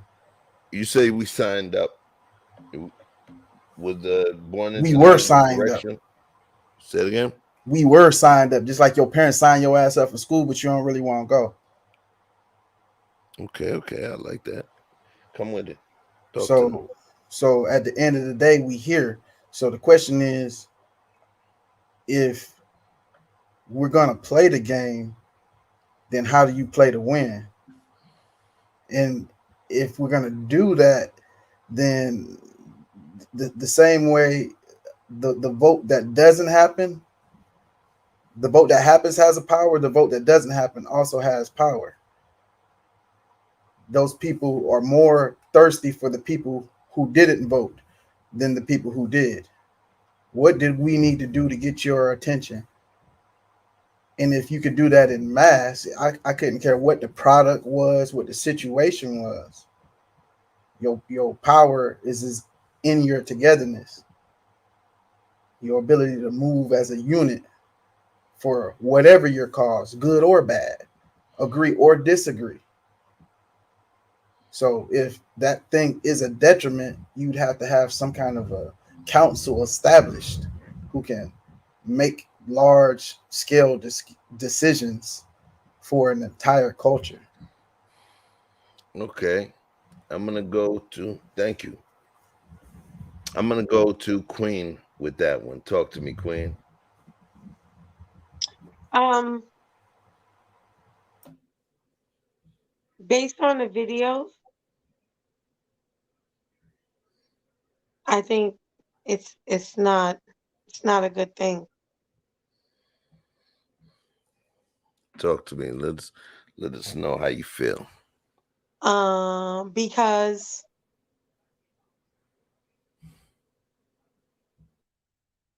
feelings come and go. So, they're only true to you. So how I feel may change within minutes or seconds. So every time I feel something, I'm just going to cancel something. I'm going to cancel every damn thing around me. Ooh, so are you saying that? Okay, thank you. Now you lighten it up. So well, from what I got from what you're saying, you have the ability your desire to cancel will come as a knee-jerk reaction. But after you have more time to think about it, you may potentially rethink your actions. Is that kind of correct? Yeah, I think we get in our feelings hurt, our feelings real quick. And feelings are just feelings. They're not, it's not based on anything other than how you feel. You can wake up, have a bad day, and, be pissed off at a news channel or news anchor. So you want to cancel the whole news station. I'm sick of them with this same news they report. So, yeah, I think cancellation is not based on when it's based on how you feel. It's not okay because we all have feelings, All right. good, bad, Nice. ugly, and in between. Nice. Now, I want you to pause for a second. I want to send a special shout out to Real Talk with Mimsy Limbs. She, gravity and nighttime and daytime and the stuff she's worked and put in all 24 hours, she's about to knock out. So if you don't hear from her again, she ain't ignoring you. Real Talk with Mimsy Limbs is taking her ass to sleep. Thank you, Mimsy. I appreciate you. Folks don't understand the inspiration you provide, but I'm giving you flowers and they have to go find out for their mother effing selves. God bless you, Flower. So, back to what you were saying, Queen. Give me that last statement you said.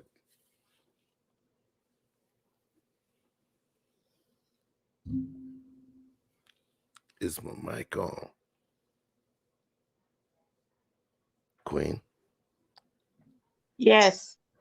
What was the last piece? I want you to repeat the last pivotal piece that you stated for them. I said feelings are feelings, and it's good, bad, and the ugly. Mm-hmm. Thank you. And they're in the moment. Have you guys ever had a situation where you were out with your homies, your homegirls, your homeboys, family member, mom, cousin, sister, nephew, whatever, and you were on your Zen shit, chilling, but they were ready to pop off and be ready to go ham? Yes, no. Starting from Vic.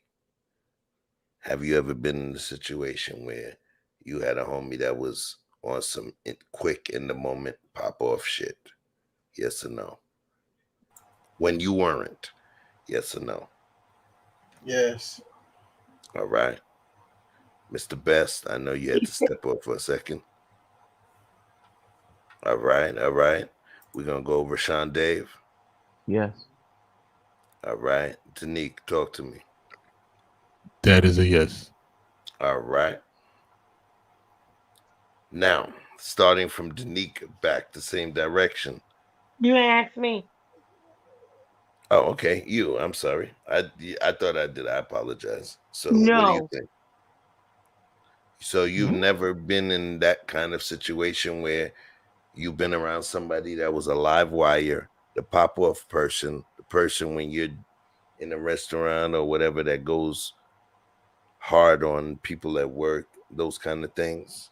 You've never been the person where you were balanced and somebody else was on some live shit. No, because I was usually the live wire ready to pop off.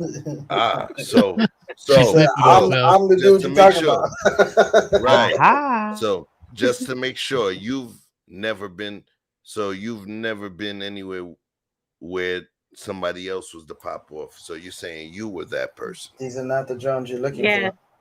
for. Okay, cool. All right. Fully understood. So now, here's what we're going to do. We're going to drop this one from the same beautiful sister, Flower, that said what she said before. If cancel culture continues at this rate, here's what you can expect in the next little while. Ed Sheeran is going to be canceled for the song Shape of You, specifically for saying, I'm in love with your body. Did I play this one already? Yep. Yeah, you played Okay, pardon me. That's not the one. Pardon me. I'm like, yo, it sounds... Here we go. I knew this would come up eventually, so let's do it. So the first reason I don't really talk about cancel culture is because, quite frankly, I'm tired of hearing about it. Like, it's been leveraged incorrectly so often, and it's disappointing to see that something that could have been used to get bad people out of good spaces was wasted on canceling people over 7-year-old tweets. I.e., the people who should have been canceled never were, and the people who tweeted Adam Sandler movie lines in 2007 lost their careers. Secondly, people don't seem to understand what cancel culture actually is. In my opinion, being arrested or held accountable for committing crimes isn't being canceled. A group of people deciding they no longer like your behavior and are not going to support your content isn't being canceled. A corporation taking it upon itself to no longer create media or products that don't reflect its current ideologies or social standing isn't being canceled. What I considered cancel culture, and what I obviously don't support, were groups of people or the mob going on witch hunts for people's decade-old content, then intentionally ignoring the context of age, social climate, and intent, and trying to ruin their career. Acting like people could never grow and learn from their mistakes, or make mistakes in general, to which my only takeaway could be, these people don't actually care about making the world a better place. They just enjoy being part of a mob. They enjoy the power that gives you, and they enjoy ruining other people's lives. To which I reply, I hope you guys are never that miserable. I hope you remember that people make mistakes. I hope you remember that people can grow and learn and change. I hope you remember that people as teens or as young adults can have dangerous and stupid ideologies only to grow and learn from them, provided they address them, of course, and have been doing good things since then. Some things and people cannot be reformed. but many can. And for those that can, it's important that redemption is an option and that we're careful not to hold others to a standard higher than we hold ourselves.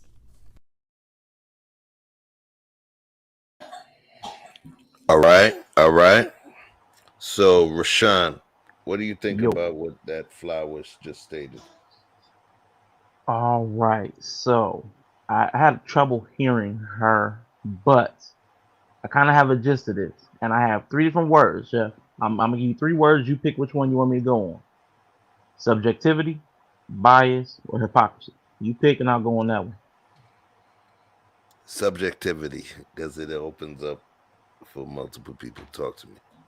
All right, subjectivity. Problem with cancel culture and subjectivity is this. Earlier, I was going to ask a question, but it was going to be a grenade. It was going to be taking us totally off topic, but we came around to it in a weird way. So we talked We about battle blackface tested. earlier. Bring the grenade. Throw it. Pull the pin. All right, we coming with it. We coming with it. So we talk about blackface. It's a problem. It's automatic cancel. Blackface. You're done. But subjectivity. What about people who tan to look more black? Most people wouldn't even think about that. But Kim K is now catching flack for being on the Vogue cover and tanning. And then somebody on the magazine even talked about, oh, Kim K's channeling her inner black woman on this Vogue cover. So even, hey, I'm just saying, but that's subjectivity. Like blackface to one person, a lesser degree, another scale to somebody else because somebody's more sensitive to it. You're just tanning to look more like something. That's blackface light. So subjectivity is a problem with cancel culture because what somebody else is thinking is a big deal, somebody else is thinking is no deal at all. So I mean, we really need to have some kind of standard, or we need to abandon cancel culture because Hey, there's too just like many. you say, a standard. There should Yeah, be a statute of limitations on each individual offense. And I feel like this: if the sun can take you to that degree of darkness, you should be able to go anytime you want. Okay, and if your hair can do that, you What do you should be mean able by to do it. defense? You got to What? clarify. You got to clarify or quantify defense, bro. What you talking about? Use the term defense. So I'm In what asking what you context? mean I by. don't know. I was flowing. Say it again. I don't know. I was flowing. What context did I use it in? You use the word defense. So whatever context, use the Nigga, word in terms of knock it defense. off. You knock my flow. You don't know which the question. yeah. Hold up, because you said if you could naturally tan to that degree, then that's Right. the only defense. I use Right. the word. And I I was use it. Okay, asking so what you that's what meant by I'm saying. defense. No, it's not a defense. I don't know that I said that word, but maybe that's what you heard. The point of the matter is this. Get your smartphone and rewind, bro. I'll reiterate the point, regardless of the word choice. The point was, if you can naturally tan, I don't give a fuck. You can get as dark as you possibly can get. Pass wherever you want to pass for. When you get to putting paint on your face and shit like that, you know what I'm saying? Then I said, okay, now you're messing with your own brand.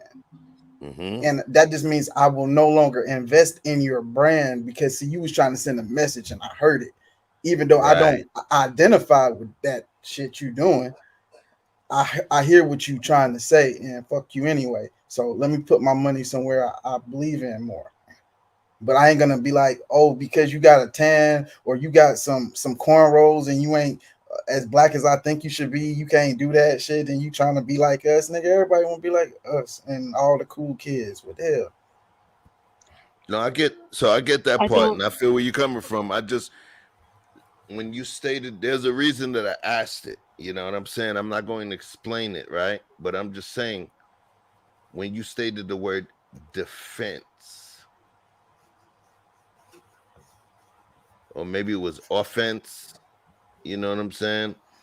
Because when I hear defense, statute of limitations on an offense. So what Offense, yes, an offense, Okay, yeah, like yeah. right. And thank you. I want to just clarify, Rashawn, he did whatever he did and rewound it. So it was statute of limitations on the offense as opposed to the defense. So I'd like you to explain what you mean by the offense. If this group says, hey, you know what, Kevin Hart, remember when you say you're gonna break the dollhouse on your child head? Yeah, we didn't like that shit, so we're not gonna subscribe to you, but we have a limit to how much we can push or campaign against your company, you know what I mean, publicly on platforms because of what you said. It was 10 years ago. You haven't offended in that way by saying something that we took offense to. You know what I'm saying? So based on the category of the whatever the person who the offended party. All right, perfect. I wasn't going against you. I kind of had a feeling of where you potentially would go because I knew it would potentially elucidate a particular point, and we're at that point now. Thank you. Hold on. Who was that said I? Queen. All right, Queen. I'm going to play this, and then I want you, after you see this, to compound on what Vic said. Trust me, there's a reason he led us to a particular door. So we open the door, and you get to speak first. Are we really going to create a culture where we're going to rid him of his livelihood for some stupid tweets when he was a teenager? Because I tell you what, I don't know a single human being that's not cracked a slightly inappropriate either / partly racist joke in their lifetime. And this idea that publicly we're all angels, perfect angels, who are here to judge others to the same standard of false perfection that we portray is just like deeply toxic. And then also on the idea of like free speech, we're now stopping the best ideas because we're judging them based on whether they fit or not. And this is, again, we talked about divergent thinking and having more diverse thoughts and accepting them and welcoming them and interrogating them for their merit, not whether they fit. No, because what is it with you lot and just not holding people accountable? Like, you'll see an influencer, be straight up racist, and you guys will be like in their comments, can you guys give them a break? It was literally like 10 years ago. People change. We've all made stupid decisions when we were 14. Like, who is this we? Who is this we lot keep going on about? Because when I was 14, I was doing normal stuff. Like, I was buying Primark push-up bras, watching Pretty Little Liars, dabbing, like normal 14-year-old stuff. I wasn't being racist. Like, they act like it's a part of puberty. Like, just watch this and see if it makes sense. Dirty black Africans deserve to die. Oh my gosh, I think I'm gonna start my period soon. What the?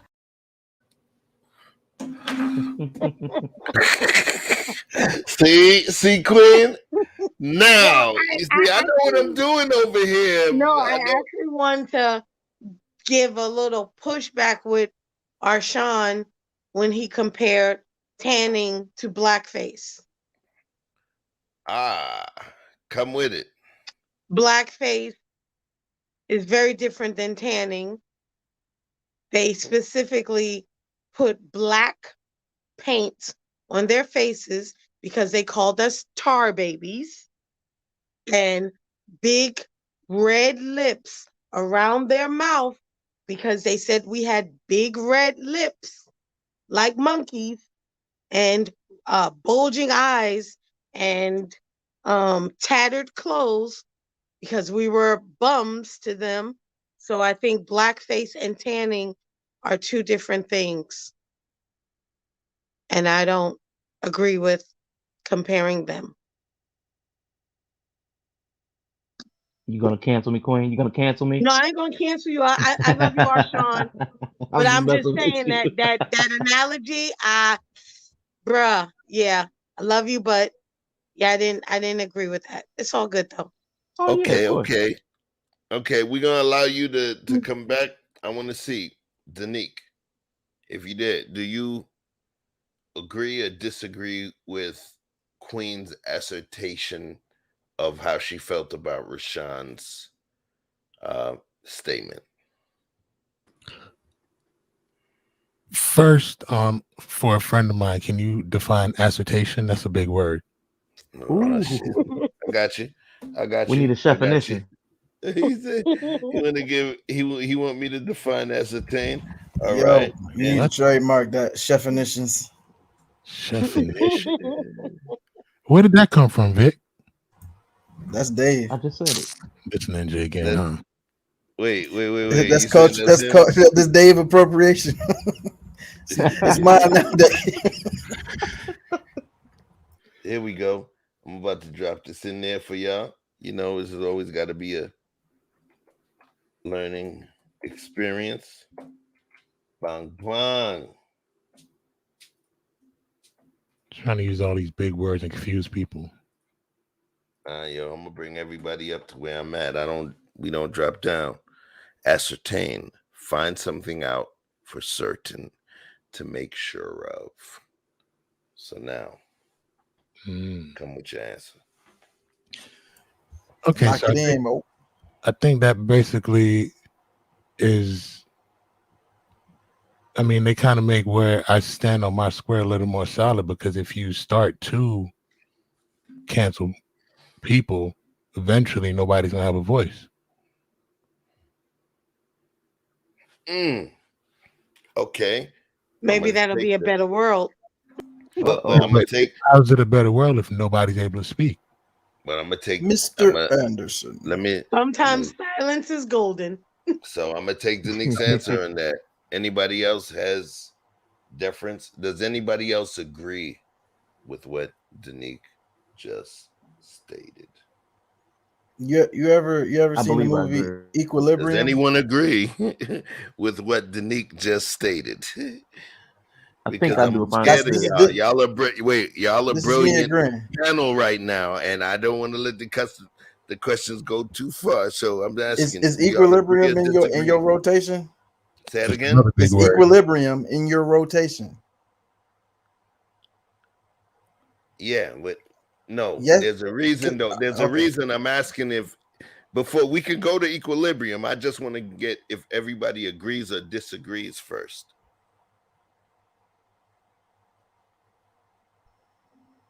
I say yeah. Okay, Vic. That was me agreeing.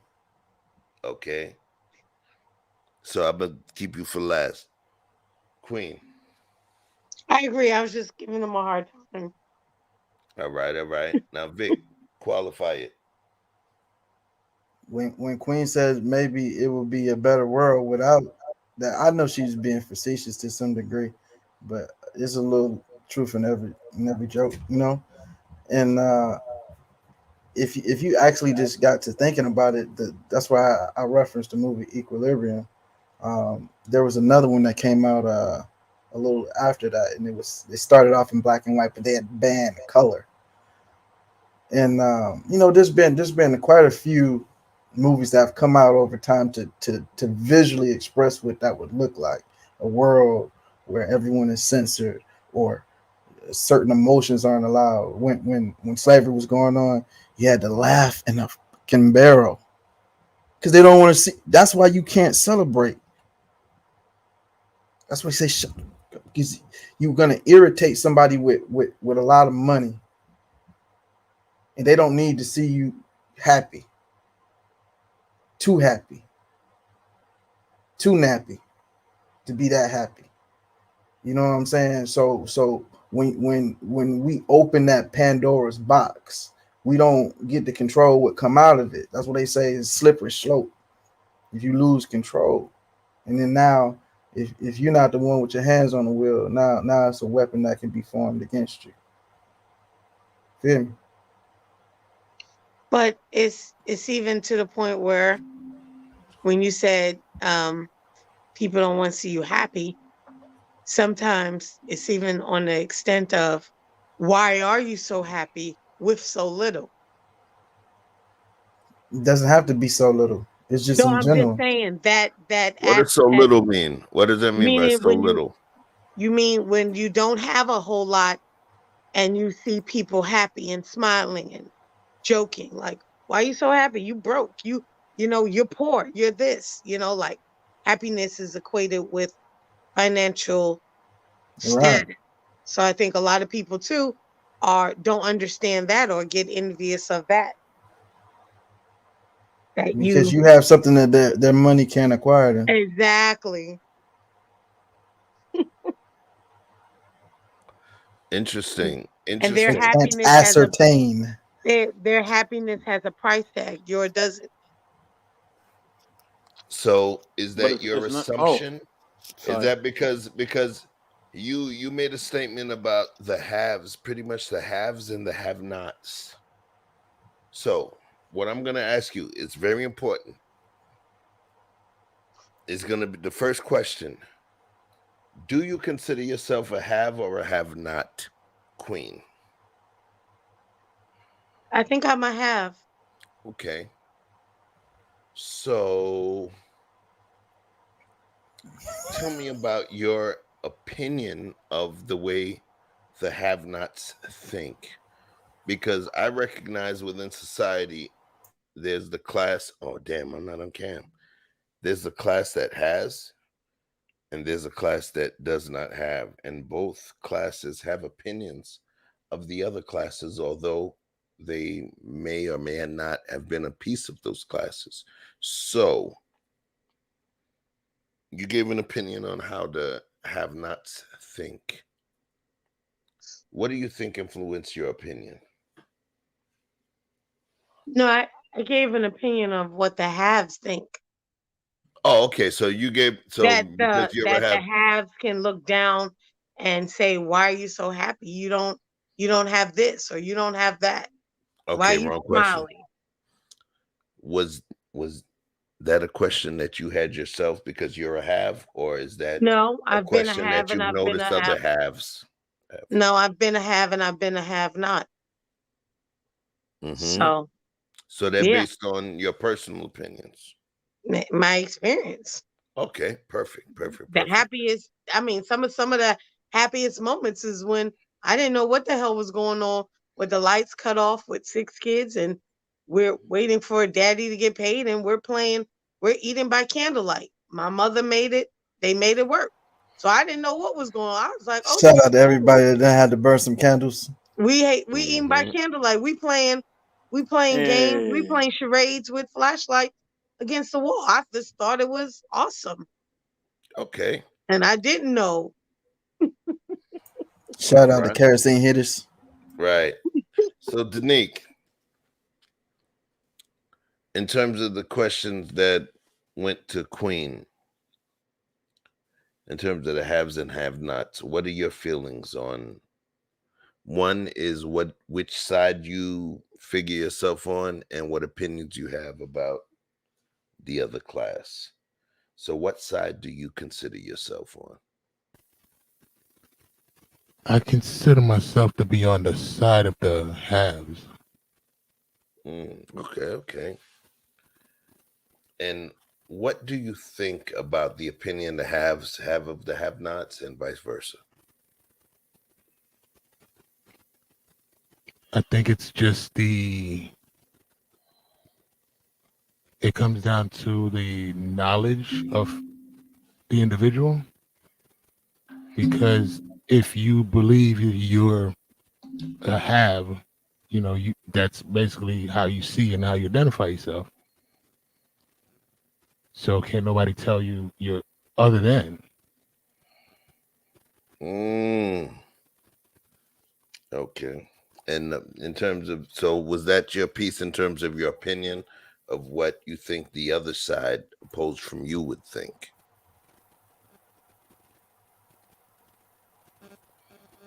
See, now that's question 2. Yeah, I'm gonna have to turn this burner on and get that one stolen. You have to come back to me on that one. Hey, Danique, when they turn them blue lights on, you still gonna feel like you a have?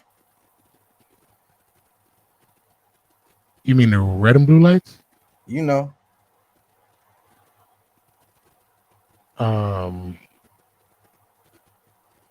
I would think so, yeah. Okay.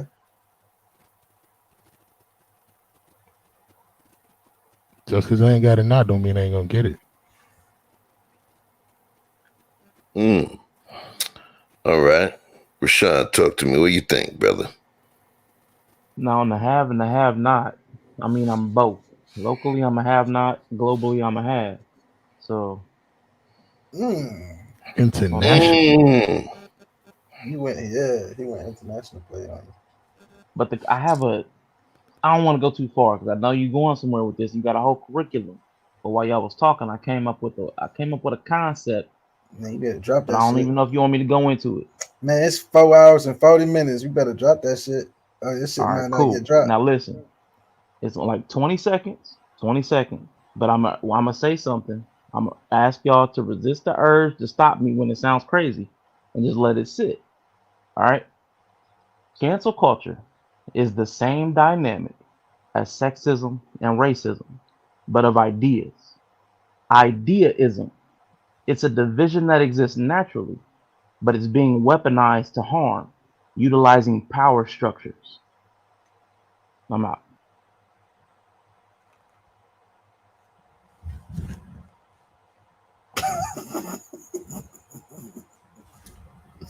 That ain't player. Hey. I'm joking. I'm joking. I'm joking. I'm joking. I'm joking. I'm joking. I'm joking. Player shit.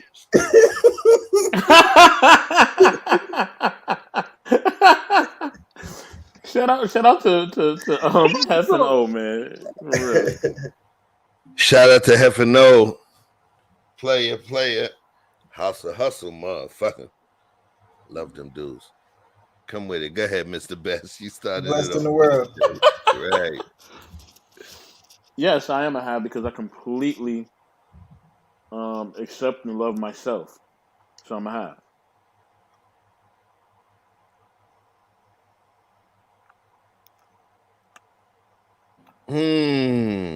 As much I as I like like to this. say, I'm a have until I get all these damn teeth fit back in my mouth. I can't never. I can't look at myself in the mirror and believe that shit. That's heavy. Peace to Real Rashawn shit. Dave. Idealism. It's a No noun. ideaism. No L. Idealism. Is it No, not that. idealism? Did you mean idealism or ideaism? That one. Ideaism. I was making up a word. Yeah, that's a It's a Rashanism. that's Rashanism. It's Yeah, that's what I was digging for. So in actuality, no. Let me just correct something. All right, because we about knowledge in this piece here. It's all about knowledge. So I'm going to drop something for y'all to understand. So remove that L and put it back with the G. We don't give the title of genius for nothing. Here you go. Ideaism, the bigotry against ideas caused by deep belief in something. Chefism. The bigotry against ideas. Well, see, I like bigotry because remember when we were defining the difference between racism and bigotry and prejudice. That prejudice is not racism. Racism is not bigotry. Bigotry being something that's going to separate you, that you would use to separate yourself from other groups. So it's kind of like being instead of inclusive but exclusive. Interesting. Before you continue, don't continue because of course it's not about us. It's about them. And when we say them, the folks we love. Okay? Here we go. Bigotry. Noun. Obstinate or unreasonable attachment to a belief, opinion, or faction. In particular, prejudice against a person or people on the basis of their membership or a particular group. So now, you defined bigotry, right, Vic? Right. Right. So the next term that you utilized was prejudice, right? So as far as prejudice goes, when we speak on prejudice,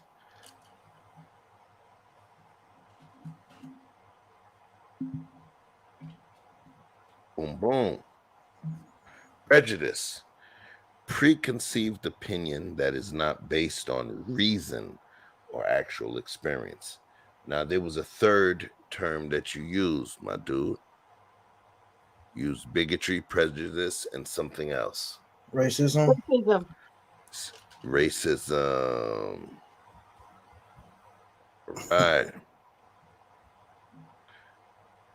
I love playing it safe to the actual meanings because it makes our conversation mean something. Racism. Bang, bang. Racism, noun, prejudice, discrimination, or antagonism directed against a person or people on the basis of their membership in a particular racial or ethnic group, typically one that is a minority or marginalized. So, It's bullying. Right. So now, with that being said, does any person tend to desire to move away from their opinion, or did those three different definitions and what Victor said bring you closer to the ideal he was at?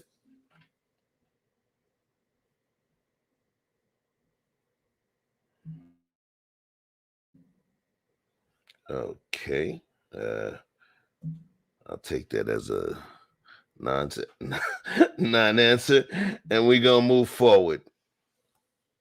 History. Let's talk about history real quick.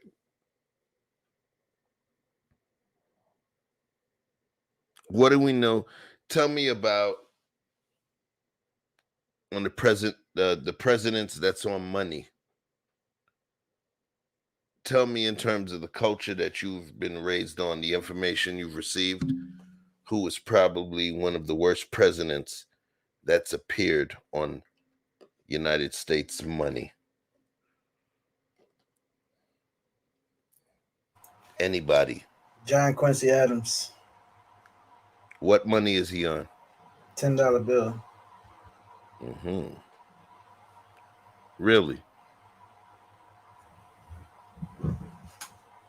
Okay. So now next, who else?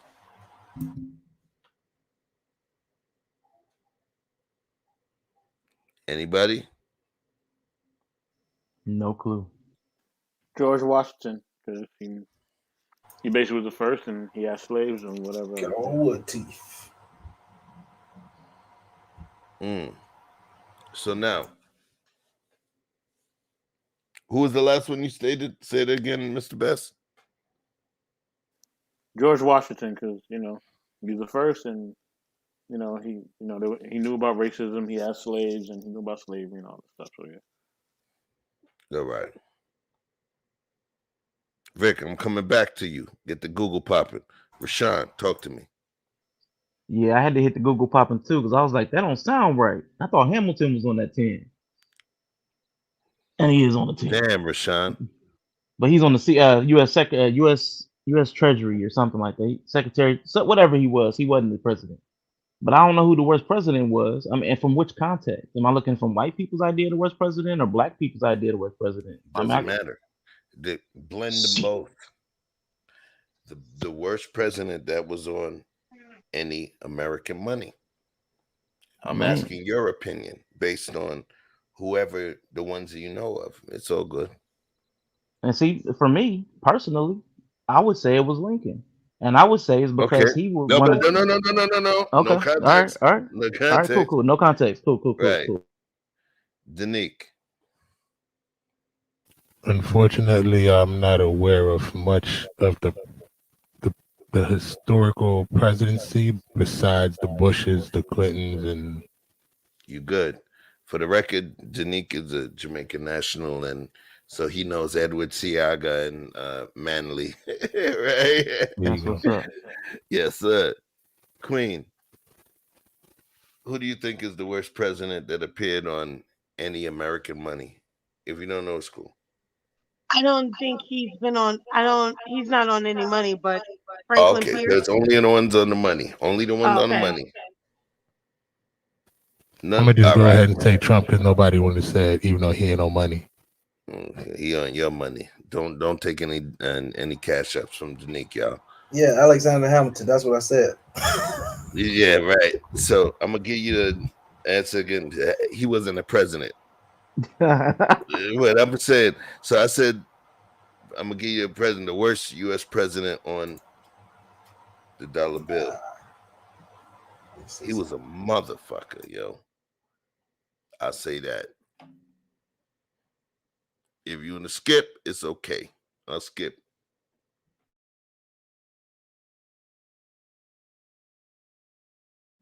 All right. So I'm gonna tell you about this motherfucker. The one president that was vehemently against abolition, against freedom of slaves. This is a dirty motherfucker. He didn't give a damn if anybody liked him. Okay? In the age of the people where you talk about the politicians who be coming around and picking up the pigs and kissing babies, this is the motherfucker that if you happen to be a black pregnant lady in the town, he wouldn't kiss you, but he'd kick you in the stomach. This motherfucker right here. The savage life of Andrew Jackson, the 7th president, chose violence. He fought in 100 $20 duels in his bill. life and had so many bullets lodged in his body he was said to rattle like a bag of marbles. He's the colonial 50 Cent. Get the strap. He faced off with a horse breeder in a gambling dispute and took a shot that collapsed his lungs and crushed his ribs. But he ate that shit and came out firing for the W in a well-earned first-degree murder. He stood 6'1", 130. For someone on the verge of anorexia, he truly was about that action. An attempt was made on his life when he was shot at point-blank range leaving a funeral. He dodged the bullet and beat down the assailant with a cane. The $20 bill played 0 games. When he was inaugurated in 1829, massive crowds pulled up to the White House drinking heavily, destroying paintings, furniture, and china.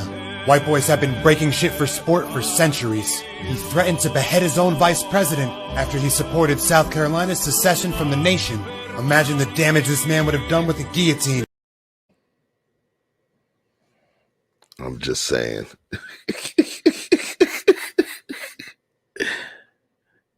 This dude was the worst. He was the worst. But what's crazy is folks give us the gift of Harriet and potentially Maya Angelou. But they would sit on the precipice of faces with that interesting gentleman. Cancel culture didn't affect him. Pretty interesting. So this is not a question to anyone. There's something that I'm throwing out there. Cancel culture didn't affect that guy. Very, very interesting. So let's start to talk. Now we really finna talk. Do you believe cancel culture exists just here, or do you believe it exists anywhere else? Do you think that it is a natural phenomenon to these United States? I'm going to start with Mr. Best in the World. Do you think cancel culture is something that is new to the United States? And is it only within the United States? No, it's not new. And it's not only in the United States. It's not. Okay. Thank you, brother.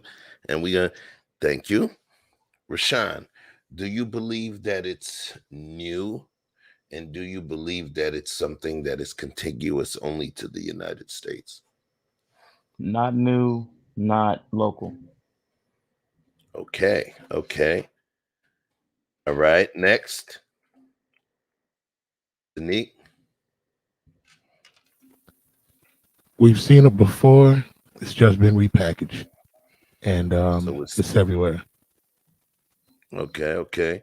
So, and it's everywhere. Perfect. Perfect. Perfect. All right. Queen. Nothing new, but other places have controlled culture. So wait. So it's not new, right? So my question is it new to us or is it contiguous with other cultures? I think it's nothing new to us and it's the same everywhere, but So it's everywhere. yeah. Okay, I'll take that answer. All right. So, Vic, same for you, brother. Is it new? Question 1. 2. Is it contiguous with other cultures?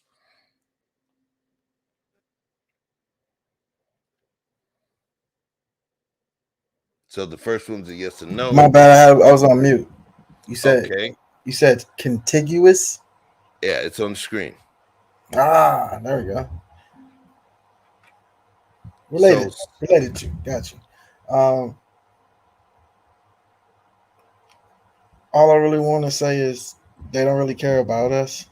So it's 2 questions. Kick me, Both of BC. those questions are yes or no questions. The first question is it new?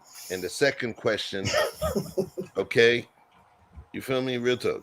So the second question is it contiguous with other cultures? They've been silencing people. This is supposed to be the freest country ever. They've Bro, been I'm silencing asking people. you, listen, man, we asking you yes or no. It's 2 questions that are yes or no. I just gave you the answer to both of the questions. I don't know. You telling me to dig. I'm just asking you. Is it new to us? Yes or no? I'm gonna ask it individually. Is it new to us? Yes or no? No, or you want to wait new. for me to play the video? No, it's not new. I gave an example, but no, it's not new. All right. Is it contiguous or related to other cultures?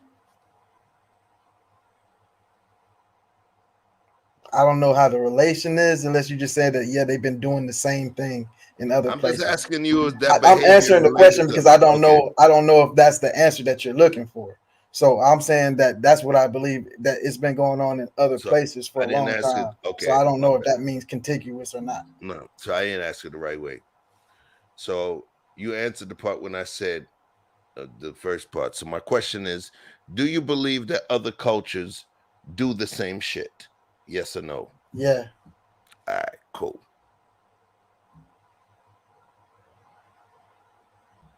All right, so here's a tip. So if you're ever going to be famous in Korea, there are literally people that are drunk in the streets because it's 9 o'clock. Anyways, if you're ever going to become famous in Korea, make sure you are perfect. Your family has to be perfect. Like your cousins, friends, neighbors, they all have to be perfect, or else people will literally pinpoint it and hate you for it. I'm not even kidding. I wish I was joking, but if you become famous, people will be like, oh, remember her? She littered in the street 10 years ago. Like, she's such a horrible person. Cancel her.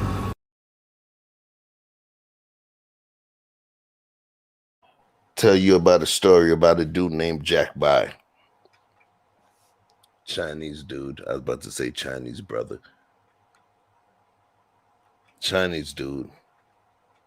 And I know the difference between the Asians, so I could call him Asian, but I know a specific country. And he talked about the way his culture, how cancel culture works within their culture. We talk about cancel culture here. Here in cancel culture, you can do some shit when you're 18, 19. And they find out about it when you're 27 and you screwed. Imagine doing some bullshit when you 7, 8 years old. And you could be 47 or 48 years old. And their society remembers it and holds you accountable for it. Cancel culture. Watch this. call it rabbit hole, call what you want. Cancel culture is something that is heavier outside of these quote unquote free United States. Cancel culture is very heavy. Let's see. I'm not going to go into the details of it, but picture cancel culture for a woman in Lebanon. Picture cancel culture for a woman in Iraq. Picture cancel culture impacting a woman in Afghanistan. Y'all get it? I ain't going to go too far into it. Cancel culture is heavy. Cancel culture exists within our American USA geopolitical dynamic of capitalism. It exists the same way, but a different way. A little different way. You know, death is not part of the dynamic in our version. So when I was getting, trying to get the yes and no's, because I believe cancel culture is heavy. It's very heavy. Do I believe it's correct? Do I believe it should be used the way that it's used? Not at all. Because it has negative impacts. As positive impacts, as negative impacts, right? So let's talk about the minimal impacts of cancel culture. The quote unquote triggers, if you will. For people who still don't think that microaggressions are a problem. Oh, you're so well spoken. Just imagine, instead of being a stupid comment, a microaggression is a mosquito bite. Ugh, it's a compliment. Mosquito bites and their itch are one of nature's most annoying features. But if you're only bitten every once in a while... No, where are you really from? Cleveland? Sure, it's annoying, but it's not that big a deal. The problem is that some people get bitten by mosquitoes a lot more than other people. I mean, a lot more. Whether it's on a date... Oh, your English is so good. Excuse me? Going grocery shopping. You know, everything happens for a reason. I'm just buying apples. Commuting to work. So when are you gonna have a baby? Watching TV. We have to keep the Redskins name. It's part of our culture and history. Or just walking down the street with your partner. I couldn't even tell you were gay.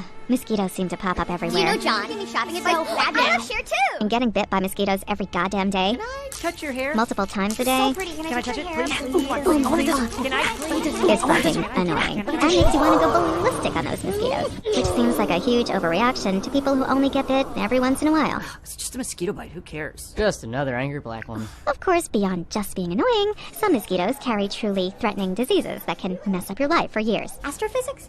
Maybe you should try this challenging major. Ow, my dreams. And other mosquitoes carry strains that can even kill you. He looked like he was up to trouble, okay? I felt threatened. So next time you think someone's overreacting, just remember, some people experience mosquito bites all the time. You're all so exotic. Wow. And by mosquito bites, we mean microaggressions. What do y'all believe about microaggressions? We're going to go counterclockwise from Mr. Best in the World.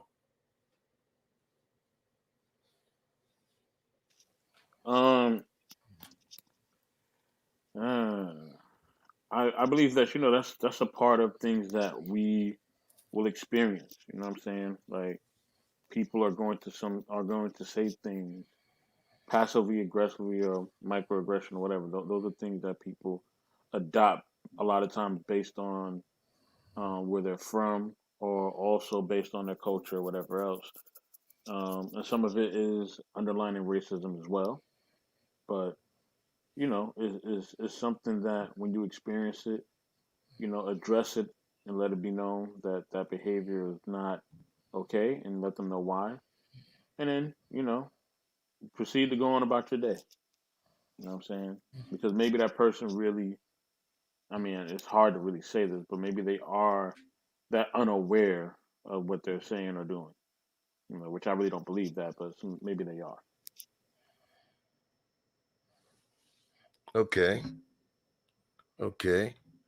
Rashawn, I know you're about to cook on them. Yes. Talk to him, brother. Nah, I'm gonna keep it kind of brief, really. I mean, I'm gonna use a different word for microaggression. I mean, please don't jump on me when I say it. Let me finish up. Discomfort. Microaggression is discomfort. It's not pain, it's discomfort. But the problem is, and this is an older term, an older phrase, death by a thousand paper cuts. So it's still a real thing. You can still have a lot of small discomforts that amount to something as great as, virtual death. But that's what I'm saying. Like, they're small things, but they can add up. I got to push back on you before we go to Queen. You stated that microaggressions were discomfort, right? Now I'm about to take it all the way left. Mosquito bite. Right. Wait. You stated that was. I'm about to drop it. You stated that it was discomfort, right? I state that a microaggression is what someone did, and the impact of it is discomfort. But the microaggression is not discomfort. It's the equivalent of me stating that squeezing a titty is sexual assault. Squeezing a titty of a non-consenting woman that was not my mate and not within the contiguous dynamic of intimacy, the assault would be what took place to them or me, or the assault, but the feeling of pain, the trauma is not the act. The trauma is what the other party feels. So the microaggression, I say the microaggression is not actually, what the other person feels. The microaggression is what the offending party did. The feelings and the trauma from that act are separate from the act. Do you follow? For instance, if I shoot you in the head, I shot you in the head. Right? But for you, you die. That's the impact of the trauma that I caused. My murder caused your death. You did not have a murder. I had a murder. You had a death. You feel me? No, I completely understand. I just left off an important word that caused all of that. The result of a the result of a microaggression is discomfort. And but I'm I on don't point like like that your because you on here, bro. yeah. I just don't like your analogy though, because it's totally different. There are very few people who don't understand that putting your hands on a woman is sexual assault. But these microaggressions, many of these people don't have the experience or the knowledge to know that what they're saying is harmful in some kind of way, and it takes some kind of explanation to get to that. So I mean, I understand your point, but I just don't think it's completely fair when considering that especially after the Me Too movement, sexual assault and touching women that are not your woman is totally more. It's like in American society. I'm couching it here locally. We know a lot more about touching women is inappropriate than we know about may I touch your hair is inappropriate.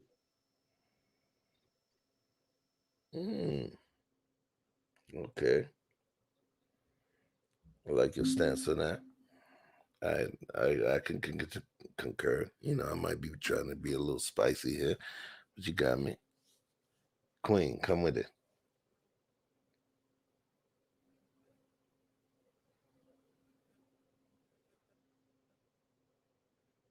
All right. Vic.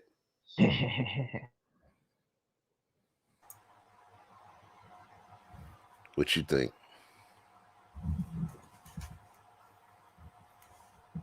You gotta go back to the premise. Y'all be walking all the way around the bush. I don't remember what's up. Oh, I didn't say anything. So, Rashawn, tell Vic what you felt about it. That the result of microaggressions is discomfort, but that again, death by a thousand paper cuts. That discomfort over time, sustained, is what causes the trauma, as opposed to actually receiving a traumatic blow. You're receiving trauma through the multiple. Was that drip torture, water torture, that kind of thing? called Chinese water torture. Gotta give them their credit. That's be cultural appropriation. Hey. Cook to answer some shit about torture. he like, oh Hey. yeah, waterboarding. I fucking love it. Listen, man. That shit y'all talking about right now is cap. But what I want to do is clarify my previous statement because I'm the type of guy who, when I'm wrong, I'm going to admit it. So I refer to the man on the $10 bill as John Quincy Adams. He is not. Who'd you say it was?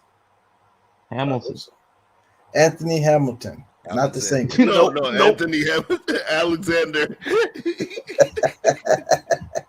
Okay, hey, listen, don't listen to me for history. I did pretty good this thing, though. But look though. See, Chef said, "Hey, man, get your Google on."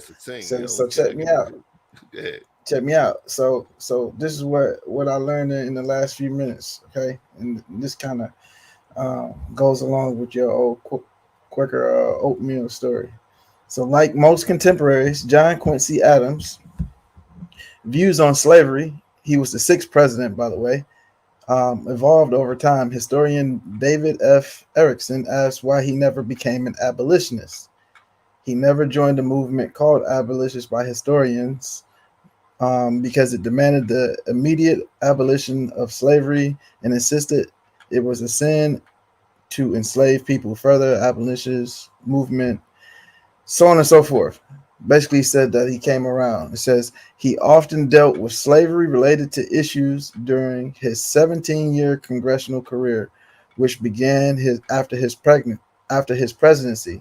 In the House, Adams became champion of free speech, demanding that petition against slavery be heard despite a gag rule that said they could not be heard.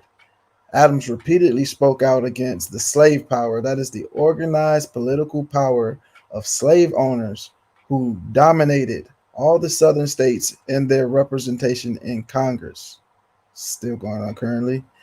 And he vehemently attacked the annexation of Texas and the Mexican War as part of a conspiracy to extend slavery.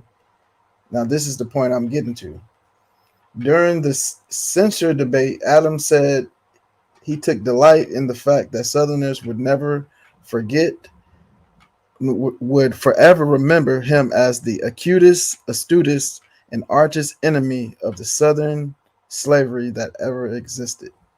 So, let's go from possibly the worst president to possibly one of the greatest allies, depending on who you ask. Mm-hmm. Okay, so I'm gonna understand the connection. You say you don't understand the connections? No. What it is, because you had brought them up. I was just stating that because I was leading up to a particular video, so I was asking which one was the worst. I already knew because I knew it was on the bills and I knew the video that was coming up. So right. I understand in terms of Adams and you know what I mean and what they presented, but just locked into the flow where we was going with it, you know what I'm saying? It wasn't to defend or to speak up anybody. It was talking about the fuck nigga. You know, Right. You said the fuck nigga, because I mean, what he was talking about was the micro. We was talking about microaggressions. You know what I'm saying? And basically, what you were saying, Dave, as far as the microaggression is that you're separating the act from how the person felt about the act. And what I was saying is that, you know what I mean, that was irrelevant from what I was talking about. I just wanted to clarify the record because I don't like to say ignorant shit and then leave it on record. So I wanted to clarify it in the sense how it was. That's why I brought that up. But to answer that question, microaggressions, as far as that's concerned, I mean, the compound effect has an effect. that's not to be denied. But I think that as long as the other things in your life are balanced and on point, that you're not gonna ever stop people from making those kind of movements. It's always gonna be subtle shit that you can't quite put your finger on to claim that somebody did something wrong to you, but you feel it. You know what I mean? So, I mean, you just gotta have tougher skin for shit like that. So I'm gonna ask you, what's more important, intent or impact? Impact. Impact. But you just stated that in terms of the situation, because the question was about the microaggression. So the microaggression is something that someone does to someone else. Mm-hmm. Right. But your response to that was not to say the person shouldn't have done it. Your response was to say the person shouldn't have felt it and they need to be stronger. Right. So then I asked you, what's more important, intent versus impact? The impact happens to the other person, but you didn't speak to the intent. You spoke to the quote unquote victim. You feel me? So when we say intent versus impact, you feel what I'm saying? If you feel the impact is more powerful, then that means that the person who had a different intent or the same intent is the one that should be culpable as opposed to the quote unquote victim. You get what I'm saying? If I thought that if I was breakdancing and me doing my windmill and then I happened to kick you in the face and knock you out, my intent was to do a good dance, but the impact was you got knocked out. You getting knocked out was more important than my performance, which means that I'm held accountable or culpable, right? I understand your point, but I counter it with this. Mm-hmm. Oh, wait, pause before you continue. Yo, folks, these are real types of conversations that me and this dude be having. A lot of them don't be recorded. They don't be recorded, but we be having some real debates to, like, trust me. So, you getting the taste. I'm just forcing them into the shit. Cause you private. Go ahead, yo. Fucking with my stew, man. No, I'm fucking with it. Nah, I get it. You son of a Hey, bitch. hey, microaggression. Son of a bitch. Hey, so look, so here's the game, right? If I live in a swamp, oh shit, alligators. If I live in a swamp, Good, yo. when I go my ass out, I know that I better have some mosquito repellent, a net, or something. We're talking about a literal situation because I know it's mosquitoes out here, and this is what mosquitoes gonna do, and they don't give a fuck about how I feel about it. But the whole idea is that this is my environment in actuality, trying to convince mosquitoes to not bite. Unless you're the most interesting man in the world, man, you're not gonna get that kind of respect. You see what I'm saying? So as far as I'm concerned, you must prepare yourself. You must put on your covering. That's what your belief structure is supposed to do, is put your covering so you don't even notice that shit. Okay, Vic, pause. Queen, Rashawn, Mr. Best in the World, I'm gonna need y'all to drive because I gotta go pee and feed my mosquitoes. I'll be right back.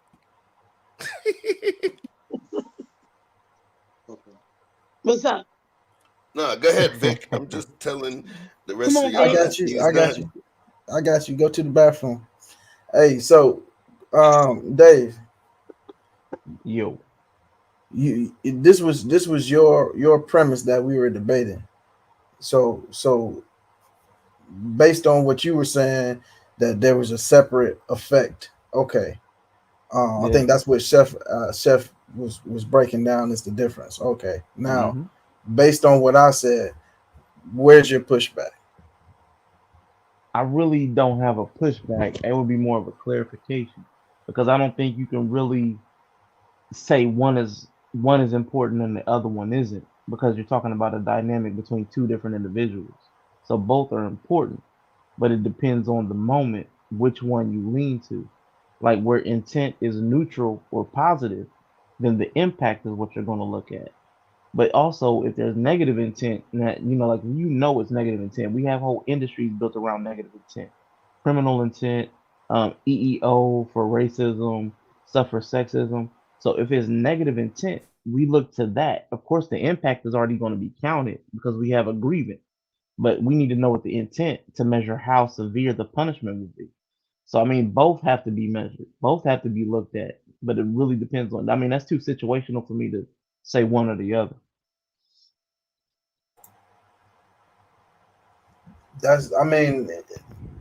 We're talking about microaggressions. Okay, well, even with microaggressions, like, okay, we're in the office and it's black women, and black women Mhm. don't want their hair touched, and people keep coming up and touching their hair. Mhm. So then they're not being intentionally harmful, but it hurts her. So because the intent is neutral or positive, they're actually admiring her hair. Well, then we're going to look at the impact. Hey, sis, how can we help you? Because you're the one, the impetus or the most weight, the most gravity is the person that's being hurt. Like that's where the most energy can be poured into where there's damage. Like because the other side is neutral. You know what I'm saying? The other side is neutral or positive. There's no energy to pour over there. But the person that's hurt, there's energy that needs to be put. There's a deficit.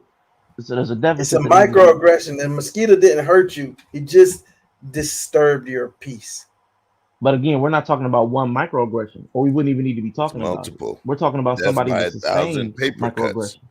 You can Yeah. have 1,000 mosquitoes bite you, but if you stood there and took all 1,000 of them, is it the mosquitoes' fault that they ate your ass up, or yours that you ain't go your ass in the house before they What? finish? Okay, The but idea is Microaggressions. that if you All of got, the examples showed microaggressions at work and place. yeah, it Microaggressions wouldn't take matter place what in you got. You have control of your situation. If them folks at my job give me one too many borderline jokes, guess what I'm gonna do?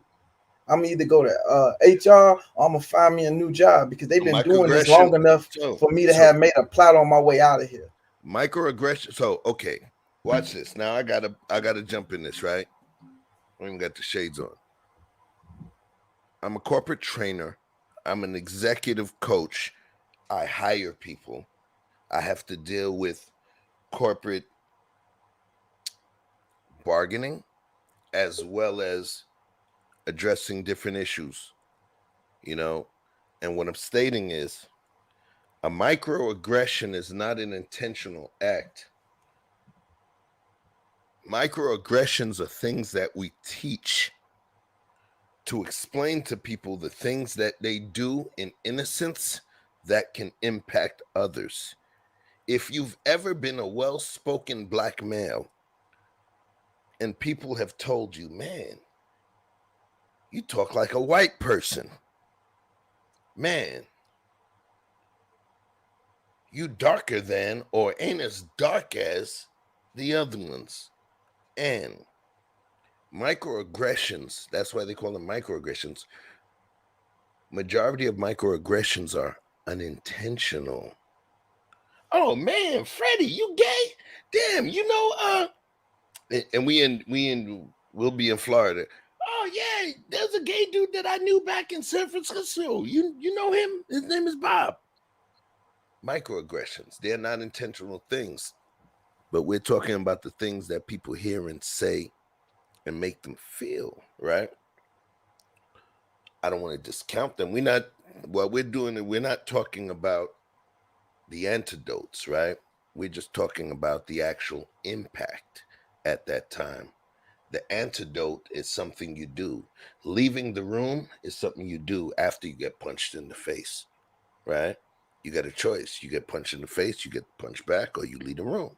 So we're talking about the actual act within the dynamic or paradigm of the act itself, not the response, right?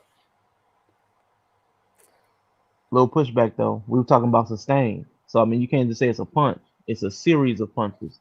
So I mean, that actually, Right. plays back more towards Vic. Without Because question, you're one punch, absolutely yeah, right. It's a series of punches, not just one. It's not one hook or a power punch. It's a So what? series of jabs, right? So let's say that person at some has. point you got to get your guard up. But we're not talking about what the person's response is. We're So talking about how they feel. Skip the response. We ain't talking about the response at all. So, but you said, but we're talking about the act and not how the We're intent. talking Either. about how the person that if I punch you in the face, before you punch me back, before you fall out or leave the room, you feel. We're not talking about response. We are talking about what you absorb and feel before you decide to do anything. How does it feel? I'm the wrong one to have a conversation about feelings. Okay. Queen. No, that's real. I mean, so Rashawn. Yeah. I'm just talking about the way that we talk about fight versus flight. Yeah. If I slice somebody if I pull out a knife and slice somebody, I'm not talking about what they do, if they fall, if they run, if they if they pull the gun out the back of their jacket and blast me, if they punch me. I'm just talking about the pain that's caused. Because the pain that's caused, or the feeling, or the stimulus that's caused, is what influences everything else. Yeah. Fight or flight is not influenced by a kiss. Fight or flight is not influenced by a hug. Fight or flight is influenced by negative, painful / harmful, psychologically harmful stimulus, right? So I'm just talking about the feeling. It got to be a feeling because that's what triggers flight or fight or flight, right? Best of the word. You awake? I'm here. Yeah, messing with you, yo. So what do you think? Hold on, I'm grabbing my headset.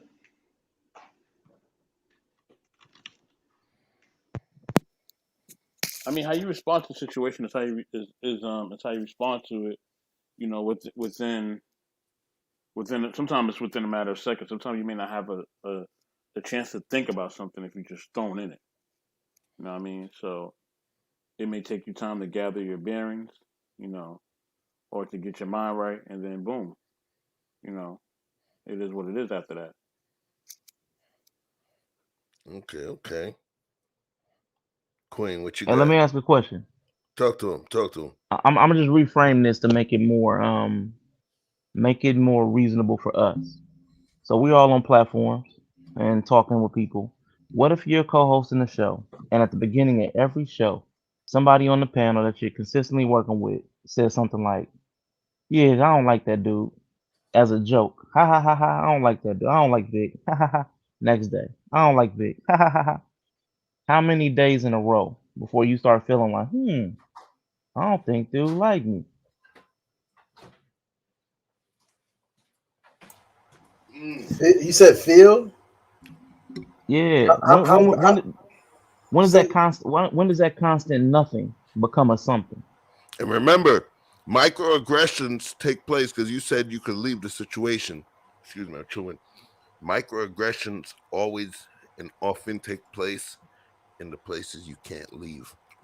Check me out, right? What you it might be what you're driving to because you do that. Here's the thing. I'm not though. Look, you must establish boundaries. Anybody who's been around other aggressive people, you realize that you must establish boundaries and early.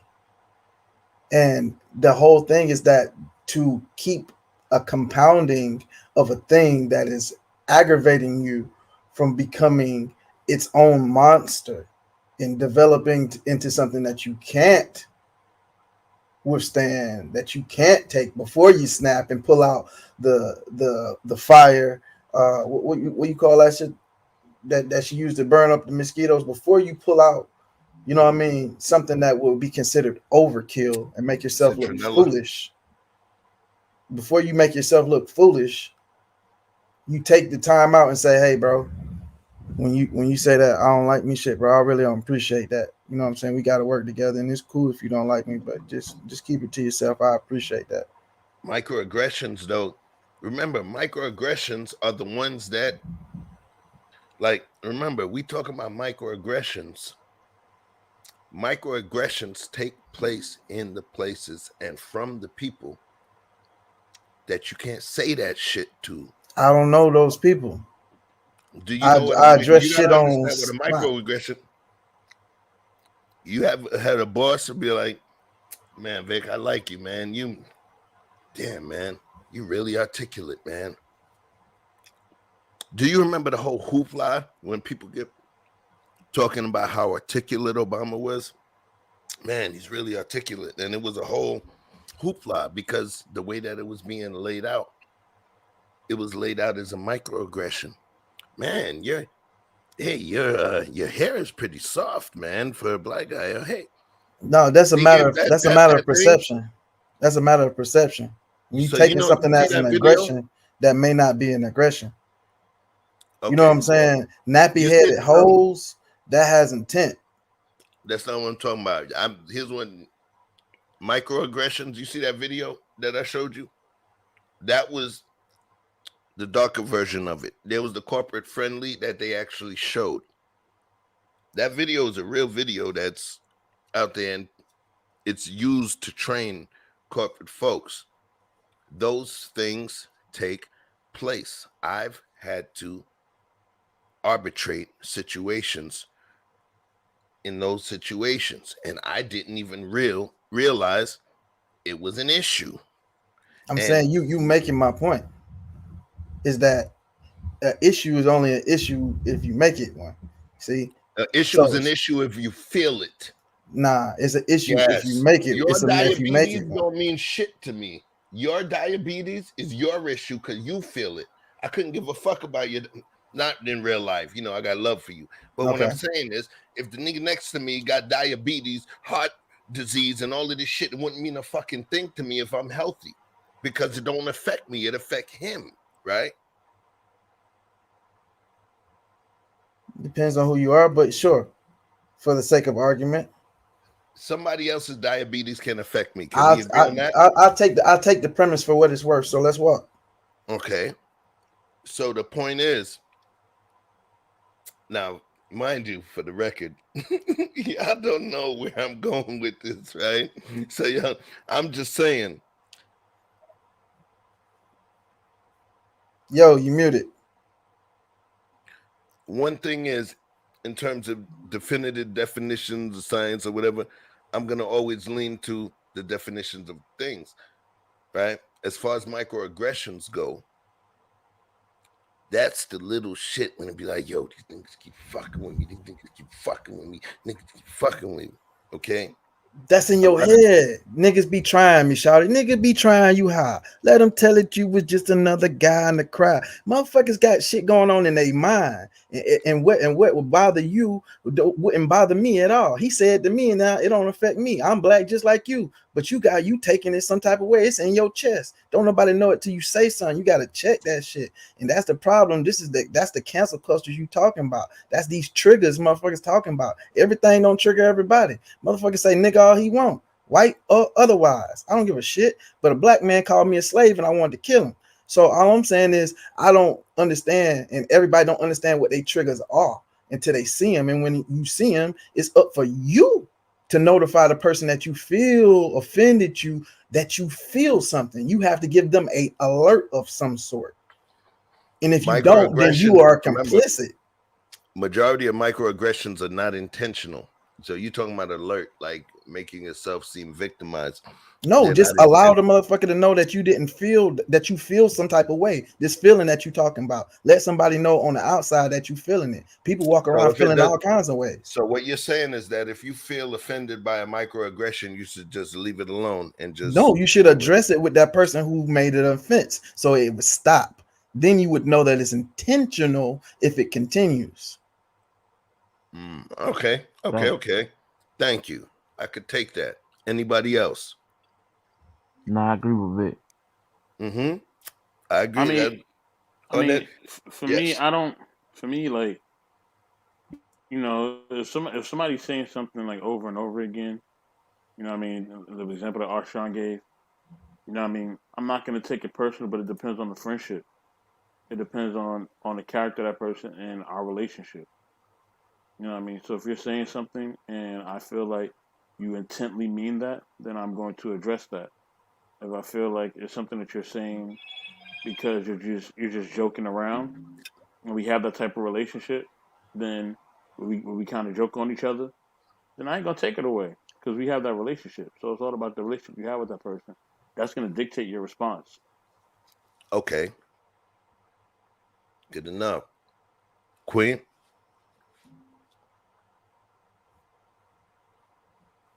Queen, go to bed, Queen. Go to bed, All Queen. right. Hey, real quick, Chef. The part where I do agree with you at is there are a lot of people who don't have the wherewithal to do the steps that Vic is talking about. They're just not at that place yet. They're not assertive. Non-confrontationals. Yeah, non-confrontational. They're not assertive, or they feel trapped in a power dynamic, like you said, and they don't feel comfortable addressing the situation for whatever, like for safety's sake or for employment's sake or something. So I mean, there's a place in between where both of y'all are right.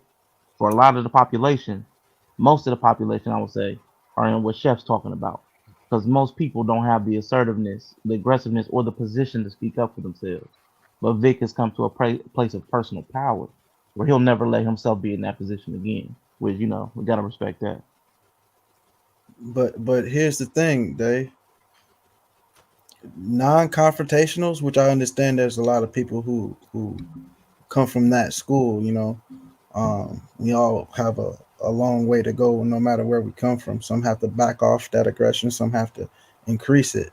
But non-confrontationals, people who don't want to address conflict, I think that goes back to our topic that we had on the SIP about violence. And I think those people actually create a more combustible situation because they allow it to build until it becomes something that they can no longer hold back. And they take out extreme measures for things that may not have gotten to the point that made them feel that their action was necessary. Man, I think you just stepped right back into the conversation.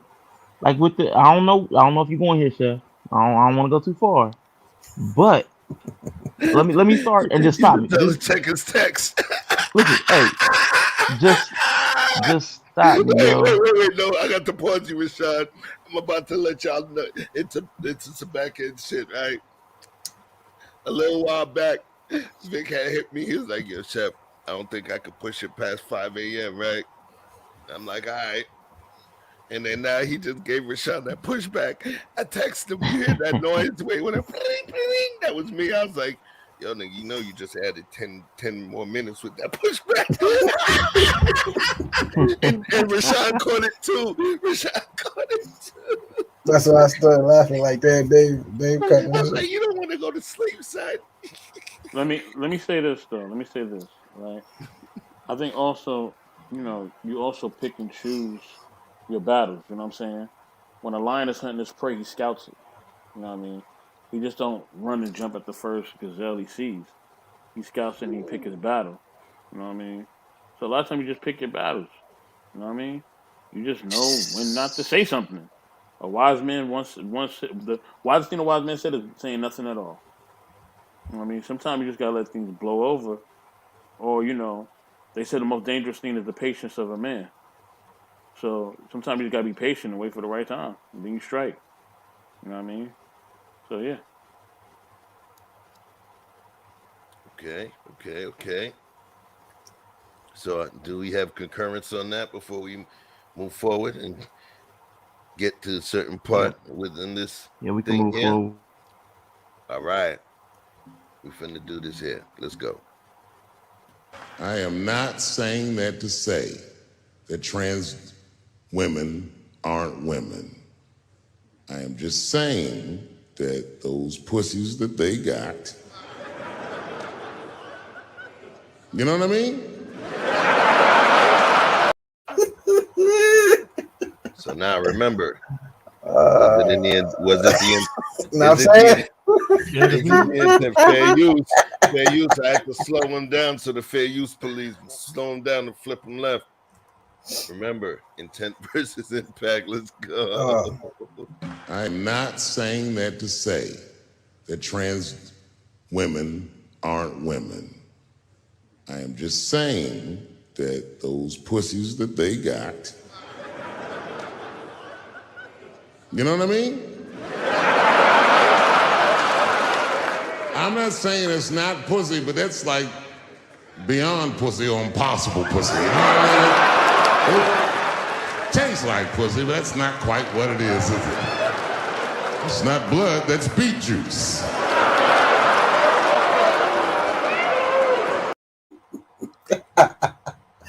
Hey man, they faces is more priceless than the motherfucking joke, bro. I forgot this I think you said that's beet juice. Impossible pussy. Oh wow, that's ridiculous. They tried to cancel the brother. We ain't gonna go too. They tried to cancel the brother. They tried to cancel our brother based on those particular jokes. Yes or no? Danique, was he wrong for those jokes? Was yes or no question, two of them. Was he wrong? Was his intent to harm? And was he wrong for what he stated? It doesn't sound harmful. It sounds like he was speaking from experience that he was potentially not looking forward to having or not interested in having. So,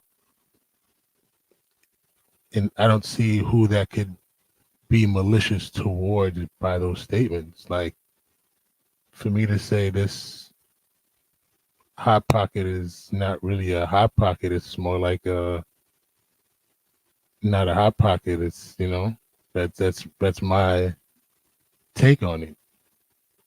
Can't be upset about my take on it.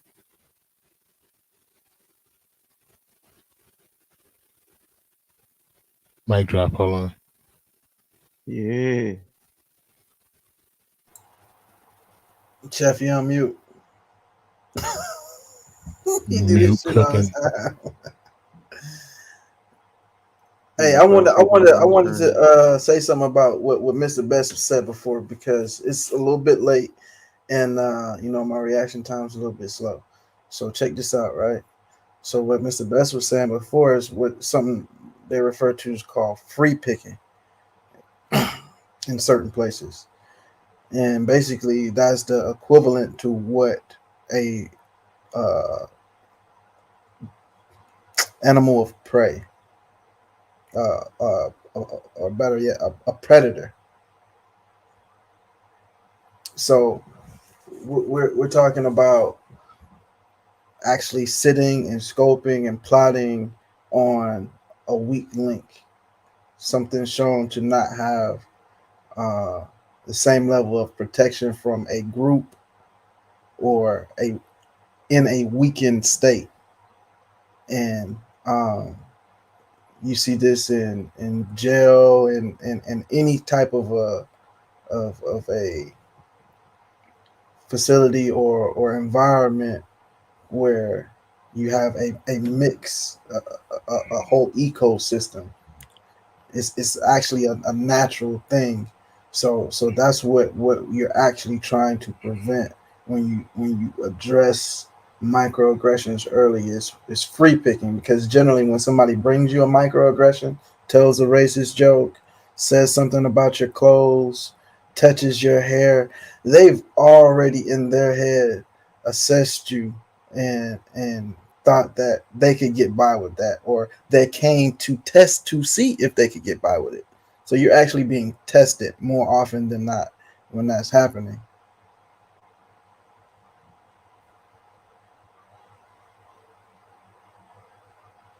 What do you think about that, Mr. Best? Oh yeah, I'm back, yo. There you go. Yeah, the system was trying to do a freaking update, and I had to stop the joint before it did it. Danique thought I was coming at him. I couldn't. I'm looking at the computer like, what the fuck? Go ahead, Mr. Best. trying to push this update off. Yeah, yo.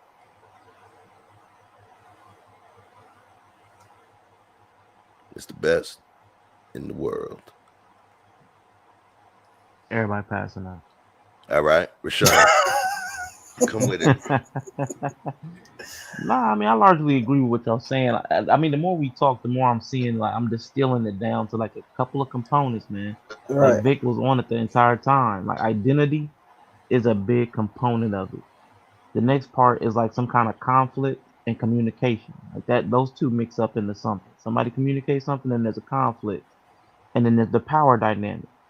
Either I feel lesser, so I have to rebut your offense, or I try to build up my power base so I can attack you to lower you down to the way you made me feel. Like, it's like those things keep manifesting. Like, in every situation, y'all keep sorry, I was trying to get rid of that bot. Every situation, it comes down to the same thing. You identify something. There's some type of offense, and then you either try to you shrink because of the power dynamic, or you try to raise your power level to fight it out. Okay, Mr. Best, what do you think? Yeah, can y'all hear me? Yep. Yeah, I'll struggle streaming. My back. Yeah, you good, bro? Yeah, I'll answer what Vic was asking me. I'm gonna answer your question, so I'll answer both of them really quickly. So yeah, like being patient and trying to figure things out and trying to basically have an understanding of how you want to do things and when you want to do things is essential to life. You know what I mean? Some things, you can do quickly, and some things will take time. You know what I mean? But you want to be able to maximize your fullest effort in what you do in anything that you attack or go after. So that's that. As far as what Chappelle said, yes, he was wrong because at the end of the day, you know what I'm saying, you have to be aware of the environment that you live in and things that are around you and how you and what you say affect people. And what can you say affect people? You may not agree with their lifestyle or what they're doing or whatever else. You know what I mean? But, that is neither here nor there. You know what I mean? From what I know, he's married and he has his own family or whatever. But I'll just use an analogy. It's like okay, like, a lot of times you may want to say things or do things, but it may not be the wisest decision. Let's say it's a Chinese restaurant in my hood, right? And it's banging. Everybody loves Chinese restaurant. We all love it, right? Now I want food from that Chinese restaurant, but I know, between the hour I just got off of work, I'm tired, right? I got X amount of dollars, and I don't want to order the food, from takeout because they're gonna basically charge me an extra $5. I don't want to pay the extra $5. I just want to walk over there. But I know if I walk over there at nighttime, you know what I mean? I know that's when that gang is out there. And that gang, they ain't playing. You know what I mean? And they done rob some of my homies, they done beat up some of the homies, all that. Do I still go over there and get that food? Or do I make a wiser decision and order the food and just spend the $5? You know what I mean? What do I do? You know what I mean? I'm spending that $5. Ain't nobody gonna tell me I can't come outside. I'm spending that $5, Vic. I love you, but I'm spending that $5. Shit. Okay. So we're gonna go because we're approaching the final stretch of this thing here. I want to get an opinion. Someone else, because we're older compared to this brother. So we're going to see what we feel about his response after we heard the OG's response. Dave Chappelle's comedy special wasn't transphobic. You all just lack any sense of humanity. And quite frankly, you deserve to be canceled. Most of y'all didn't even watch it. You learned from a secondary source that it was transphobic and then just believed it. Dave Chappelle during the special was showcasing his newfound understanding of the LGBT community, which was miles from where he started, but still had a long way to go. He goes on to explain that his new understanding is due to his friendship with Daphne Dorman, a transgender woman who finally put things into words that he could understand, being a comedian herself. Daphne defended him during the Twitter cancellation and started to get dragged and bullied herself. And during the height of this online bullying, Daphne unfortunately ended her own life. How is Dave Chappelle being canceled and not the LGBT community? How is the essence of cancel culture not being canceled right now? It's becoming increasingly apparent to me that nobody actually cares about the actual people that these political ideologies are supposed to protect. They only care about the ideology. They care about protecting their perceived wokeness and standing on their high horse. More than anything that Dave Chappelle said, it is more transphobic that you all see trans people as a political pond and not actual people. Because the second that they don't agree with you politically, they as good as dead to you. You wishing hate crimes on them. You wishing that they go do the very thing that is an epidemic within our community. These people who don't agree with you but still identify how you identify are a bridge between worlds. And if you just listen to them, you can actually learn a lot from them. And we can't learn what Daphne knew now. I keep hearing amplify black voices, amplify trans voices, but you all don't actually want to hear them speak because Dave Chappelle actually stands for the average black man in his late 40s. And this little cancellation thing ain't changing nobody's mind. It's just making people silent about their bigotry. And now he can't even grow from the place that he's been because he's been growing. If you watch his other specials, he's been growing, but you have taken away the only person who was willing to educate him in a way he could understand. If you all are going to be like this, I demand that you stop saying that you want black representation, that you want trans representation, because you don't want black or trans representation. You want radical liberal representation, and you want radical liberal representation to seem like the most diverse type of political ideology, and that is it. I mean, that said TikTok, but that felt like a video essay. That was long. Right. That didn't feel like a TikTok. So I'm going to ask each of you a question.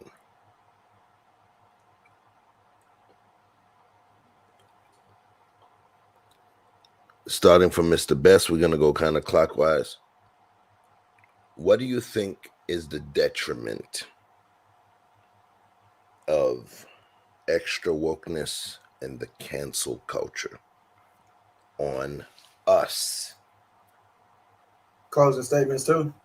Mr. Best, say it again. Closing statements too. No. It's what do you think? And we're not gonna keep it long, y'all. We're gonna keep this to a minute or so. What do you think is the negative impact to us of the woke movement and cancel culture, Mr. Best, in the world?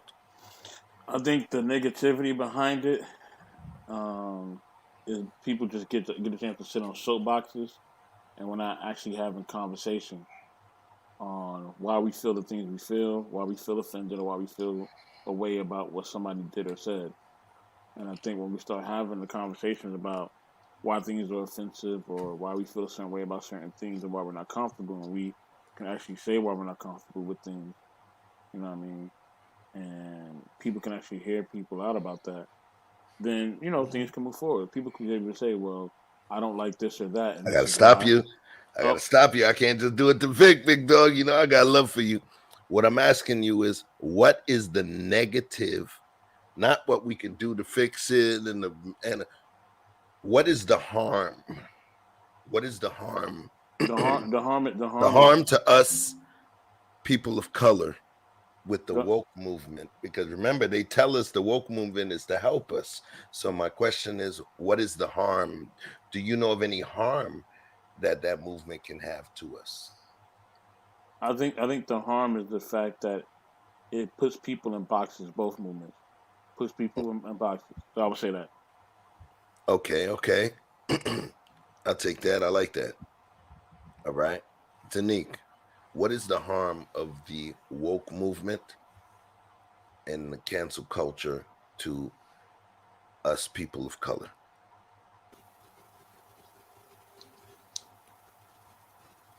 It's almost like a pass for them to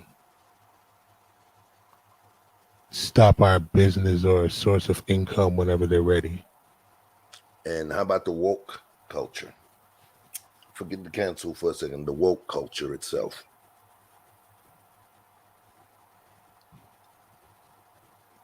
Can you repeat that question again?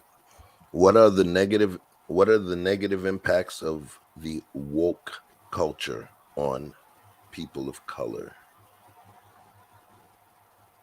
The politically correct woke culture and cancel culture after as a result on people of color.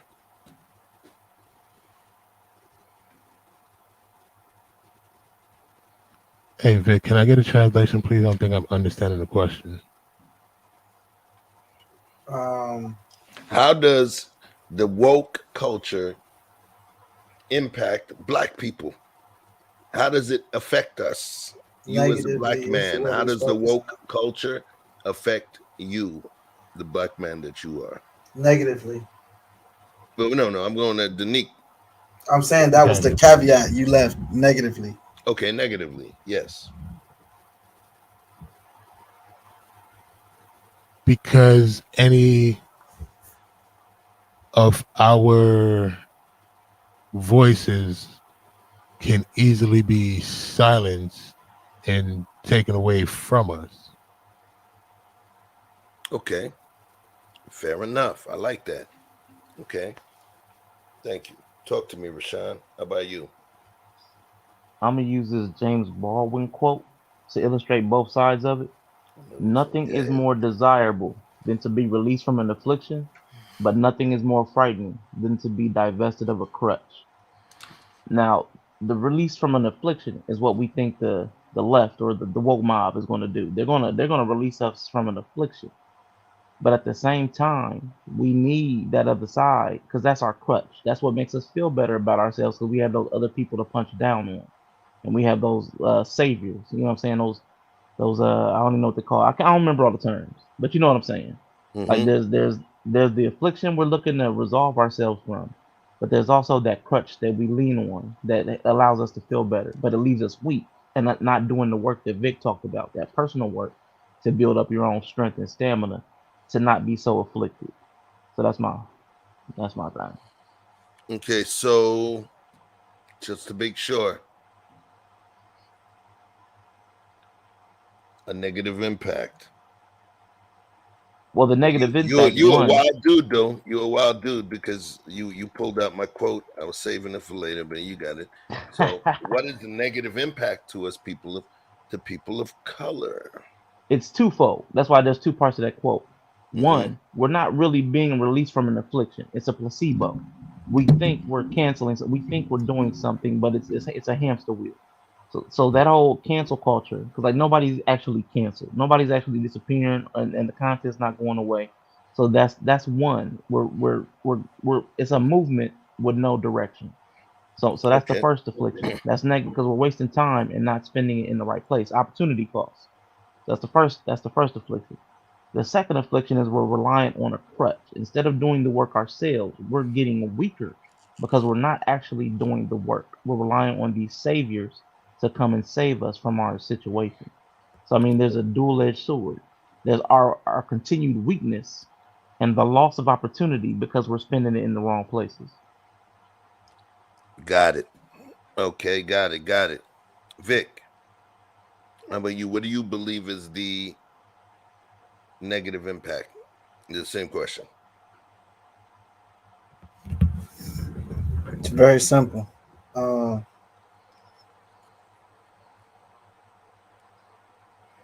I think it's great because it shows you how much of you is real. It's like being tested. You know what I mean? It's a pressure test because if you think that what you have or your quote unquote water source where you eat from, if you think that that's solid and someone can cut it off, then it was never really organic. Because if you have your um, true grassroots following, they not really going nowhere. You'd have to do something that would offend all of them who did believe in you, which would mean you did something against your own character more so than offended someone. So if what you're doing is true, and you're getting a true grassroots following, people shouldn't be able to so easily knock you off your square. And I think that that's actually something that is, while negative, creating something positive. So if it's at the beginning or if it's at the end, whichever is the overarching idea, is it positive or negative? I know you and me. I'm just at the end. It could be something. They get it, Chef. It's positive and negative. The actual cancel culture is negative, but I think it's creating a positive. The impact. The impact is unintentionally. Just like if they cut off welfare, right. It would essentially make it stronger, but it's still negative. Let's just talk about the impact. So is the impact positive or negative? Because I got positive or negative. So at the end, whatever is the impact, not what was the intent. You get what I'm saying? Not what was the intent. I might have been deciding to walk up down the road and kick a goat in the head, but I tripped. Negative in the short term, positive in the long term. Say it again. Negative in the short term, positive in the long term. Okay, so then positive, because of course the end result, right? All right, cool. So with everyone giving their statement in terms of how they feel about it, right? Here's how I feel about it. I believe cancel culture, certain aspects or iterations of Me Too philosophy, and the ability to shut down things. Once we allow those things to happen, and I'm going to answer that last question. We allow those things to happen in the end, in terms of the impacts of the cancel and all of that stuff. I believe it's totally inherently negative. If we normally look at all kinds of things and we look to a level of the man, the ILLU, Manadi, Mr. Charlie, the powers that be, the state, all of that stuff that y'all want to call it. If we talk about the amount of power that they have, the NWO, all of that, then we have to understand that the little stuff that we have is part of a greater scheme. I believe that we have to be more vigilant in terms of looking at the macro instead of the micro level, and looking at the high level overview to see what potentially could happen. So this is something that kind of espouses what I feel. It may be funny, product-based, consumerist, but pay attention to this thing here.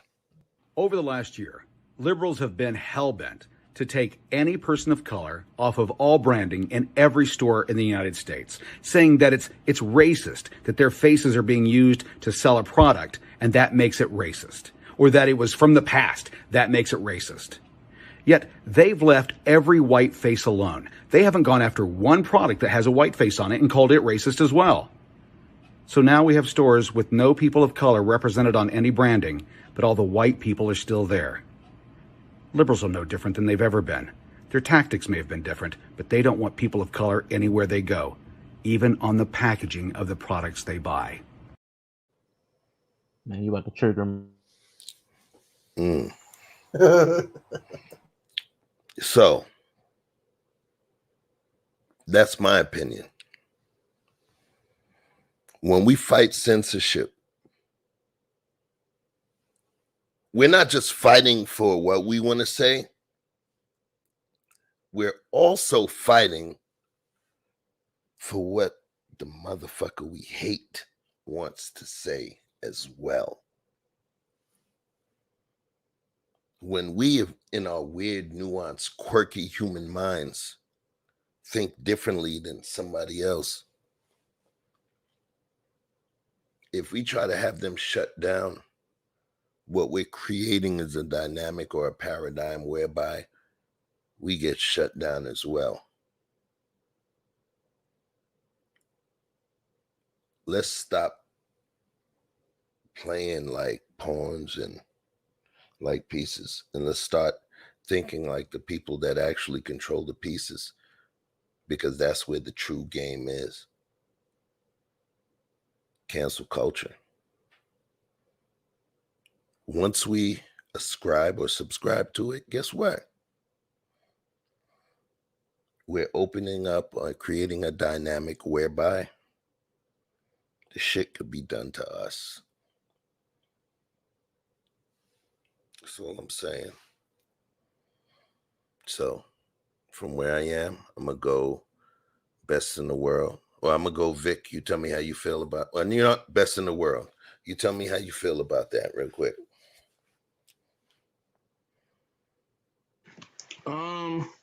I would say that, I mean, it's always politics as usual. We're going to face different things that's going to happen to us politically and socially. That's why we have to be accountable and responsible for ourselves and for those that we really care about. You know what I mean? And trying to change the narrative. But at the end of the day, we also know that, there's but so much we can do. You know what I mean? It has a limit. So they're going to always play a game. They're always going to do different things. You know what I'm saying? But as long as we are helping ourselves and each other get better, that's all that matters. That's really all that matters. Cool. All right. Appreciate you. Danique.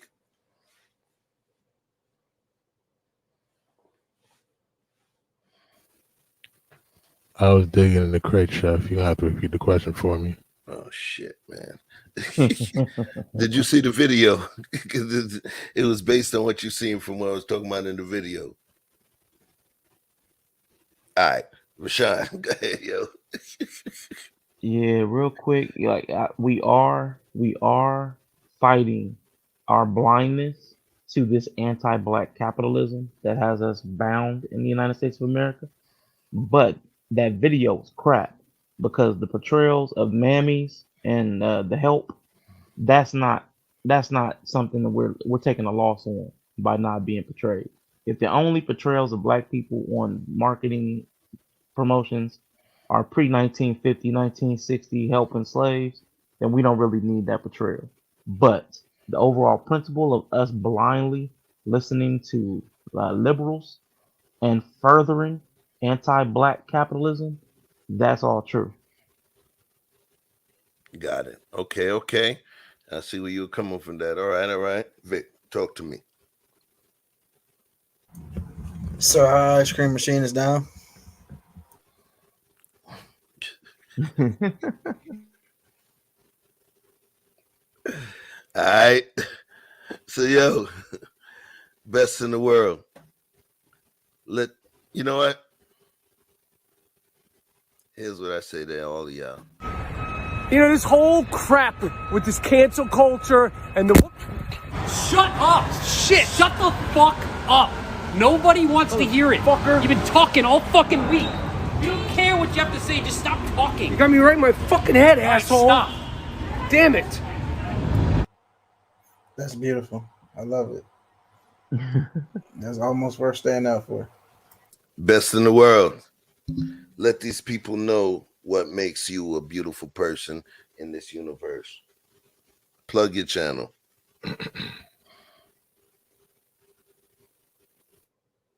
Hello, can you hear me? Yeah. Can you hear me? Okay. Yes, sir.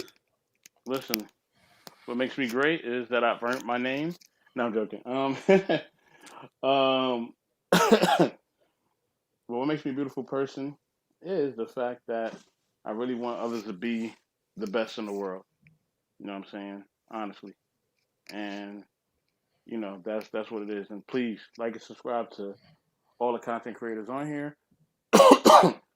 Definitely, Rico and Sean, definitely like subscribe to their channel. Definitely check out Victor Freeze Music on Instagram and on YouTube. And y'all better, definitely, if you like and subscribe tonight on Chef Shapino and his experience, man, definitely show him love. You know what I'm saying? Definitely.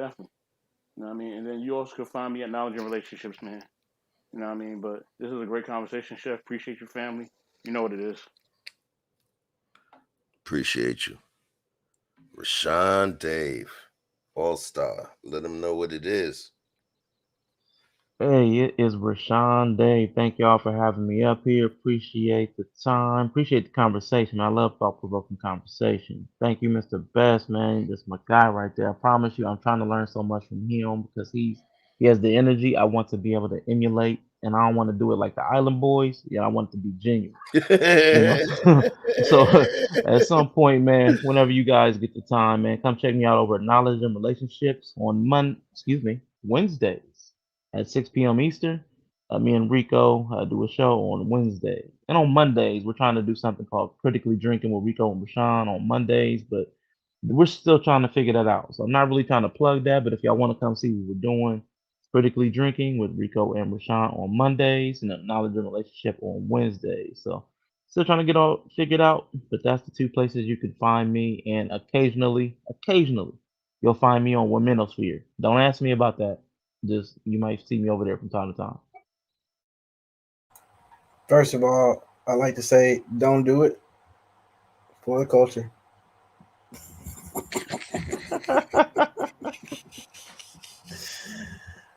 Yo, Vic is wild, yo. Hey, let me tell you something. Okay. Screw you guys. Okay, I'm just here so I don't get fined. Hey, Cartman.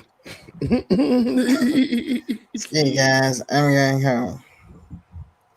Hey man, peace to the panel, peace to the chat. Shout out to everybody who came out, who may be comatose at this moment. I'm gonna join you on a higher level of astral projection in just a moment, and I'll see you in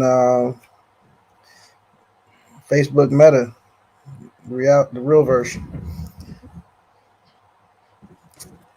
All right. Yeah. So, two things. Cuffing season is around us right now. We're in the height of cuffing season, cancel season, but also tax season. So that makes it an extra cuff. The only thing I want to say to y'all is this. You don't have to do it. Don't go be a predator to these ladies. There's lots of lotion and things out there that can help you out. Jergens got a whole line of them things. Don't put these sisters through this, all right? And for those of you that know what I'm talking to you about, you understand what this beat is right here.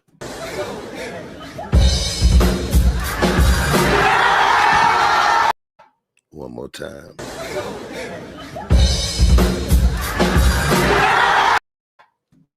One more.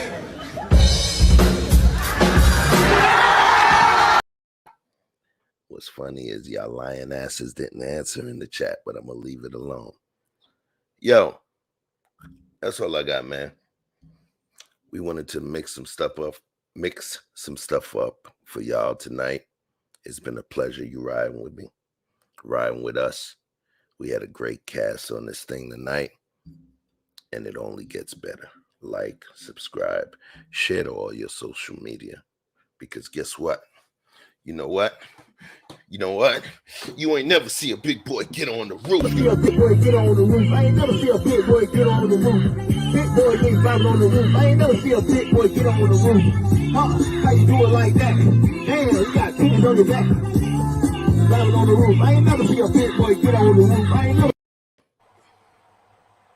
Damn real. Go fuck a goat. You ain't never see a big boy get on that mother effing roof. Listen, good night for y'all. But the algorithm folks told me that we have to allow y'all an opportunity to leave the studio and not run out. So before vibing, you get this taste and then vibing. Peace, love. 6 hours and 15 minutes into this thing. We could go another 8, but we ain't gonna do it. Peace, love, and life from your boy Chef, Victor Freeze, Rashawn, Mr. Best in the World, Danique Anthony. Let's go. Do you think you'll ever make it back to your guy? I don't know. Spent a lot of time going back and forth in my head about what might have been, and just as well. I know the feeling. I think that there are people in your life and they inspire art, you know, and you blow them up into these mythical characters and you give them all those magical qualities. By Victor Freeze Music, an original. Something bigger and better. Motherfucking exclusive, y'all. If I write one more song about you, ask if you love me, cause I just don't wanna doubt you. But when I'm going through it, it seems like a daily thing. I'm thinking through it, but what more could a baby change? They say if it's meant to be, then it's real. But what I'm supposed to do with all this time here left to kill, I can't build until my foundation is squared away. Can't love another true with you in my mind every day. It ain't fair, not to me, not to them neither. This shit is killing me, hunting me like the Grim Reaper. There you are around every corner I look down. Every story is about you in my book now. Victor Freeze! Cause I know this can't be no mistake. But fell with light over through yonder window break. It is the East Juliet, you're my son, and when I'm through, there won't be another one. Give me the words, the ones that's gonna bring you home. Give me the words. Give me the words. Give me the words. Give me the words. Into your heart. Now all you gotta do is take a minute and play the part. Give me the words. Just tell me what I need to say. I said I love you, but that ain't gonna make you stay. So it's gotta be something bigger that's in the way. Just tell me what it is. Don't leave me out. Don't leave me out here in the fray.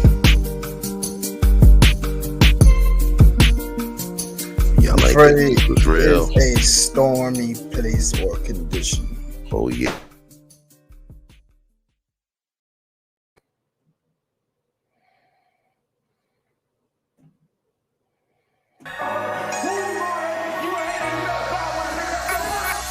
Club phone jump, it's the weekend. Julian come true with the big friends. Hitting down doors, that's the defense. Rolling with all, that's the offense. It me change, you let me peach. With a bull shaking to my maybe drop pins. So they don't buy, and I say, so they don't buy, you the kid play, baby, tell me what you want. Julian, I know you need fun. Ever since remember we been knocking at the door. Y'all been moving paper, we be running up the school. Never for that pillar, we was sleeping on the floor. West side Africa, you know the shit ain't hard. I don't care what they say. We don't care. Driving all night long. I don't care what they say. We don't care. Pop it, baby. Come roll with me. All night long. As times relax, my mind's relaxed. I got now from who got next. Here's my number, just send a text. You got a man and she responds, nah. Okay, sure enough. I'ma let you go, don't wanna hold you up. I'ma call your phone when I put it up. Whoever let you go must be dumb as fuck. Wait for. Girl, you so fine, I'll pay for. Fly you first class to the lake for. Body so blessed, I pray for. Body so blessed, I pray for. Because I don't care what you say. I don't care what they say. We don't care. Vibing, driving all night long. I don't care what they say. We don't care. Vibing, driving all night long. My nigga, I killed it. Night long. This the part where you get your girl, nigga. Make sure she focus, nigga. Make sure you focus, nigga. Let's go. 1, 2, 3, hit it. I don't care what they say. We don't care. Vibing, driving all night long. I don't care what they say. We don't care. Vibing, driving all night long. I don't care what they say. We don't care. Vibing, driving all night long. I don't care what they say. That's a hit for your ass, nigga. Hit for your ass, nigga. Profit the one. Follow me on all Instagram sites, PROPHETTHEONE. That's Prophet the One in case you couldn't spell. But if you could, you already got it. Like Prophet like God, and then duh like duh, nigga. And then one like nigga, I'm the motherfucking one, nigga. You can't miss it. Follow me now. Take your ass to sleep. We did this thing tonight. Peace and love.